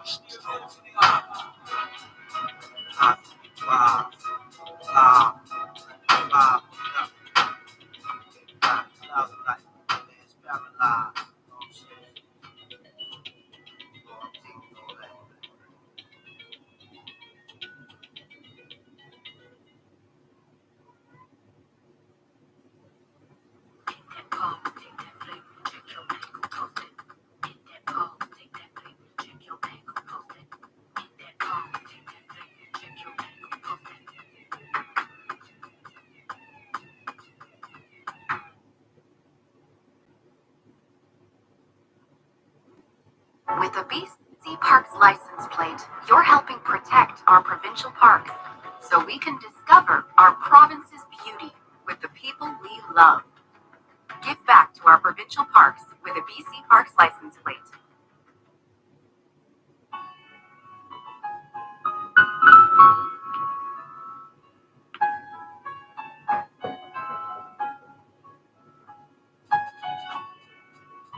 Yeah. Make me flip on you. Actually, you can't make me do nothing. I might decide to. I used to push dogs, then now push drugs. I knew a kid that put slugs in his own mug. Used to show me his guns. Ain't a cat that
Have you heard of semaglutides? Ozempic, Mounjaro?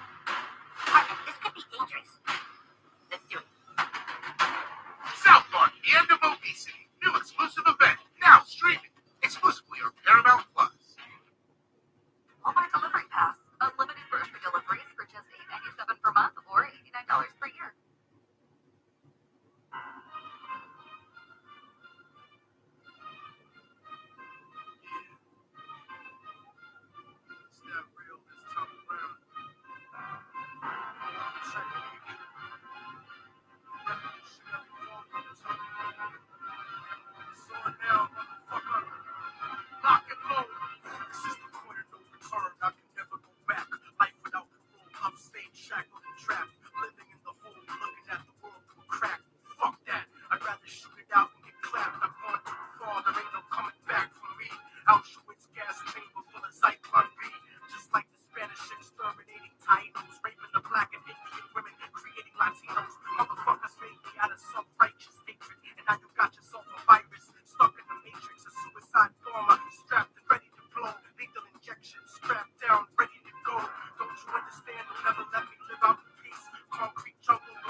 What's up?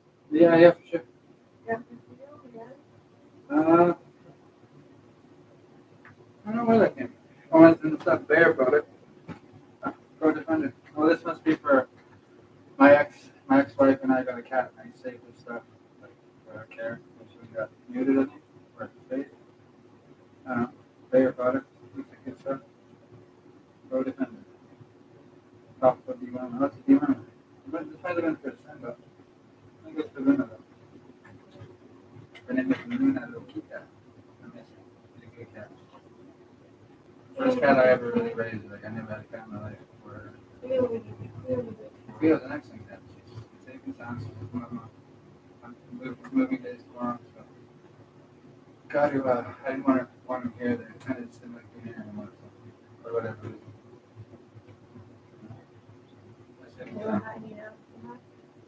I don't know. I just didn't like it anymore. Tell they're alert and nervous. Didn't like it. What else did we get? We got that fancy bulb. Where'd it go? LED bulb. And the stream's on left, so just don't say anything. Top secret. Pertaining to the life you're in. You never do. You solid. You never talk about. Anyway. I have my guesses. I'm good at it. I know you love me. I'm gonna carry 3 of my babies one day, all in one shot. Good. You good though? You alright? Safe and sound. So we got the stream on. I'm trying to pick up some trash. I had one viewer earlier. I couldn't pick them up. Him or her, I don't know. Could have been one of the ones in the middle. I hear that. You know, this is it. You gotta pay respect to them. You know. But you're gonna want to read the instructions on it. No way to tell. You gotta respect for all of them. Everybody as well. Huh? You gotta read the instructions on I know. it. Fancy ball, fancy ball, fancy ball. You got a Wi-Fi. Oh shit.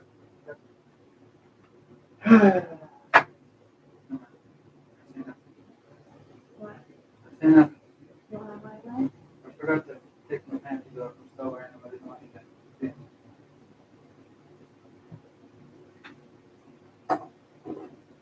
You got no Wi-Fi?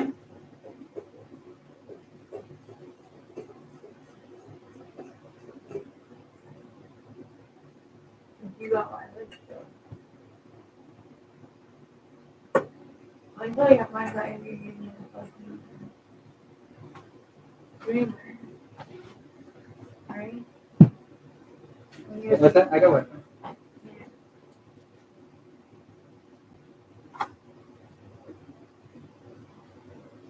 Did you get a new phone?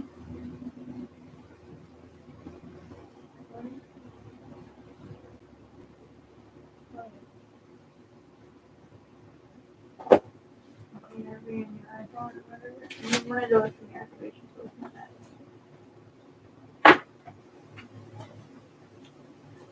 You want to go Wi-Fi too. Put them on the edge of the bed.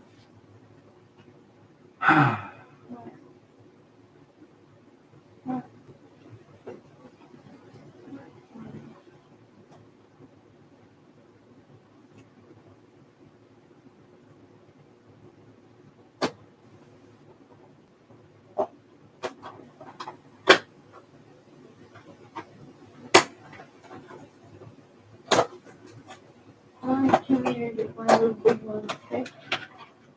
And you put kids to the school. that? You got a meter too? Uh, That's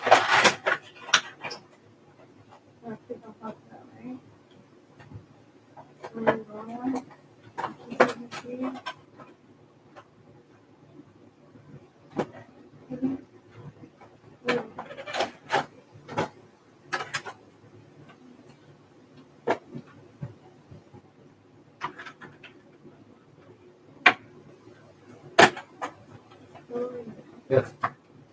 The meter long should be fixed with the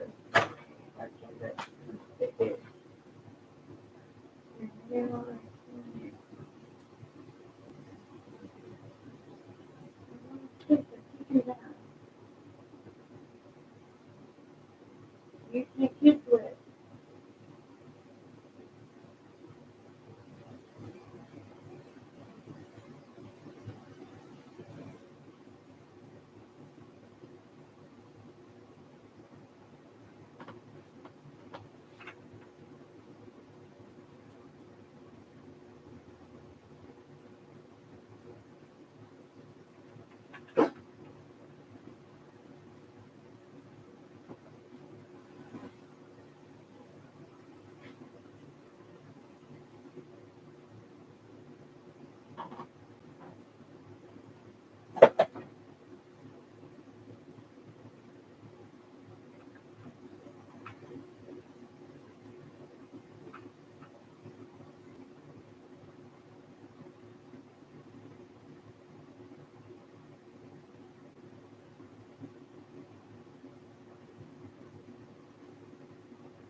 Kayla, you tired? Lay down, have a nap if you want.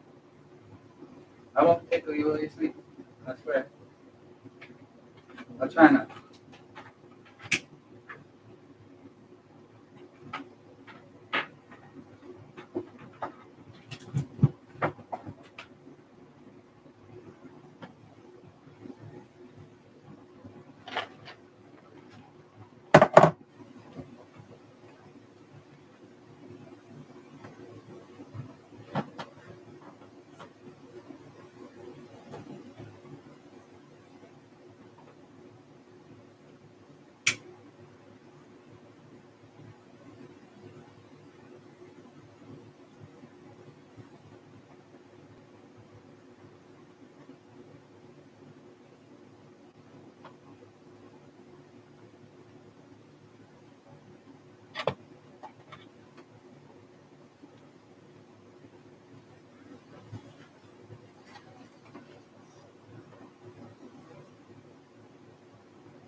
You lay down, Peter?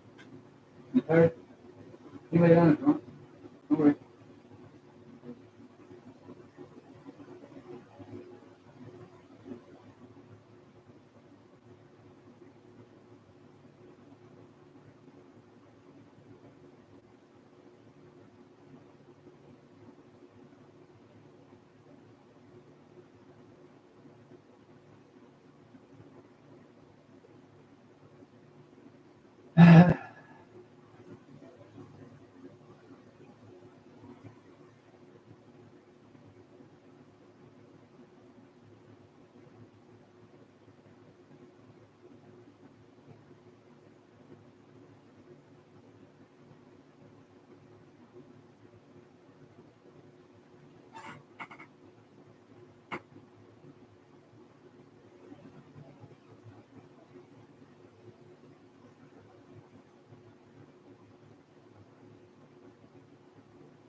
Peter, let's get you in bed.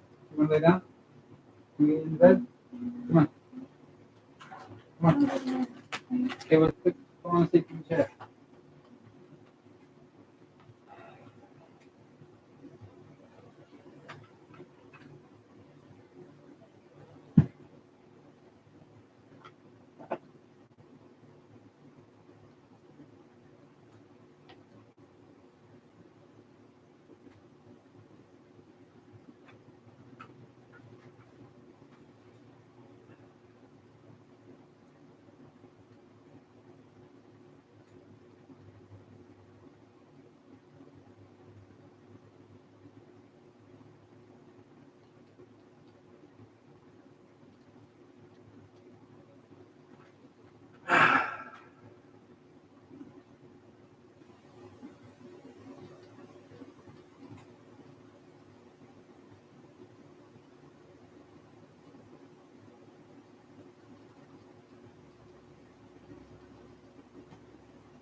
Come on, Susie, put it back.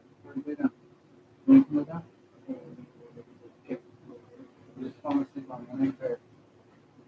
It's your assumption. Some of the good stuff. I'm gonna smoke me a doobie.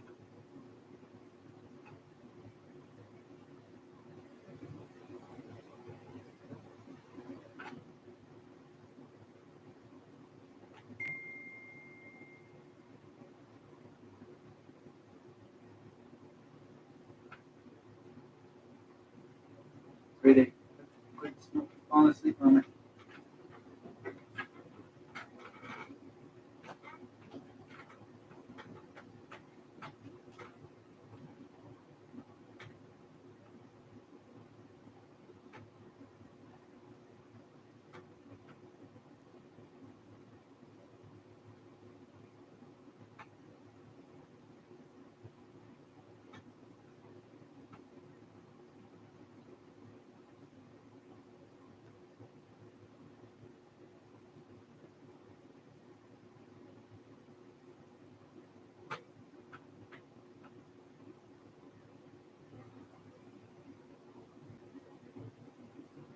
Sweetie.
Sweetie, you lay down. You're gonna fall asleep on me.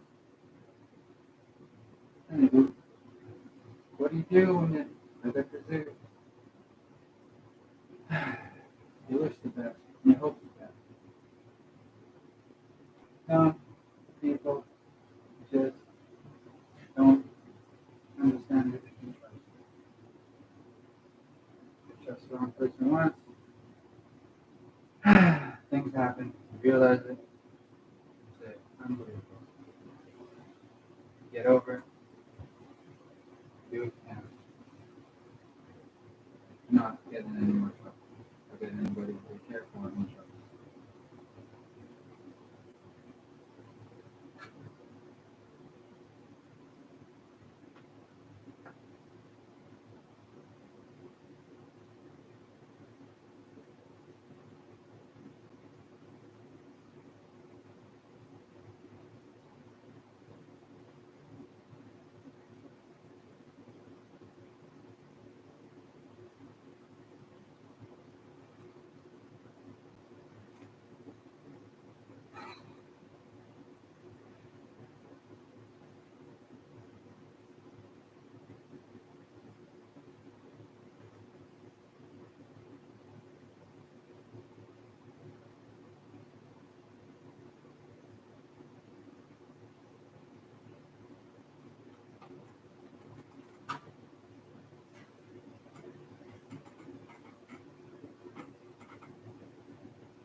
lay down. Get some sleep. You're tired. It's okay. You can sleep.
Sweetie, lay down here. Sleep. You sleep lay down. Want to lay down right here?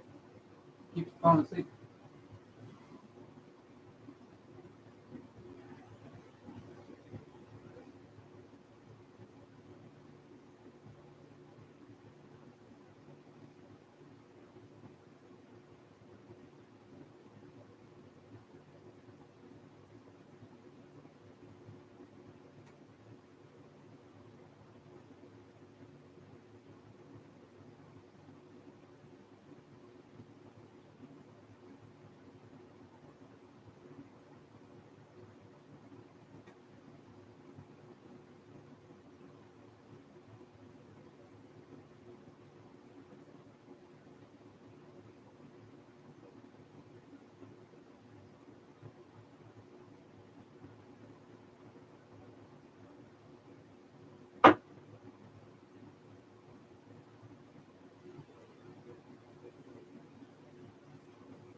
Had a fucking great winter. Tactics are deployed against me. I don't even fucking flinch. Doesn't bother me one bit. We talk one time on the phone. Well,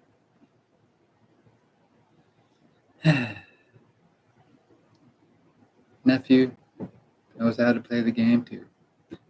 He's Canadian, born in Kamloops. The doctors here say we fucking seen them come up the womb. Some of them, or I don't know if they're still around or they know that. Dad from Montreal, St. Hyacinthe, came out here on the train. Lived in Kamloops a long time. Dad, he's all right. You're fine, Dad. Relax. Everything's good.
I know nothing. I can prove nothing.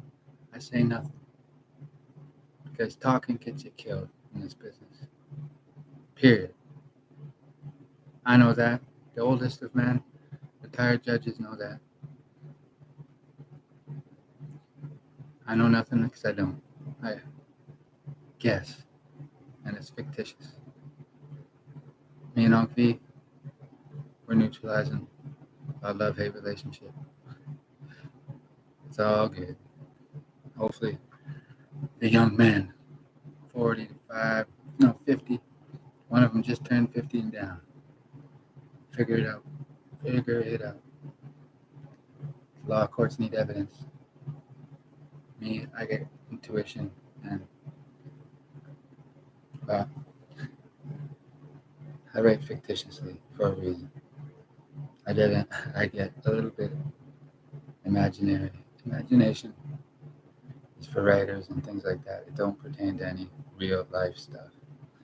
So be careful what you read, careful what you believe, careful what you take credit for.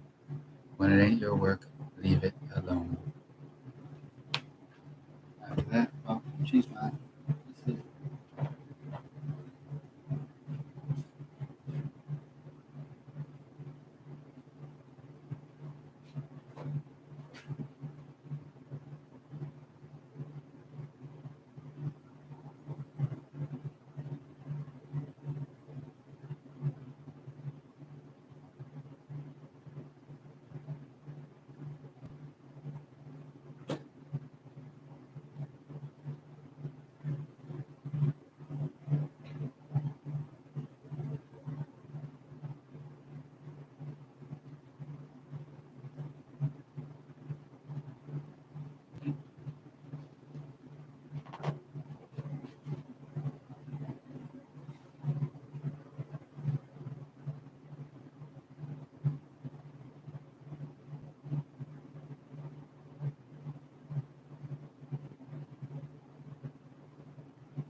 Long live America.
Cody TV, maybe.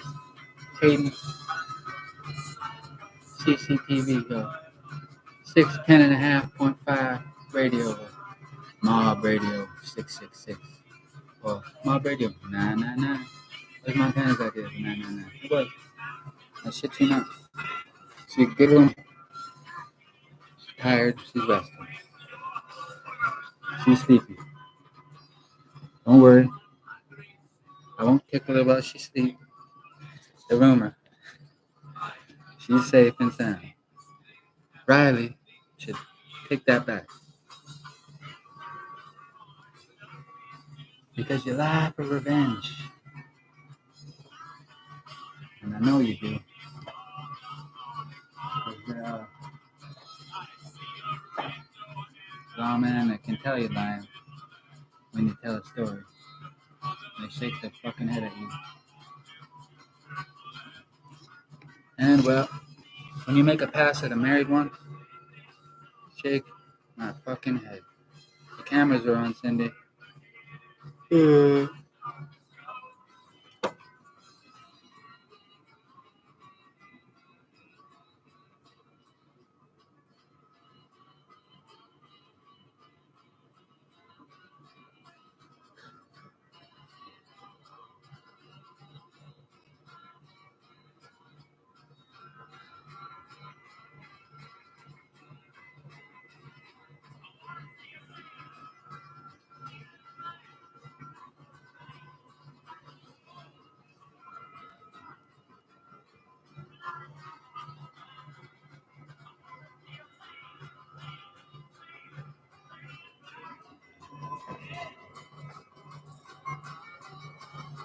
Cindy Lou. Cindy Lou. Nobody's taking over Canada. It's okay. Relax. Okay? Relax. Jesus Christ. The young don't know what the old know. And the British are proud of the history, some of it. Maybe all of it, some of them. Other ones don't like it. Some don't like it at all. I don't fucking know. I'm not British. The fact of the matter is, Alan, you remember when you first got here?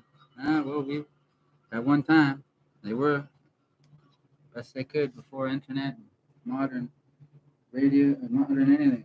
Sailing ships across the fucking ocean. A small island like that.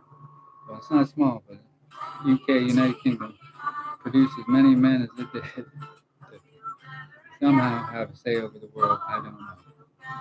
They did. That's respectable. And well, who knows how the worldly powers work? I don't know. I don't know. But if the Americans fail, I want to be next. I'm a nation state. Let me have a shot at it. And they ain't gonna. So. But if they do, I'm in the lineup. I don't want any help. Just me.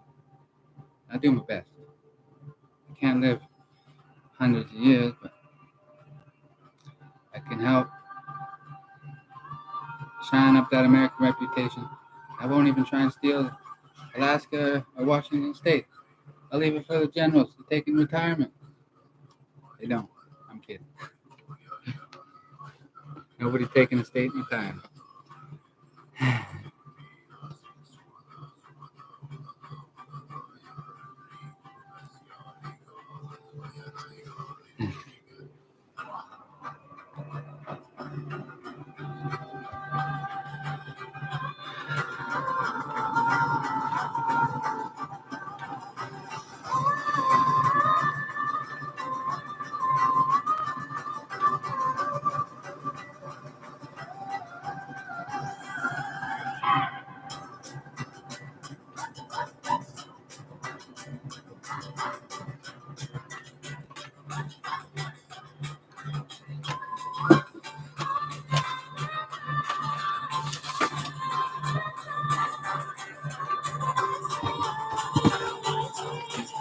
No suggest. The dads will figure it out. The dads, the bikers will figure it out. Her dad loves it very much. And the lies she tells about him, I know aren't true. Carrie, she was never listening. She's ever. Montana's fine. She's never.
suggest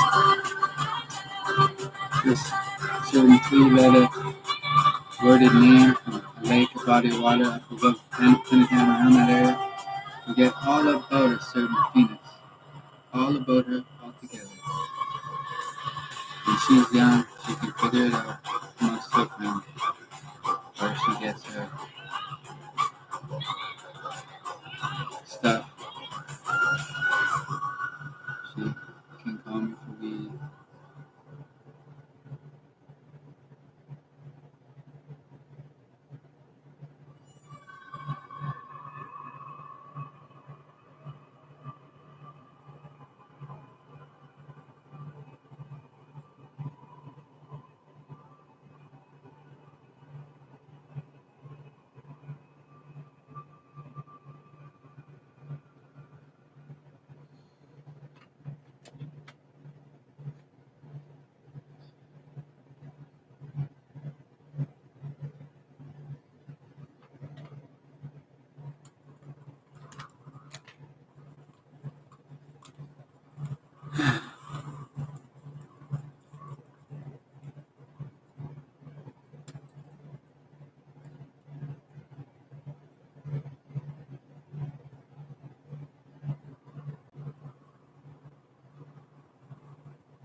By reliably delivering more, the Hyundai Kona SUV has earned best residual value from J.D. Power 4 years in a row.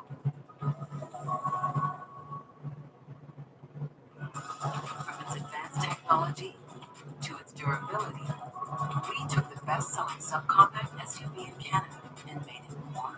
Wow. Are you ready to make junk disappear? I'm so looking forward to this. We make junk disappear. All you have to do is point. Call 1-800-GOT-JUNK. Or visit 1-800-GOT-JUNK.com. We'll be there before you hang up the phone.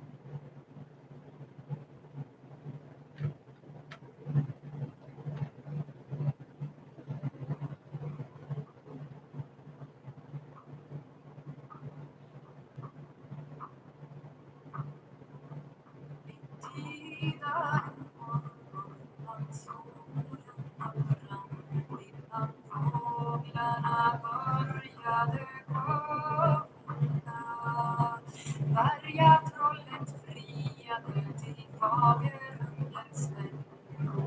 Vatten falskeliger tunga. Hermanne, vi tror loven i mig hörde jag bjuder så gärna. I grunden väl svara fast ja eller nej. Om vi viljen eller ej. Heder vill jag giva de gångare tolv som går ut i rosende lunde. Aldrig har det varit någon sadel på den ej heller rädsel ut i munnen. Hermanne, vi tror loven i mig hörde jag bjuder så gärna. I grunden väl svara endast ja eller nej. Vi viljen eller ej.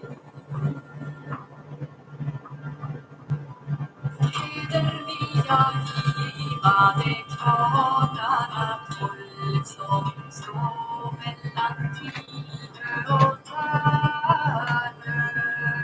Stenarna de är av rödaste guld och hjulen silverbeslagna. Hermanne, vi tror loven jag bjuder så gärna. I grunden väl svara endast ja eller nej. I viljen eller ej. Heder vill jag giva ett förgyllande svärd som skimrar utav 15 guldringar och strida vid stridsplatsen solen i välvinga.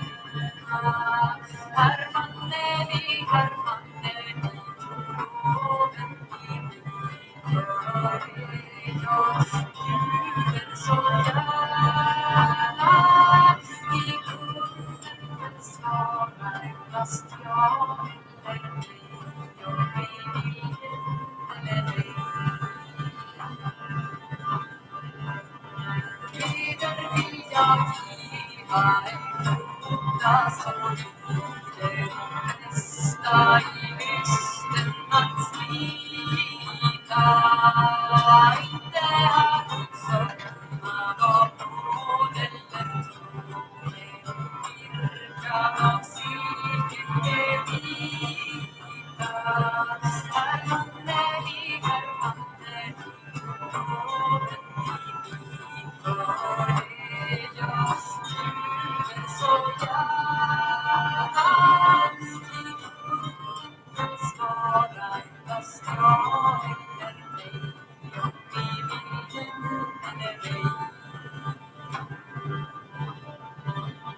sådana gånger jag tog väl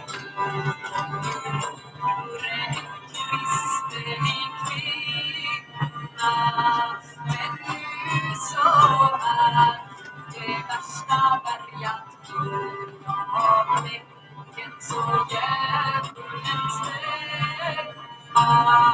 Herr Mannervik, trogen för det jag bjuder så gärna.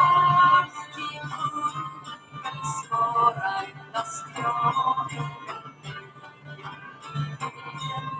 eller dig.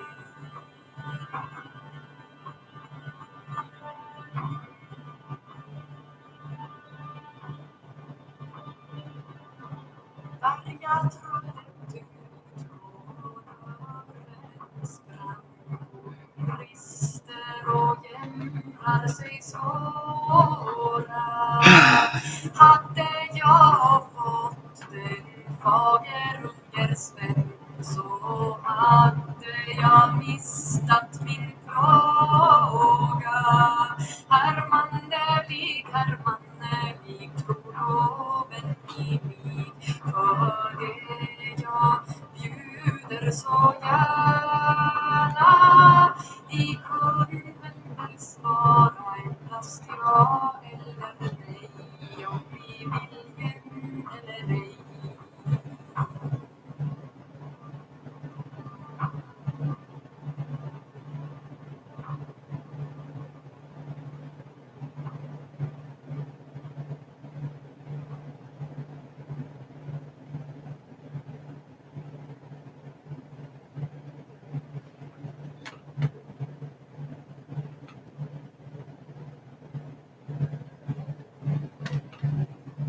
What's behind the Blue Cow logo?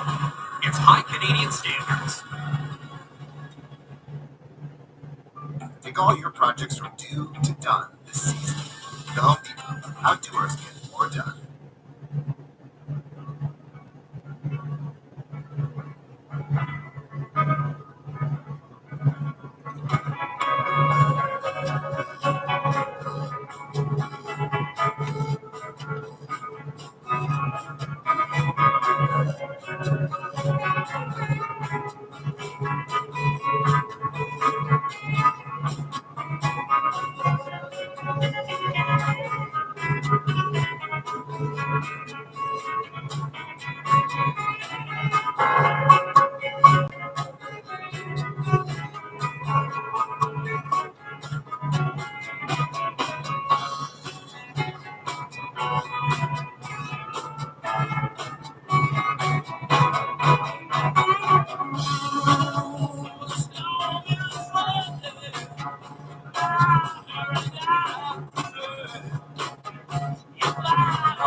Old and gray.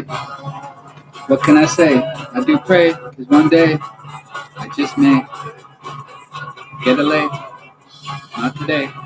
She's sleeping. She's safe. She's sound. With me here and awake, they know that. Cindy Lou, you know that. You're forced to do something you don't want to do. You're with a better man now than some of the other ones you've met in your life. He protects you. Don't try any of the silly things you did with me, with him, okay? Put that all behind you. Okay, Enjoy mixed being tiles is what you need in your life. You just peel and snip. a woman that's in a No relationship. wall damage, and exploring a bunch of different layouts is super That's fun. it. You can really make them your own by choosing the style, size, and frame you want, and Mixed Tiles will deliver it right to you. Just order Mixed Tiles today.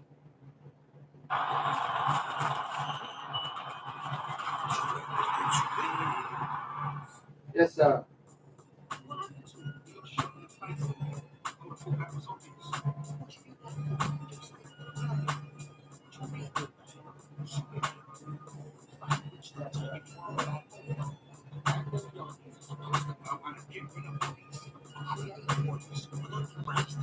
Let's talk about dead body disposal. My proposal: take the corpse to the bathtub and drain the blood out of the bathtub. Strip yourself new first so you don't get blood on your new shirt. Cut the fucking corpse off like a butcher to be can and put the pieces inside trash bags. Those will be reeking like a bag's ass with flesh covered in leeches. And throw the bags away in various trash bins in different areas. This shit's hilarious. Nobody notices. Some asshole taking out the garbage. Who would do it to carcass? Even if they were focusing on the plastic bag and dog kid, and even the nosy bitch wouldn't open it, it make no sense. And if you do it just before a trash pickup, the body's pulled away before it decays and stinks up. It won't be noticed, but literally tons of other shit. Your bag is in the middle, buried right under it. Especially if you double bagged it, your victim will stay a faggot in fragments, forever stagnant. Yeah.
As it pertains to,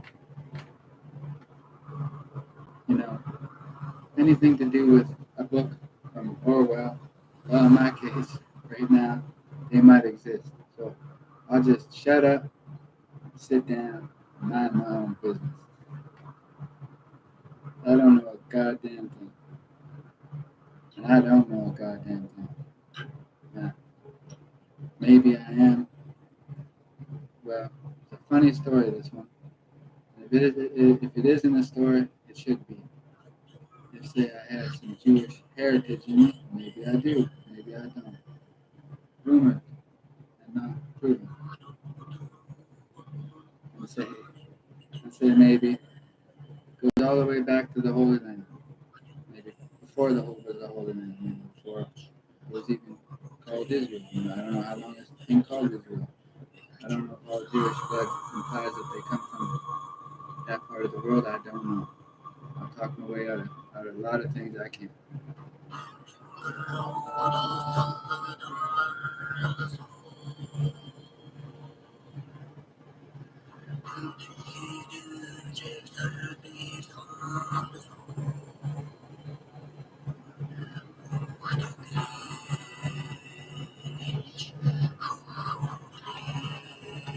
See, I talk of a place before I was mentioning Israel and all that. But this is my cat Simba's favorite song right here. One of them.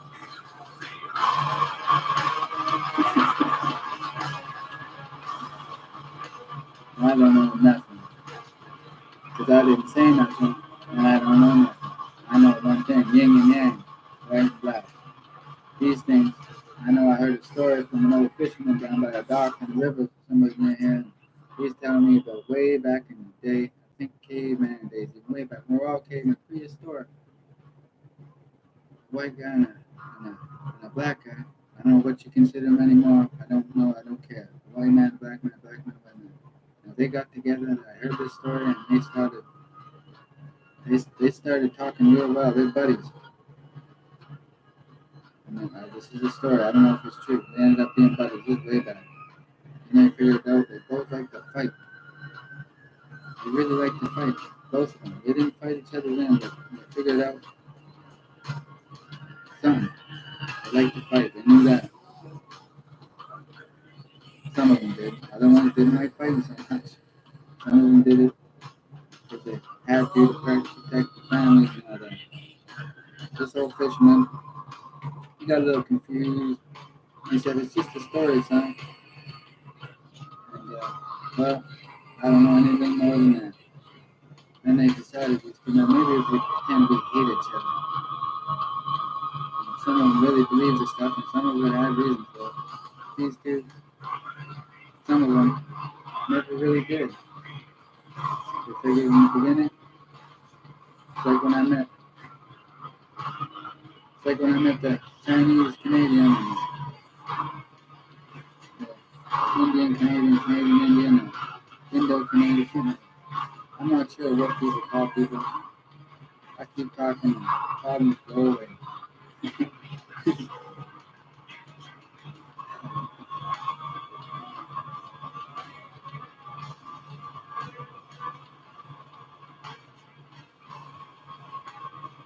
You see, I hear voices in my head because I simply forgot to take my meds last night. No, I didn't. I took them. I had a long nap. She's good.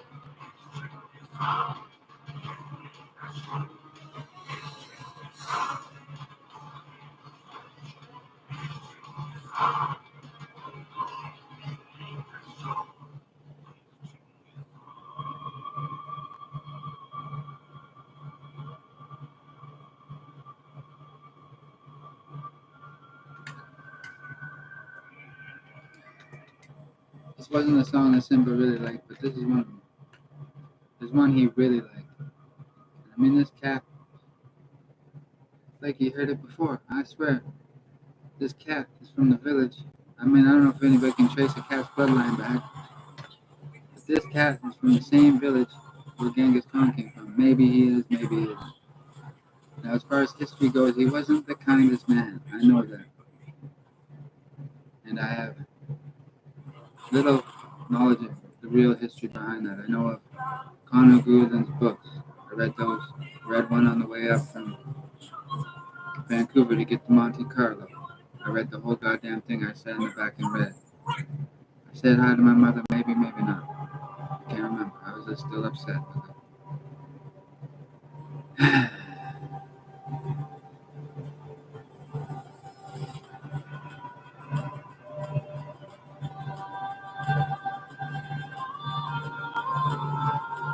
I love my mother. I love her. All is forgiven. It's a long time behind me.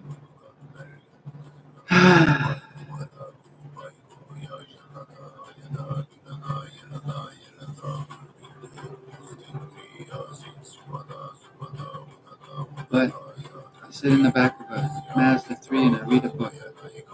Connor Goulden's book. It's about the Romans.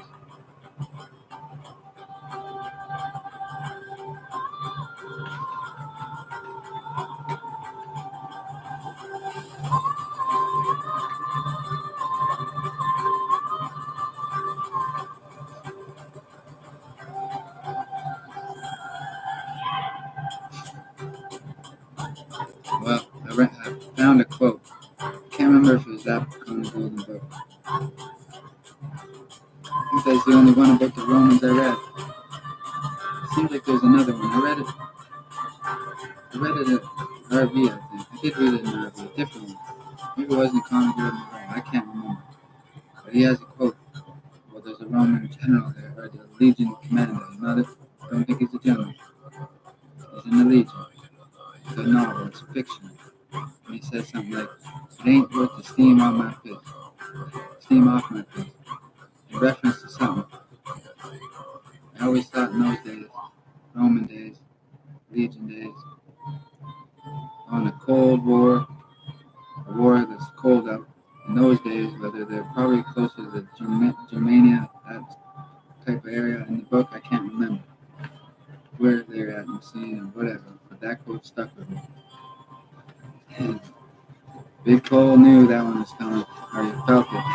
It's a good quote. I waited for years to use that quote. It's still a good quote, but I never mentioned anybody what I was laughing at in that quote. And that was a good one. I like that one. Can't remember the context, but prior to 2010, my alias on the street drug dealing was Caesar. Caesar, whatever. Caesar. I don't say that much. That old lineage of Caesars, well, one of them, he was bloody beloved by the Legion, I think. That particular Caesar that was stabbed in the Senate. Well, there must be a great many of blades somewhere. Someone probably does.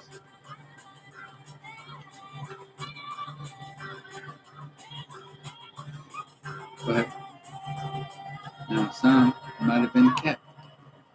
Maybe. I don't know the trinkets the old man keeps. The eldest of them. But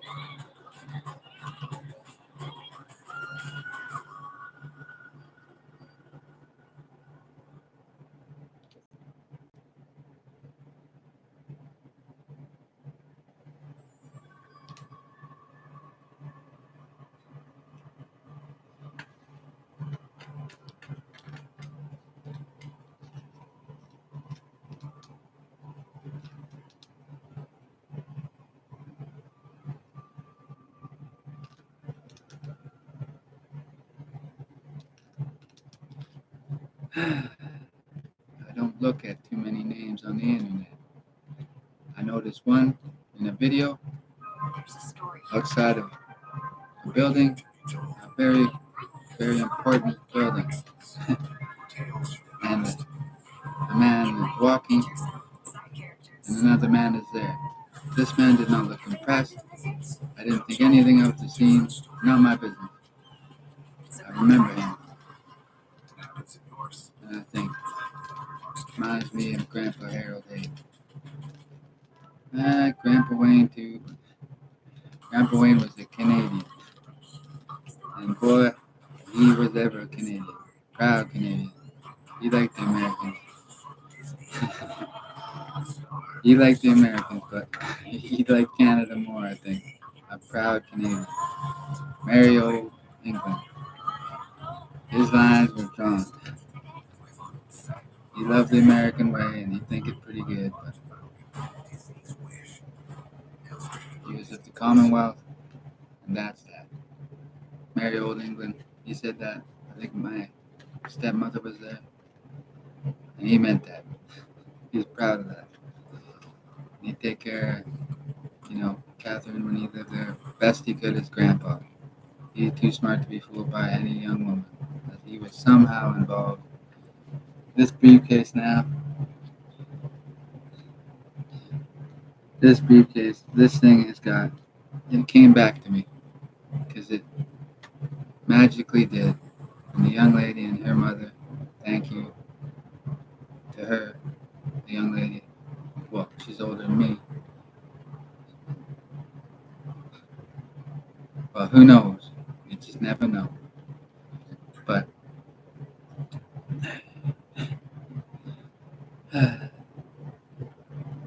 well, it's not hers, that's for sure. Anyway, she's got away. Not with me. She was really, really in love, and I seen that. I said, Jesus, woman, I'm not looking for that kind of love. I do my best. I love her, a sister. And well, this mother into real estate investments in Washington or close to it, next door, goddamn city.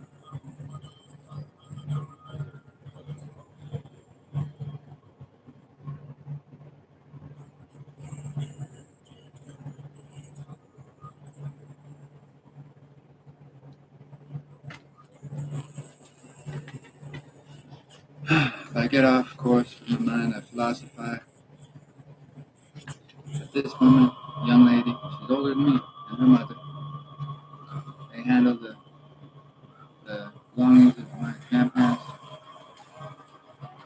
She gives me back some comics and a record player, and I can cherish that. Thank you. This briefcase though speaks about my grandfather without talking. She didn't think much about it. She thought it was neat. Well, what's neat, alright? Grandpa Wayne, Canadian for sure. Born somewhere near Edmonton. Now, none of this matters. He was Canadian first. He trusted in merry old England. And after that, the Americans just fine. As long as they didn't mess with his family or his beloved company that he worked for, mining. Some tells me Grandpa was a good man. I don't know what he got up to. Probably not too much of it. Maybe only a couple times. Once even. I don't know. But if he could con an honest miner from a different mine out of a penny, I have a feeling he did. And he might be the only one that ever even thought about doing that. And by God, hopefully there's no more.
This grandpa mine, beloved in Canada. You know, there's some that never disliked him. They just, wanted to get my attention, I think. Dear God, have a look at things. Get back on the internet, maybe. You can trust in things.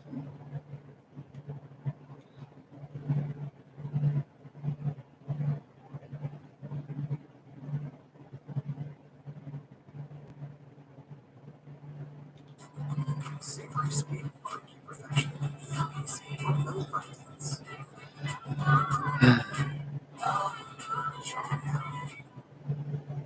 We make junk disappear. All you have to do is point. Visit 1-800-GOT-JUNK.com.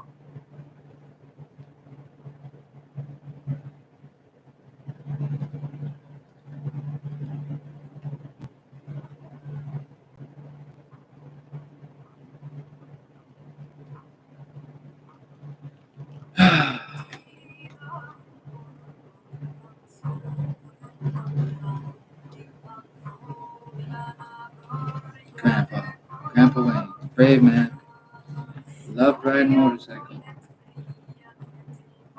He gave me a ride to Vancouver in 2012, 2011. He almost gonna go off the road then. I don't say nothing to him because, well, I learned quick from Grandpa and the old man. Sometimes you gotta learn on your own. Maybe I should have said something to him. Well, he gets into an accident with Pascal years later. Uncle Serge probably did say something to him. They're fine. He just keeps driving.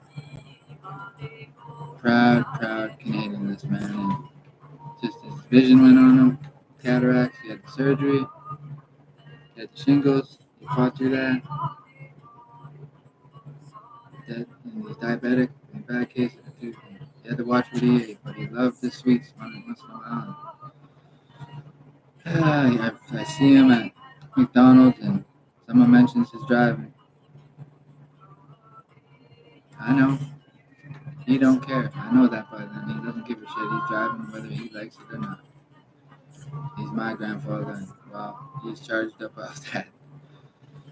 Whether he knows it or not. He knows I'm into that. He knows I'm into big business there somehow. He can't place it.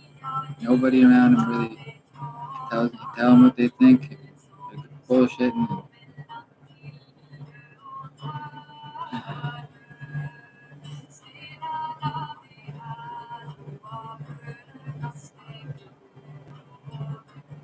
Well,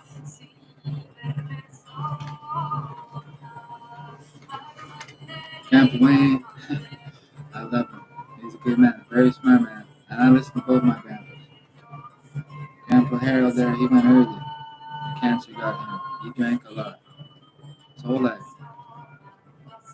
Damn near. Probably. His dad, moonshiner, got ran out of New Brunswick. Probably by the law. I don't know the whole story. It's the story my mother tells me. They run him right out to BC. Right to the Pacific.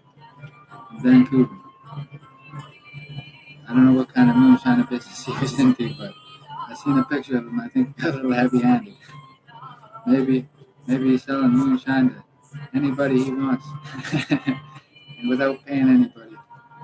And by God, he forgot to pay the coppers, maybe, or didn't pay him enough, or refused to, or they didn't want the money. They said, "You got to go." Maybe he sold money to the Kennedy bank, or now it's rumored father of JFK himself, John F. Kennedy, and his brother, Robert, I believe, Kennedy, both, one assassinated and the other assassinated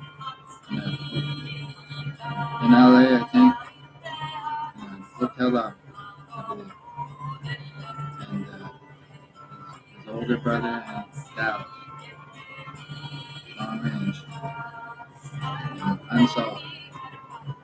But it's rumored that their father made a fortune, a family fortune, a private fortune, and it's rumored some of it was through Prohibition era, where it was all illegal then. So maybe he was in the legal business beforehand, and I don't know. It's rumored, unproven, I'm sure. History goes back. Well, I think Great Grandpa Hayden had more than just a mom and pop's operation. I have a feeling that he was into the big business of the Prohibition. Seeing a picture of him,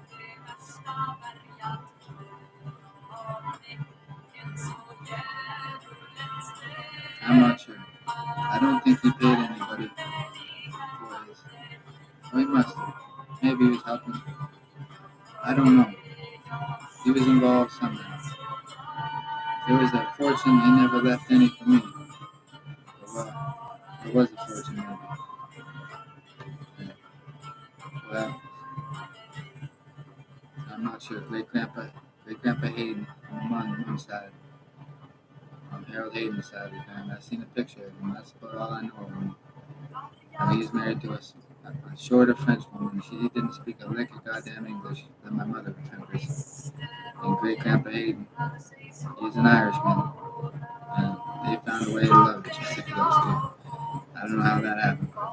Poor Harold. He's the only son of several daughters. This man must have suffered a great deal for his country. Canadian for sure. I think he was born in Vancouver. I don't know, maybe New Brunswick. He was born in New Brunswick. So my mom tells me. Family history now. That sister of mine knows my family history, but too well maybe, or maybe not well enough. She's been talked to, maybe, or told, or taught a lesson now.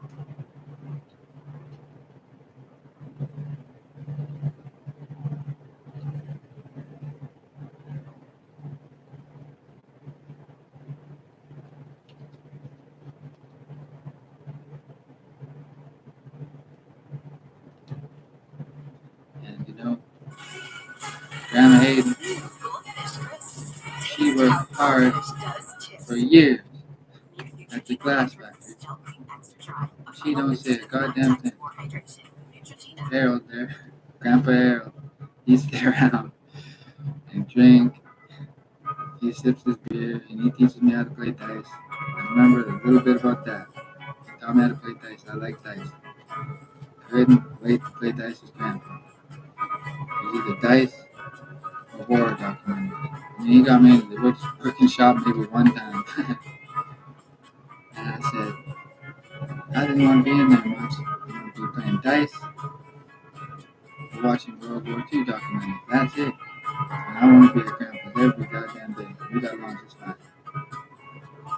Grandpa Wayne would have met me before then, probably. He was around when I was born. And he didn't like how I was hanging out down there with Harold so much. He wanted me up here hanging out with him. He must have come down for a visit once. Those two must have met. They must have met. They must have got along. Well, I don't know the history. I was young then. Me and Grandpa Harold, now we had a falling out. He yelled at me about a cup. A Tasmanian devil cup. In front of the stairs in Richmond. Instead of up the stairs, and he yelled about this cup. Not sure what he was yelling about. Okay, Grandpa. I seem to think there was more afoot then. And hell, I can't remember it all. When Grandpa Harold used to leave the room, go take a leak because he was always drinking beer. Well, I think I was taking sips of his beer without him. So I don't remember much. I remember a few things. The bloody spies. They heard of this birth. Well, somebody heard of this birth in Kamloops. Damn near killed my mother. I don't think she remembers it. But this fucking birth made alarm bells ring all over the globe. As I'm digging into it, things are suspicious about my life. I'm a Harold, Hayden, Harold, Hayden, Daniel, whatever they say in French. I don't like that pronunciation. Girls might like it, good for them. There's another family in town that said the same name. And they're peaceful women, daughters, everybody's okay.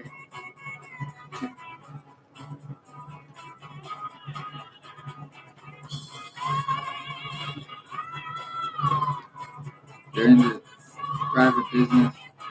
They were, I don't know if they still are. The Laidlaw clan is out there somewhere. Family, clan is in Scottish, my business. And, well, history, BBS, Coach Armstrong, that's a good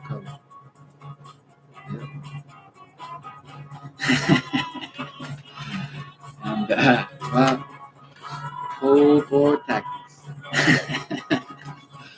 Yeah, well, some use them. I was upset at my granddaddy Harold. I think I was. I don't remember. I threw a great fit when I was young. When he told me the Cold War was over. He told me about it. And I think he told me it was over. I didn't understand this as a young man, and I lost my temper on him. I think I did, anyways. Seems to fit with my mother. I had a temper. I had a temper. I had a temper through high school. Now I knew I had a temper. I harnessed it. I used it when I needed it. I had fury on tap for those who wanted it. Nobody ended up wanting it, right? Figure that out. Let me alone. Uncle. Uncle Val made it good. Uncle Valencia wanted it all for himself. You know, Uncle Val ran him off. Uncle Valencia don't fucking work with nobody like me and Uncle Val. Nope. He's gone off in a trench line somewhere in the tundra of Canada. Not Russian tundra, Canadian. We're gonna leave him there so he don't he don't come back.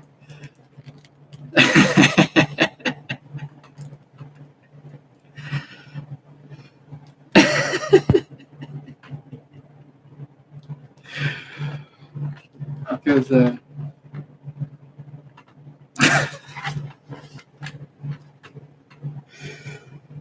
well, is it a bird, a plane? Who knows what the hell that is, or he is? No, not that. Who he is? He's a well-hidden man.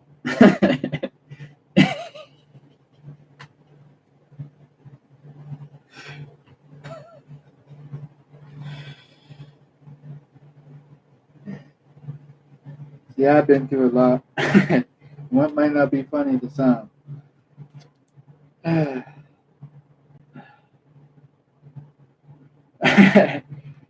It's not funny at all, really. To me, it is. Because when started extorting Uncle Valinsky, well, 120 cash is a low fucking number for Uncle Valinsky that don't even fucking exist. I make things up. I forgot to take my meds that day. And it's a big vicious account. It all is on him. It all is, and that's my word. I wonder why this fucking thing is turning this computer now. Can't plug into the wall. Well, that would help. Hey, man. Holy shit. Citizen. Yeah. Makes things up. Yeah. Great big long stories.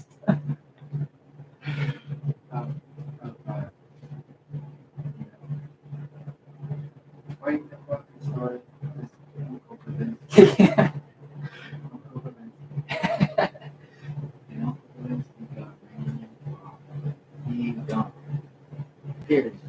I tried extorting him, and you don't want to pay a red fucking cent. Anyway, still in that age bracket. He's still my uncle.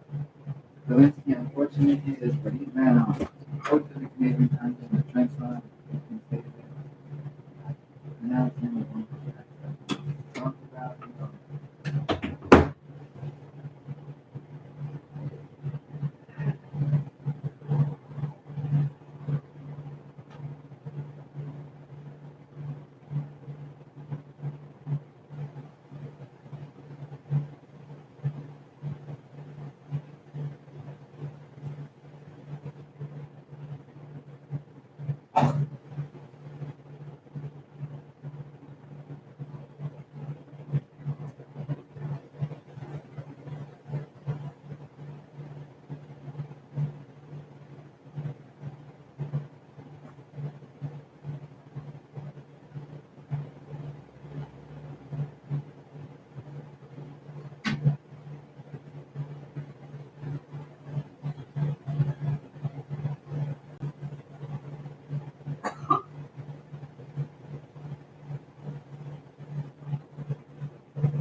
Val's a respected man. And when I talk shit on the internet, I talk shit. It gets the dads going. Sometimes the dads get a little confused, and that works. And oops, I bought it again. And just know this. Well, I found Britney Spears when I was in elementary school, and pop music was on TV. She was a hottie then. I found Christina Aguilera when she was sang dirty and was in quite a nice video. I like that one. And this is the young ladies of pop music before, well, Taylor Swift came along and all this, and these girls are still well financed and they've done just fine. Well, pop stars now, capitalism, inflation, profits, well, there was a great deal of money. And some of them get concerned. And some of them have no need to be concerned. Because the Val Cody silent war is over. We neutralize ourselves, no problem. I try and extort an Uncle Belinsky. And I lie. I fucking lie outright. Uncle Belinsky, well, he's gone. He's shipped out. Where he went? To the Canadian tundra with a bag, and he marched off into the woods, and he's gone. Because Uncle Val and me are good. We got no fucking problem with each other. And I lie outright about things on here. So, what I do is a prank. Well, the dads love me. Here, there, and everywhere. The dad generation be about somewhere between 50 and 70. And they'd all like to make it into the 70s without stroking out or having a heart attack. So, I had a laugh. Some people might have their estimations about this and that, but I just forgot myself that I was trying to extort Uncle Belinsky that day. I forgot all about that. Uncle Belinsky, he's gone. He's Russian. I caught wind of him. Me and Uncle Val ran him off. He gone. That's it. We move on. There's no proof. Prove it. Click. We move on. I know nothing. Because as far as cameras goes, hey, nobody knows anything. I make stories on the internet now. And I forgot that Uncle Val, well, he's a real man, and I haven't seen him since he got back from vacation, just because I've been busy making stories on the internet. As far as I know, he got back.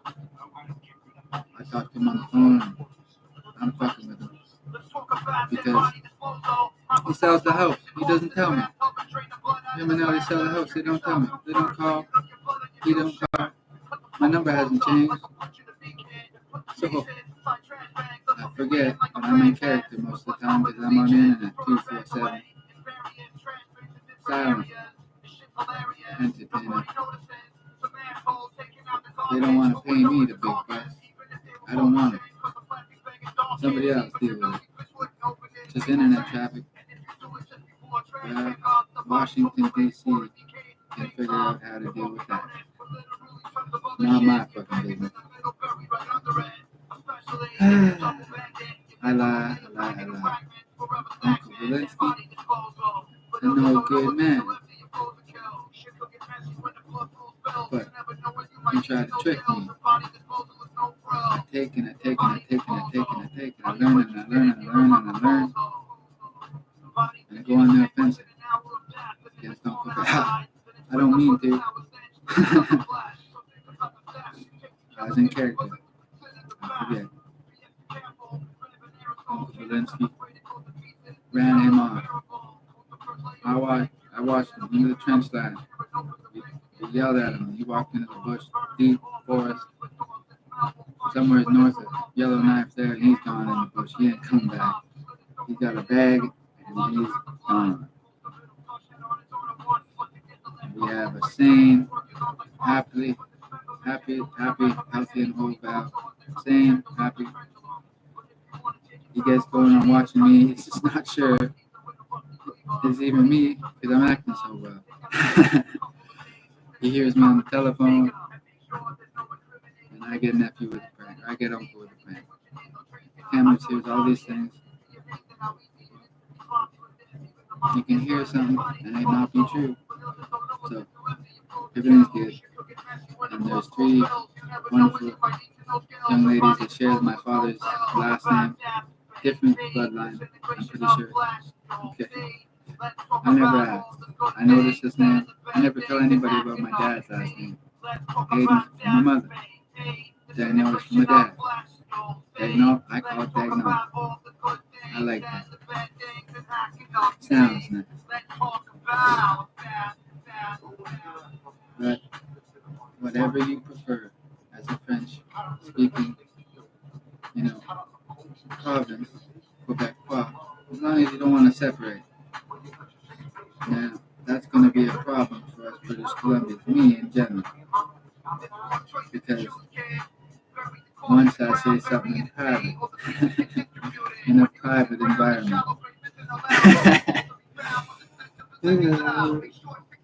and well, Uncle Val loved me, but he falls for nephew's tricks sometimes. Well, he's just a prankster. And it's Quebec, not Quebec now. We all know Cody makes jokes, and I said that. Me. I said that mad at my old man. Didn't let the dog in the house. Should have. Quebec Clark, proud man. Hey, whichever way, fireman, civilian, citizen, a policeman fall, they come from there, that's not my problem. I work there. Hey, not my problem. Are you interested in hearing my proposal? Should cook it messy when the blood flows spells. You never know when you might need to know skills. And body disposal is no fail. Let's talk about that, baby. Disintegration of flesh, you'll see. Let's talk about all the good things and the bad things and hacking up your meat. Let's talk about that. The best thing to do is speak to people. Got to start with me. This is an act. It's fictitious in nature. Well, it's up to you to believe if I even have any kind of, you have to check, a database. Where the fact is there nowadays with the internet.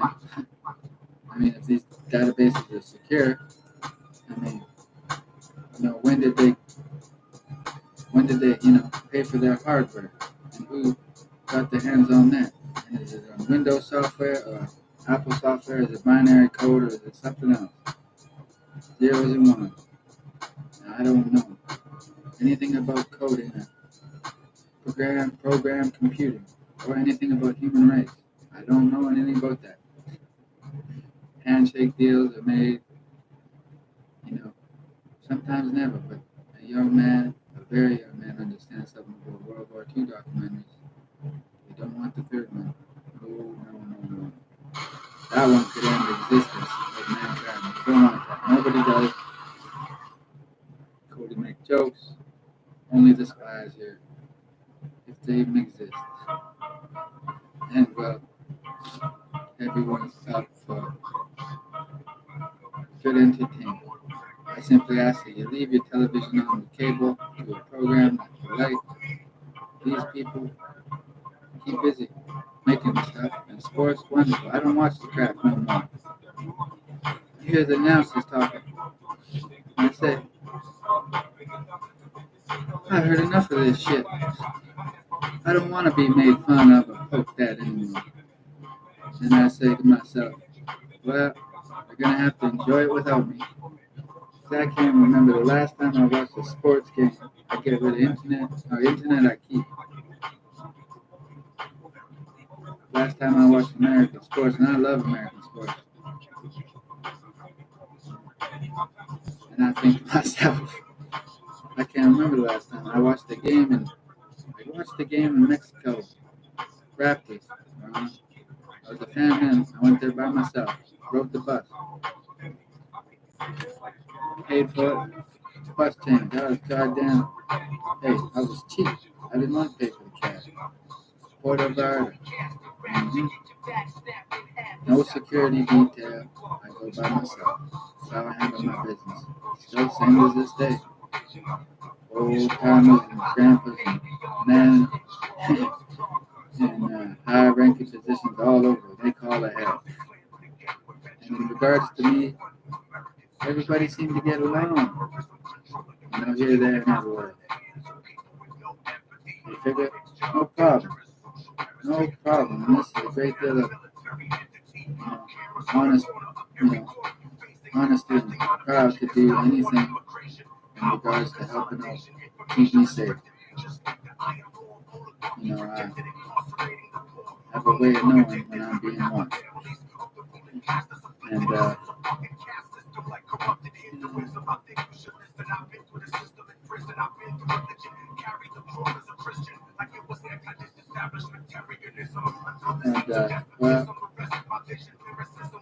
even when the girls look of age, when I'm dancing in Mexico, I know they're not. So, nice try. Whomever was trying to do something. Well, I take a taxi cab home by myself. In Puerto Vallarta. I ain't scared. Let's go. And a crazy goddamn uncle maybe down there. He's in that age bracket. Maybe he's a little older now. Well, he's probably right on the cusp. I know him from the picture. That's it.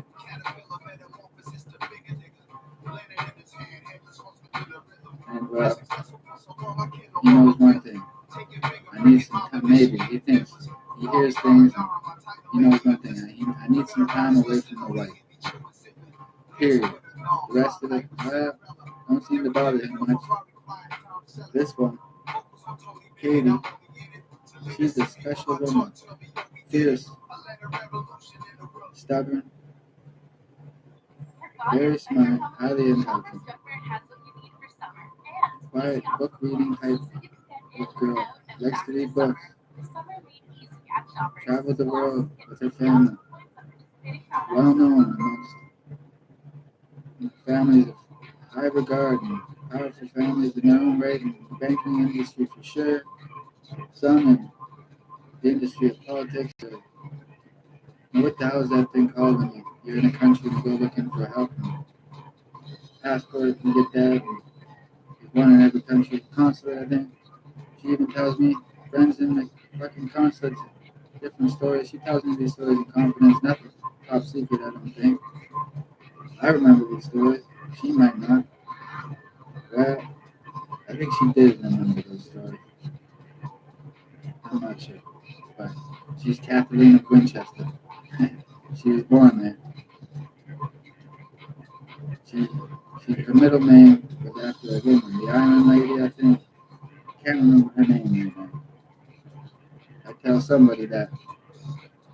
Well, he didn't forget. Goddamn lies in his ear. And that's the truth. Turn him into a good man still. His Uncle Valinsky slide into life and turns psychopathic in nature, but bad spot. A bad spot. And his son should keep his fucking mouth shut and should turn his phone off and sit down and have a fucking cry. How close and how bad of a position you put your father in. You should be fucking ashamed. And Steve, of a position you put your father in. You should be fucking ashamed. And Steve should be too. Steve and Adam, you guys know who you are. Tough guy act, it don't exist. Uncle Val been through more than you could ever fucking imagine. And he protects you too with his fucking life, and you lied to him for years. And this is a plan you have between you two. A plan you spoke of, where you thought there was no microphones, I guess, or maybe there was some and you didn't know. A plan you have with Jason and Donnie and who else? Matt, Ira, and Cam. I excluded you two from that group. Jesse's excluded too. He is actually loyal to Uncle Val. Best he could be. Those two, Steve and Adam, should sit down and cry. They don't know the powers they play with. I do, I always have. I sit in secret, silence. Uncle knows that, I don't talk shit to nobody. I get on the internet and I make stories up. Those two should shut their fucking mouth. Period. Forever. They may not even be allowed to talk ever again, I think. And Steve is thinking, I know every fucking thing in the world. I'm Steve. I sell pot. I sell pot. An Italian man in town protect them with their fucking lives to get them through this. If it was up to me, I wouldn't even hesitate. But it's not. That's how fucking close you are. Ignorant fucking man. And Adam, you two are just little babies on the fucking tip. Now Adam can't call his mother. She passed away. I was there with you for that. You forget. Don't fucking worry about what your old man said. He said it to me in confidence. It may be true, it may not be true. You shut your fucking mouth. You ain't nothing without your father's back. Whatever you wear, it's imaginary to keep you fucking safe. Because you go like this. That's all you do. That's it. Get revenge on me. I'd like to see you try. Somebody needs to have a serious talk with him that isn't his father. Because he don't see the world as it is real. He sees the world as in he's been protected. And he thinks that my life is the same as his. It ain't. Capital A. I think of Hollywood. I don't think of anybody from Columbus at all. He doesn't write anything on my certain accounts, which are various.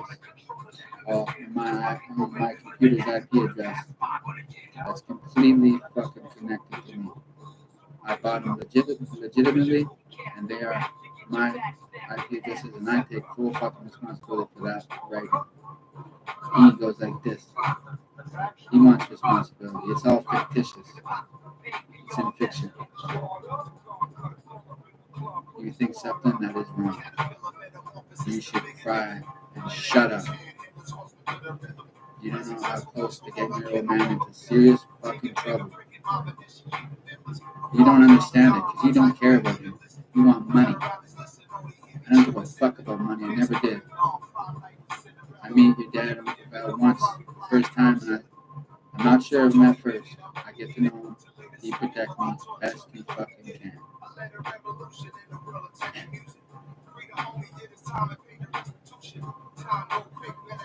And Steve and Adam, year in and year out.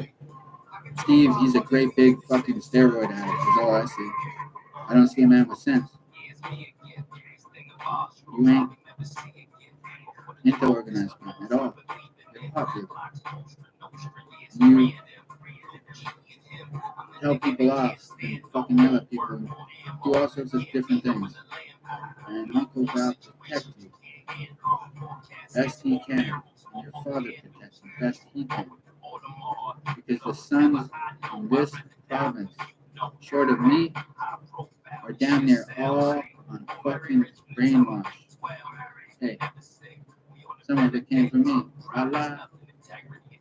This is a tough conversation to have for the sons of British Columbia.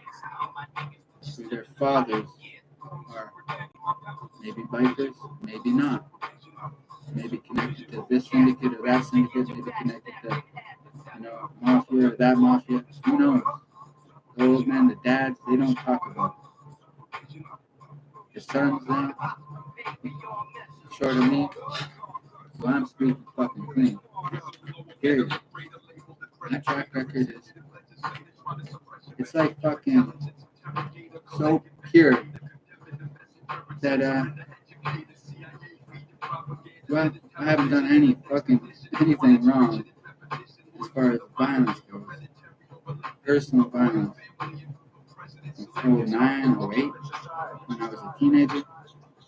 I mean, I get drunk one night, and I think Steve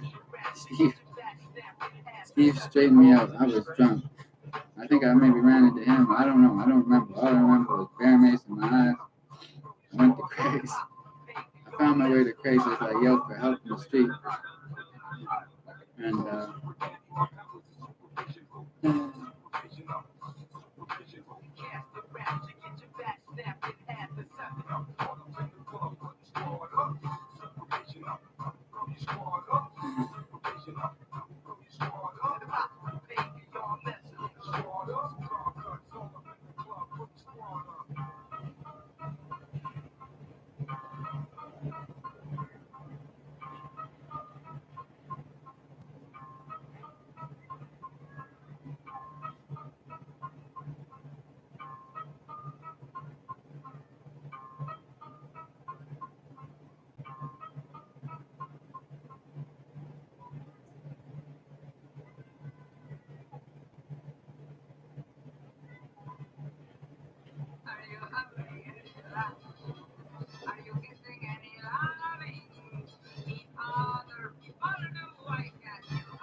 Sorry.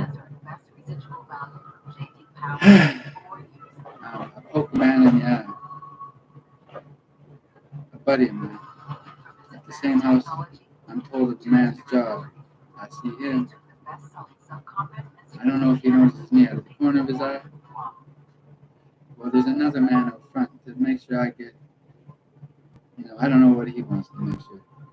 Maybe he's going to tackle me or he's upset at me. I'm not sure. But I know one thing. He's wearing glasses.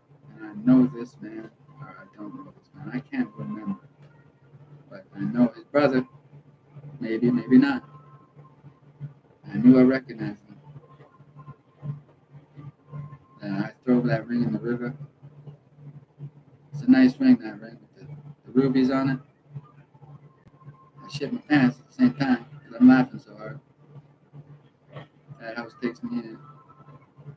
I must have been, I don't know if I was drugged that time or not. I don't know. There's been a lot of drugging of me, or attempted drugging. So who fucking knows? I live. And I tell my story. Certain interviews.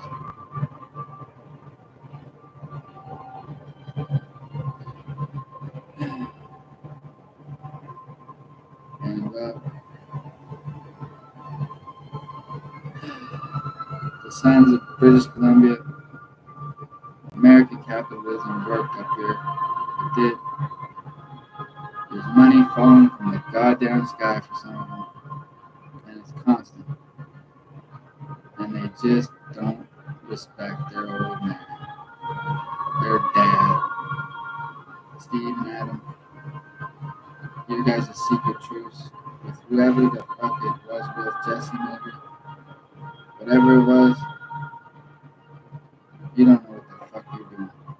I won't say any last names, so you guys know from your own circles, and you should be feeling embarrassed. Very embarrassed. He's getting revenge on me. You never will have it. You can try to the end of fucking time.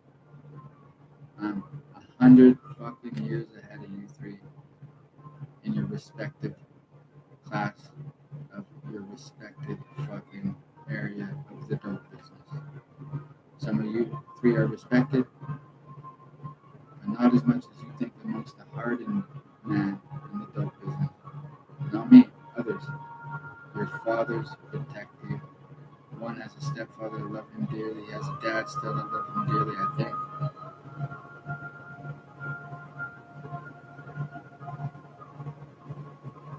How could you lie to a man on purpose, like him, who protected you, brings Steve and me into his home, feeds us, tells us his stories. I don't know what he's mentioned to you. We're never together in the same house.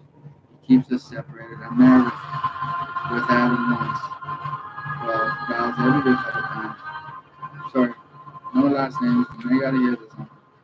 You did nothing wrong, as far as I can tell. You are put in a spot, and these two best friends growing up. Prior to 2010, Adam did one fucking thing for me. He introduced me to Aiden. That's it. He bumped into me in the hallway once, introduces himself. I think nothing of it. That's it. That's the only connection we had before I took a yellow card. I took it. Where I came from, I have my suspicions. I could Jason and maybe. Who knows? But the sons of British Columbia, a certain age, some are 50 and below. One just turned 50.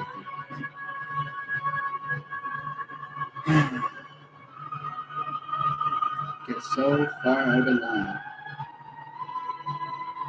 and they want to blame it on me. Some of the dads, they don't know what to think, because they're learning that like this. And these 8 men, I excluded Jesse, Steve, and Adam. I'll exclude them still. But how close you guys are, or the dads that button things up so you don't talk no more fucking shit that you don't know about. Because the powers that be, they know one thing about me. Because they were with me the whole fucking time. The spy game. I don't talk fucking shit that I don't back up personally by myself. I talk a lot of shit, sure.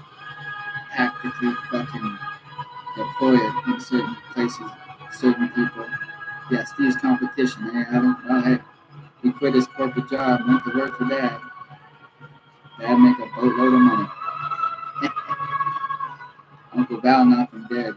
Steve and Adam knocked him dead. He don't even buy out Steve, he's too expensive. Uncle Val knocked them both dead. Adam quit.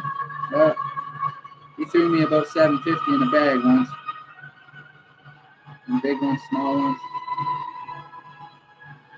Didn't seem to mean much to me. Uncle, you probably wondered about that. It didn't even fucking phase him. I never say that to anybody. This is the first time I mentioned that to anyone. I mean, nobody. Maybe I mentioned something in my skit the other day, but not directly. I don't know. Uncle Walensky had me confused for a bit, and I talk shit well. But in real life, I don't talk shit. No, buttoned up perfectly. There's no leaks here. I play the spy game well at an alarming fucking rate. And I might get my spy agency yet. Maybe one day I have to talk to some politicians all over the fucking world. They're going to want to shake a hand and wonder, does he have it in him? Well, I'm too young yet. Maybe when I'm in my 60s or 70s, I'll mull it over. But the dads, do you ever love your sons? And where does the buck stop? You guys played the game well. You didn't talk about things you didn't need to talk about. In regards to me, you don't know what to fucking believe. You hear stories from everyone over the years about me. Little old me. Grandpa loves Mary. Grandpa Wayne. Grandpa Harold Hayden's an allied man. Strictly an allied man. You don't know the Second World War even ends. He does. But grandson pulls him back in. And boy, did we get going. And we enjoy those documentaries so much so that Dice, I don't know, I played it a few times. Played it quite a bit. I love that Dice. Mom knows I love my grandpa, Grandpa Harold. I didn't my Grandpa Wayne either. Don't remember visiting him before now. We shipped out. We lived up at Dover. Remember a man rode over a bicycle. Something happened there. Brett was there. He was He was all right with me. He had a room in the basement, no problems. We wrestled, we fought. This was before or after my mom fell down the stairs. That I can't remember. I don't know my early days too well. I mean, we're talking 0 through 4. I don't remember. Mom went down the stairs. I know this. If she did, I remember one of my first memories was walking was bread on top of the stairs. And that stuck with me. But he's been gone 20 years now. I can't wish something I never wanted in the first place. I immediately wanted to grow up, get stronger than him, and lay a licking on him he wouldn't forget. I knew that. Strikes me as the kind of man that would have never let it happen. But he was there for me though, as a big brother of me. He tried to buy me off, with no clothing and this and that.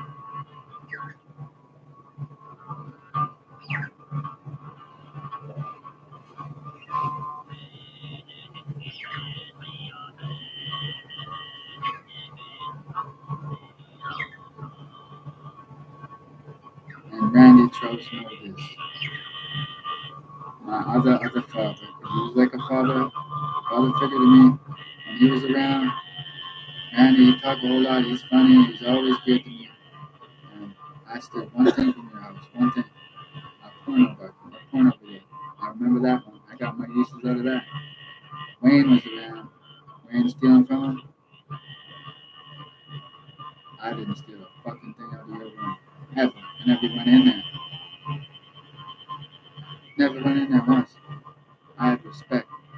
And it probably started after Wayne showed up. I should think. Darlene, I never did. I was busy with Carson. He'd teach me about politics. I didn't think about the stuff. Why didn't he teach me about it? He said he wanted to get into it. And he's a great man. He's got a smart mind on him. Well,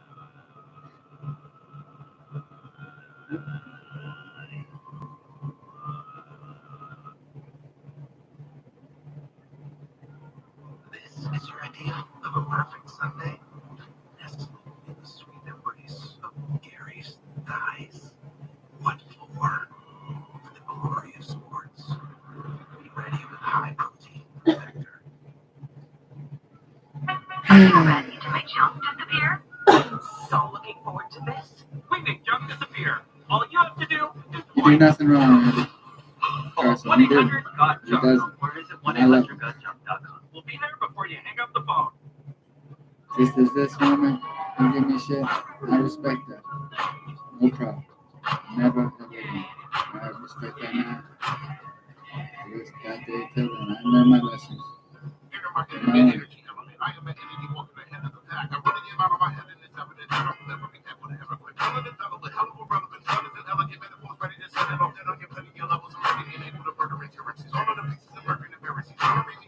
Well, I'm a kid. I was called the kid.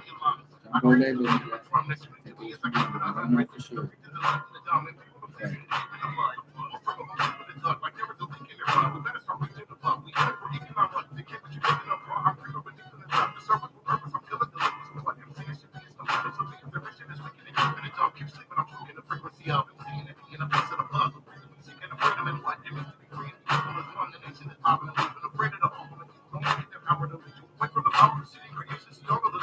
Well, you call me the kid.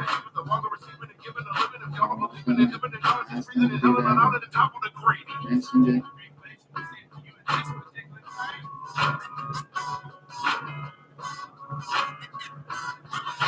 He was busy. I always looked up to him. I read about the old man.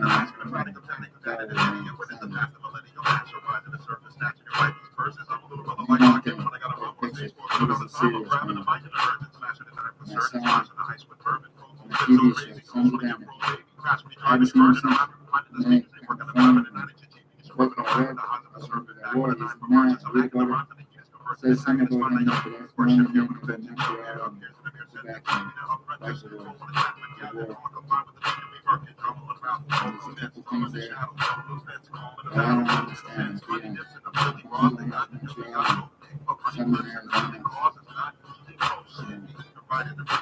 romantic, very bad, and you know, whether they have a, I don't know, any kind of jacket or anything, whatever they're wearing, leather, this, that, or whatever, they make mistakes and all this stuff. You know, this crime in the desert, a woman, and rape and murder, and that stuff with me. And then this one going off Montreal, that stuff with me. But hey, this is a book I read when I was young. These things are really not my business. This is all public information. People read books. I'm not trying to, help anybody in any kind of way.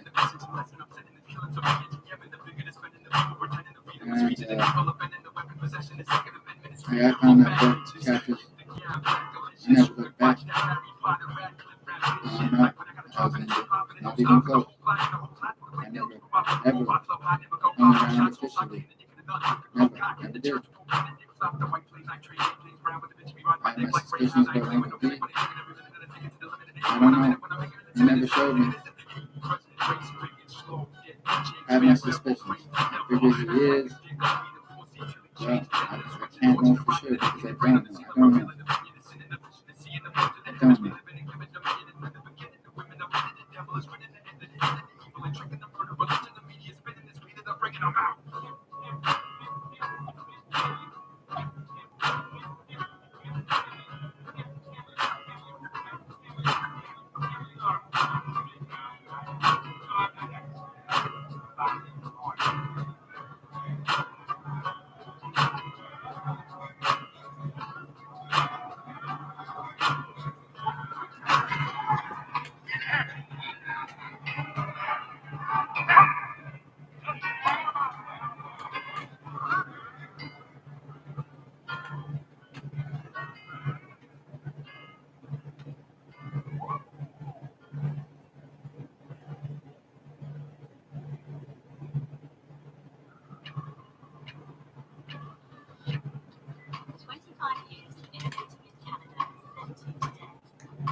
This is a road up from 268 to 264. Robertson Son. This is the road from family from when the roads were where brother Brett hung himself. Right? I got over that long time ago.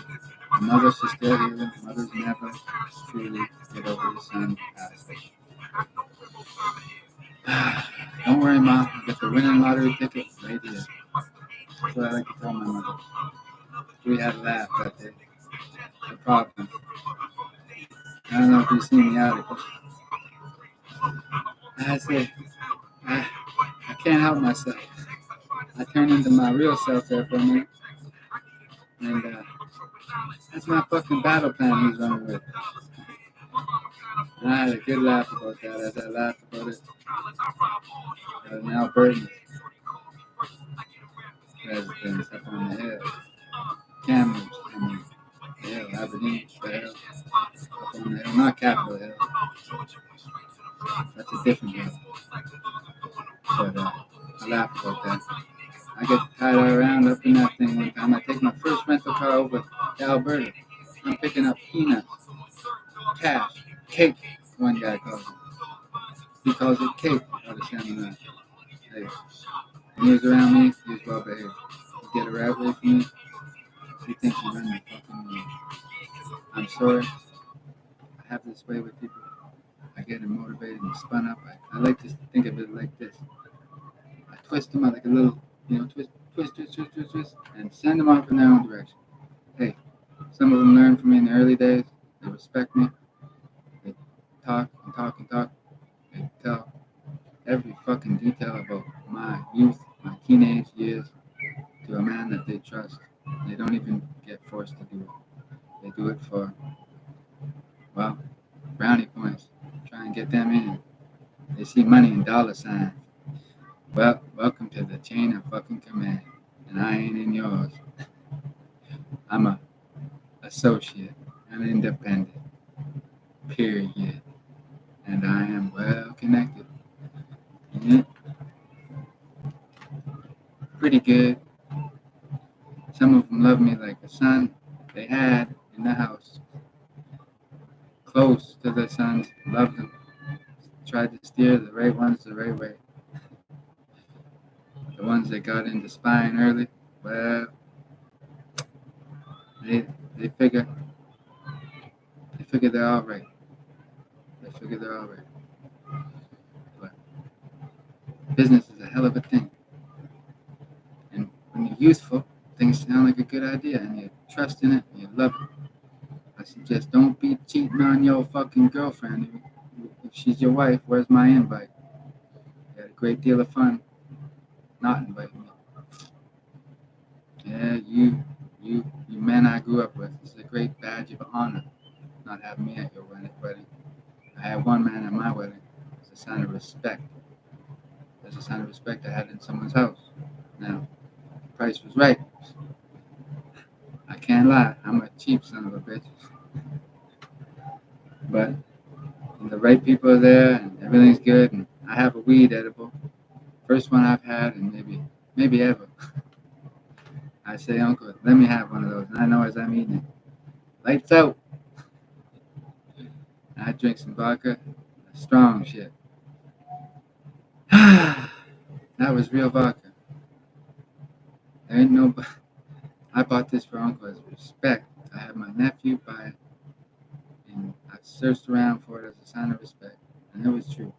He finds it down in Richmond or something. He grabs it, and he couriers it up to me, and that was for Uncle. And Trevor spilled on it on purpose when I have him over. There was a stain on the top. Oh, I wasn't happy about that. I never mentioned that to anybody until now. Trevor. Jealous. One of the jealous brats. He's related to Jimmy fucking Page. And he is is more interested in sitting on the fucking Xbox being racist with guys that aren't really fucking racist. They think they are, but they ain't. In the deep south there. Mm-mm. You grew up a certain way, you do it as humor on the goddamn internet. I understand. I crack jokes too. Hell, when I'm old and white, I hope I'm known as antique fucking farm equipment too. I'll be antique propaganda equipment. It's a joke. I said it lots when I was younger. It's just a fucking joke. People don't use that kind of humor anymore. People moved on for it. I keep it alive a little bit because I think it takes the edge off a little bit. I don't know why they outlawed such things or banned such things. Sorry, it's, a little bit of racist humor on stage and shit like that. Who knows? The world got away from it. So be it. Cat, I don't know. People seem to love it in the crowds. Racism isn't accepted. I know that. It never will be. A little bit of racist humor. I mean, I don't see the harm in it. Mankind does. I've moved on from it. I get away with things. I try not to do it. We move on. But some who get into spying early, and I can see it on them as soon as I see it on them. And I say, well, that's good. Enjoy. I know what you're after. You made a great big work for you. You were young then. I mean, no disrespect. You let them know early you're interested. Good for you. I let them know I'm interested in making them more rich and powerful than they already were. I suspected, I smelled that they had a problem out here in British Columbia. Power is like an onion. Some of it is, some of it isn't. Some of it was left here by the founding fathers. Capitalism is a hell of a thing. I mean, the money out there is astounding. I just can't believe I didn't check the market today. I've been yapping for hours. She's sleeping. She's comfortable. She's resting. She's having dreams or something. She gets all dreamy. She's fine. I don't care about her.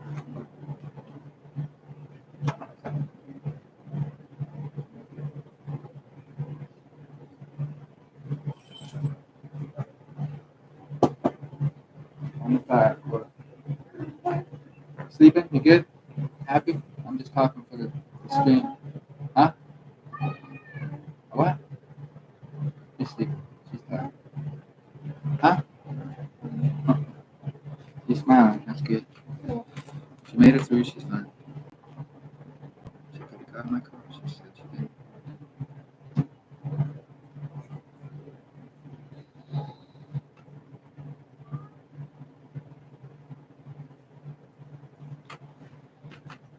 Certain man feel about this.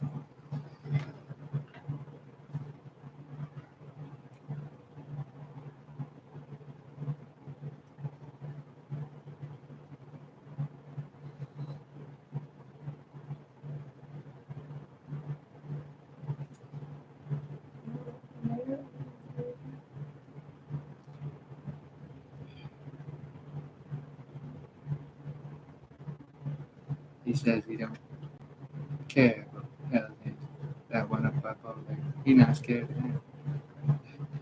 That's what he says if he's relocated. That's what he just said. I think. He don't care. He don't got it in him, eh? You know information I don't. You on the Riley wavelength? Okay. See, we 350 kilometers inland, and you get your information from the coast. And well, hell, where do I start? Sometimes you don't want to fuck up some good lives. And my God, some spin them up nicely. And some of these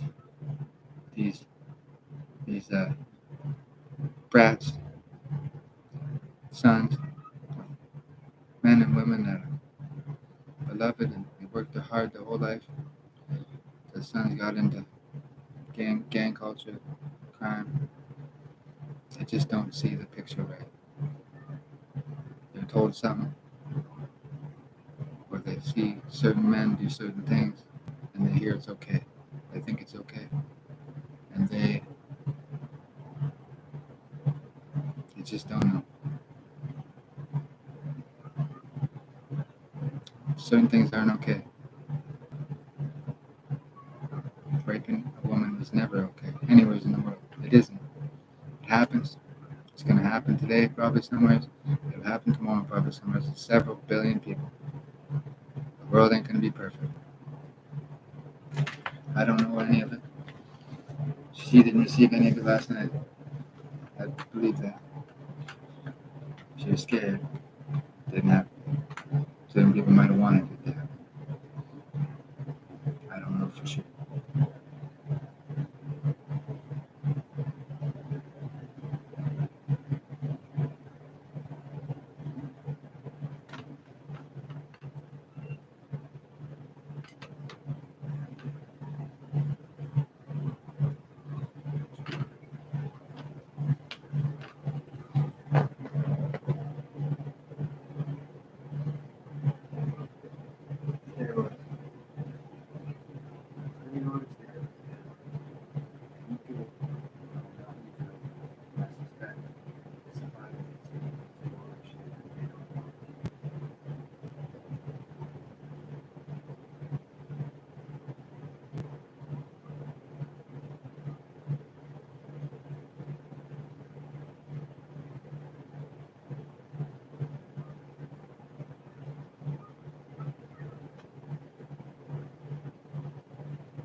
Interesting. X. I'm on X.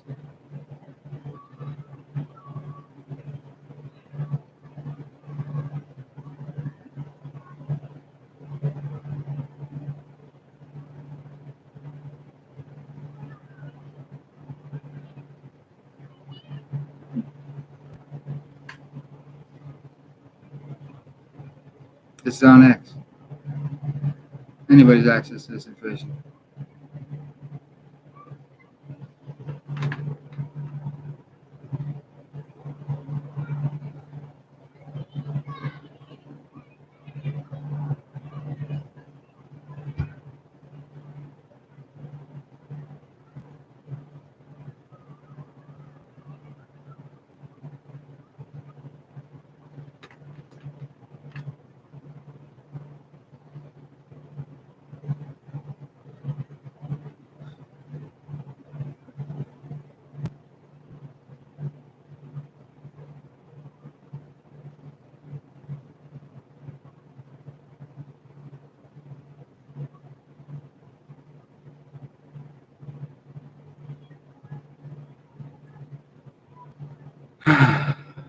this year, do I don't. I don't. I don't hang out in Surrey. I was down there.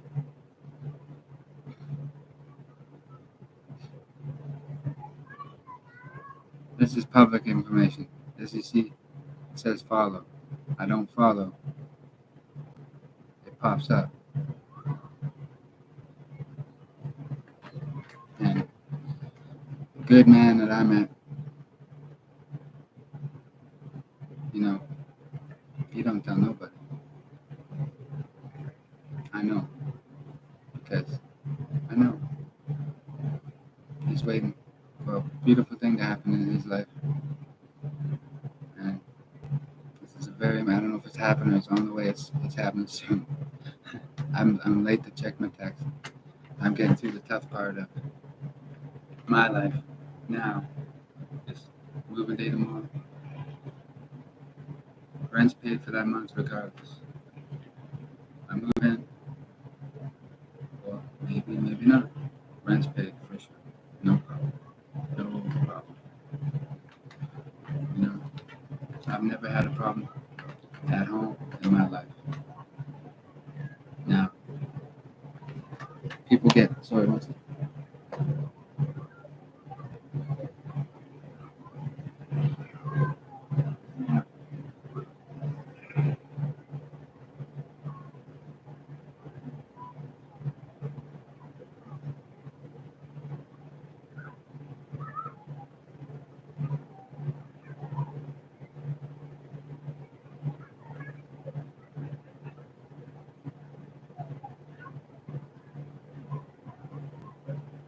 I wonder.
See,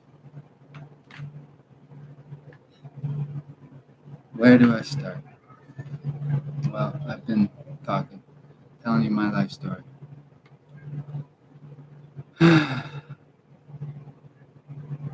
Men work for money, and they don't want to do everything they're asked of.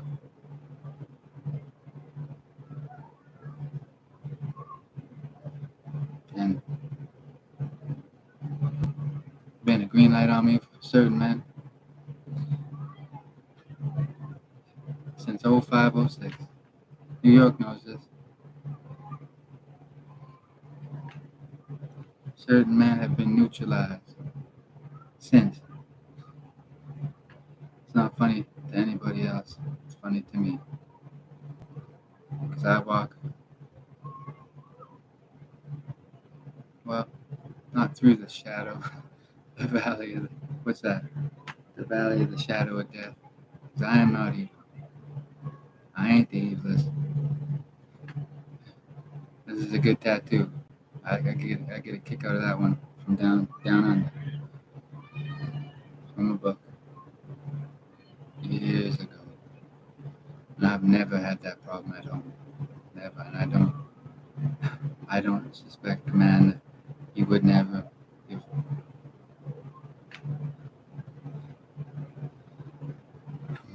Well,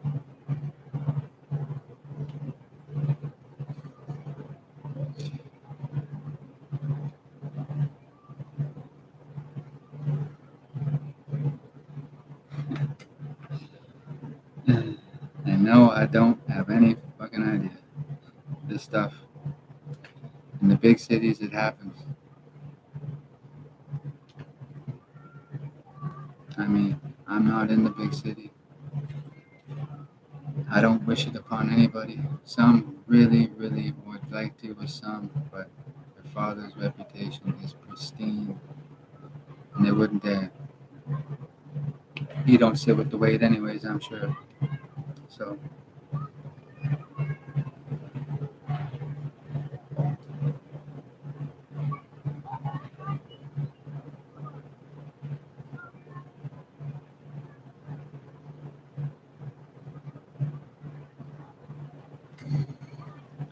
I don't know who is talking what and who's here. I don't know. Back in days yonder, past is a past. People talk shit. I don't. I'm explaining my story for British Columbia, just so the young men know who not to listen to. Hey, the young men already know who I am. And if they're paid handsomely for listening to an idea that's said in like, not so many words,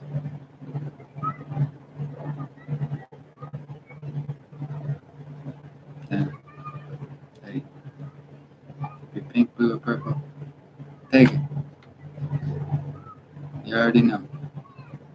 I've never had that problem.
It ain't a pleasant world.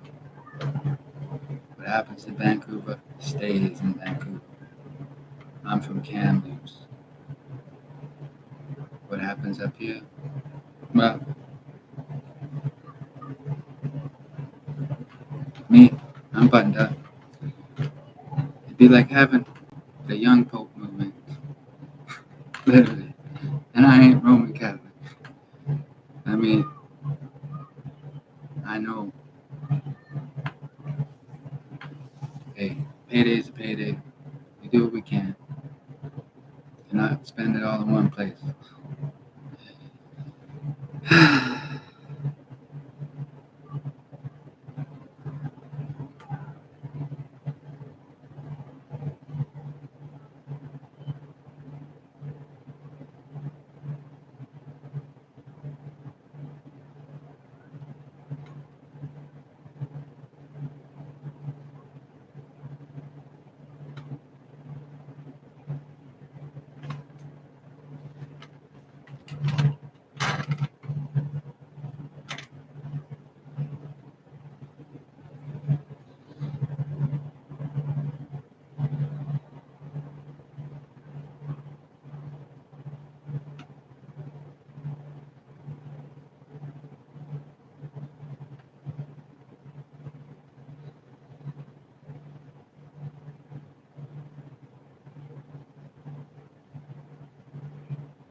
Now, well, supply and demand.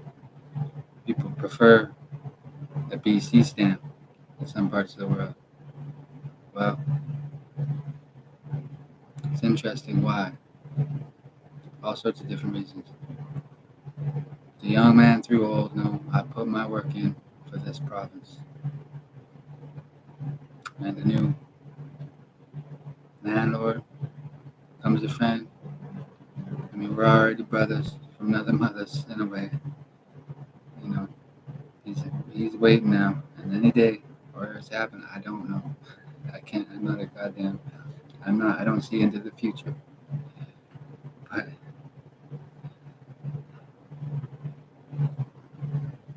I wish him nothing but the best for this thing that happens. Only some know.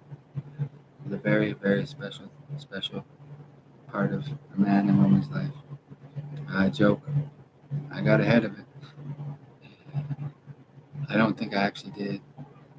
Well, I'm pretty sure I did. Uh,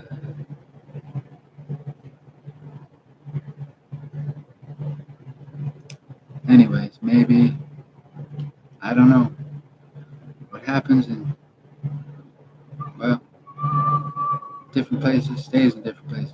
We leave it at that. We move on. My word, I don't have one. I show this simply because I was looking through X. I don't follow any of them. I see that the couples. That's them because I'm Cody. I'm me. Uh, simply have a lot of propaganda. I get a little mad about women these days when it pertains to them loving me and me loving them.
This thing here,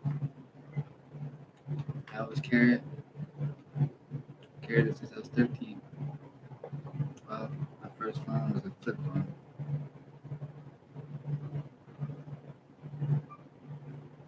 I think it must have been. I had it in high school, grade 9. I don't think I had one in grade 8. I don't think, grade 9.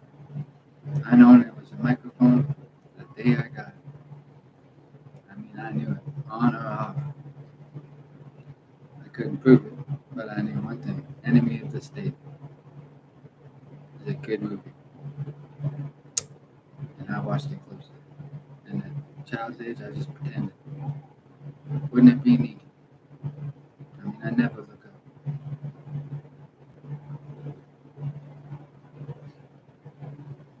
There's a reason for that. Just because I'm trying to say, maybe, maybe not. A long story, it's tough to tell. One thing I know is the BC men, they love me. I'm a money maker. I help them talk about the tough things briefly before I make a move, and they never be spoke of again. Get it out of the system. Some don't know what to think. They're scared now, maybe. They should be. The dads are getting frustrated. Us well-behaved ones.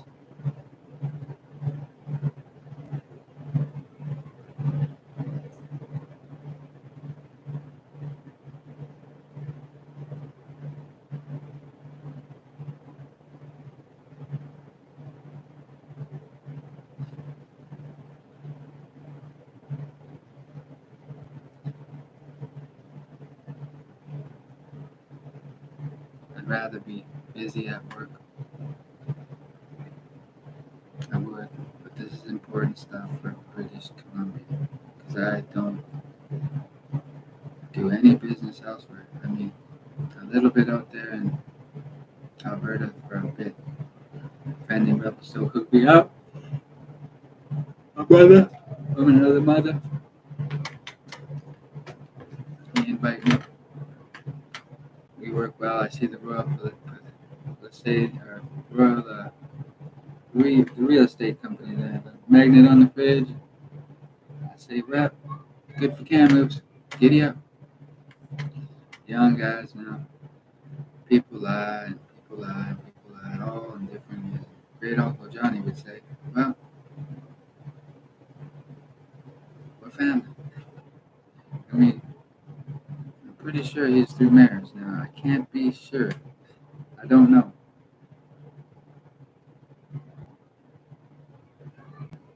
I think so. I think Great Uncle Johnny married him. I've known him a long time, and I have a really early memory. Can I go to the store? He said, help yourself to the change or something like that.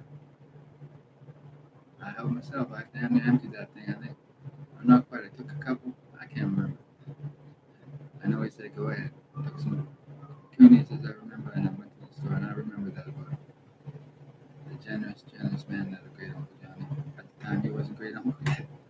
He was still friend to, Great Uncle Shane, who passed away. And got together with my great auntie and Auntie Pat, I think. Great Auntie Pat. They've been happily together. I don't know if they actually married. I mean, I have no idea. I haven't seen him in a while. I mean, I run into Great Uncle Johnny. He forgets who I am on the rocks. You share his son, and he's probably on the phone with my grandpa 3 times a day trying to figure me out. So, catch me if you can, grandpas. But grandpas and me are good. The dads are good. They care a little bit too much about me sometimes. Other times it's right on time. Uncles and me, well, Uncle V and me, we've always been good. Lies and deception come from all different places. I ever lied to my old man? Well, I did, and in fact, I didn't tell him shit. I didn't tell him shit. I mean shit. I didn't lie to him about nothing. I kept quiet. Oh, well, being a good entertainer. Content creation is a son of a bitch. I need a break.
I'm eating the muffin.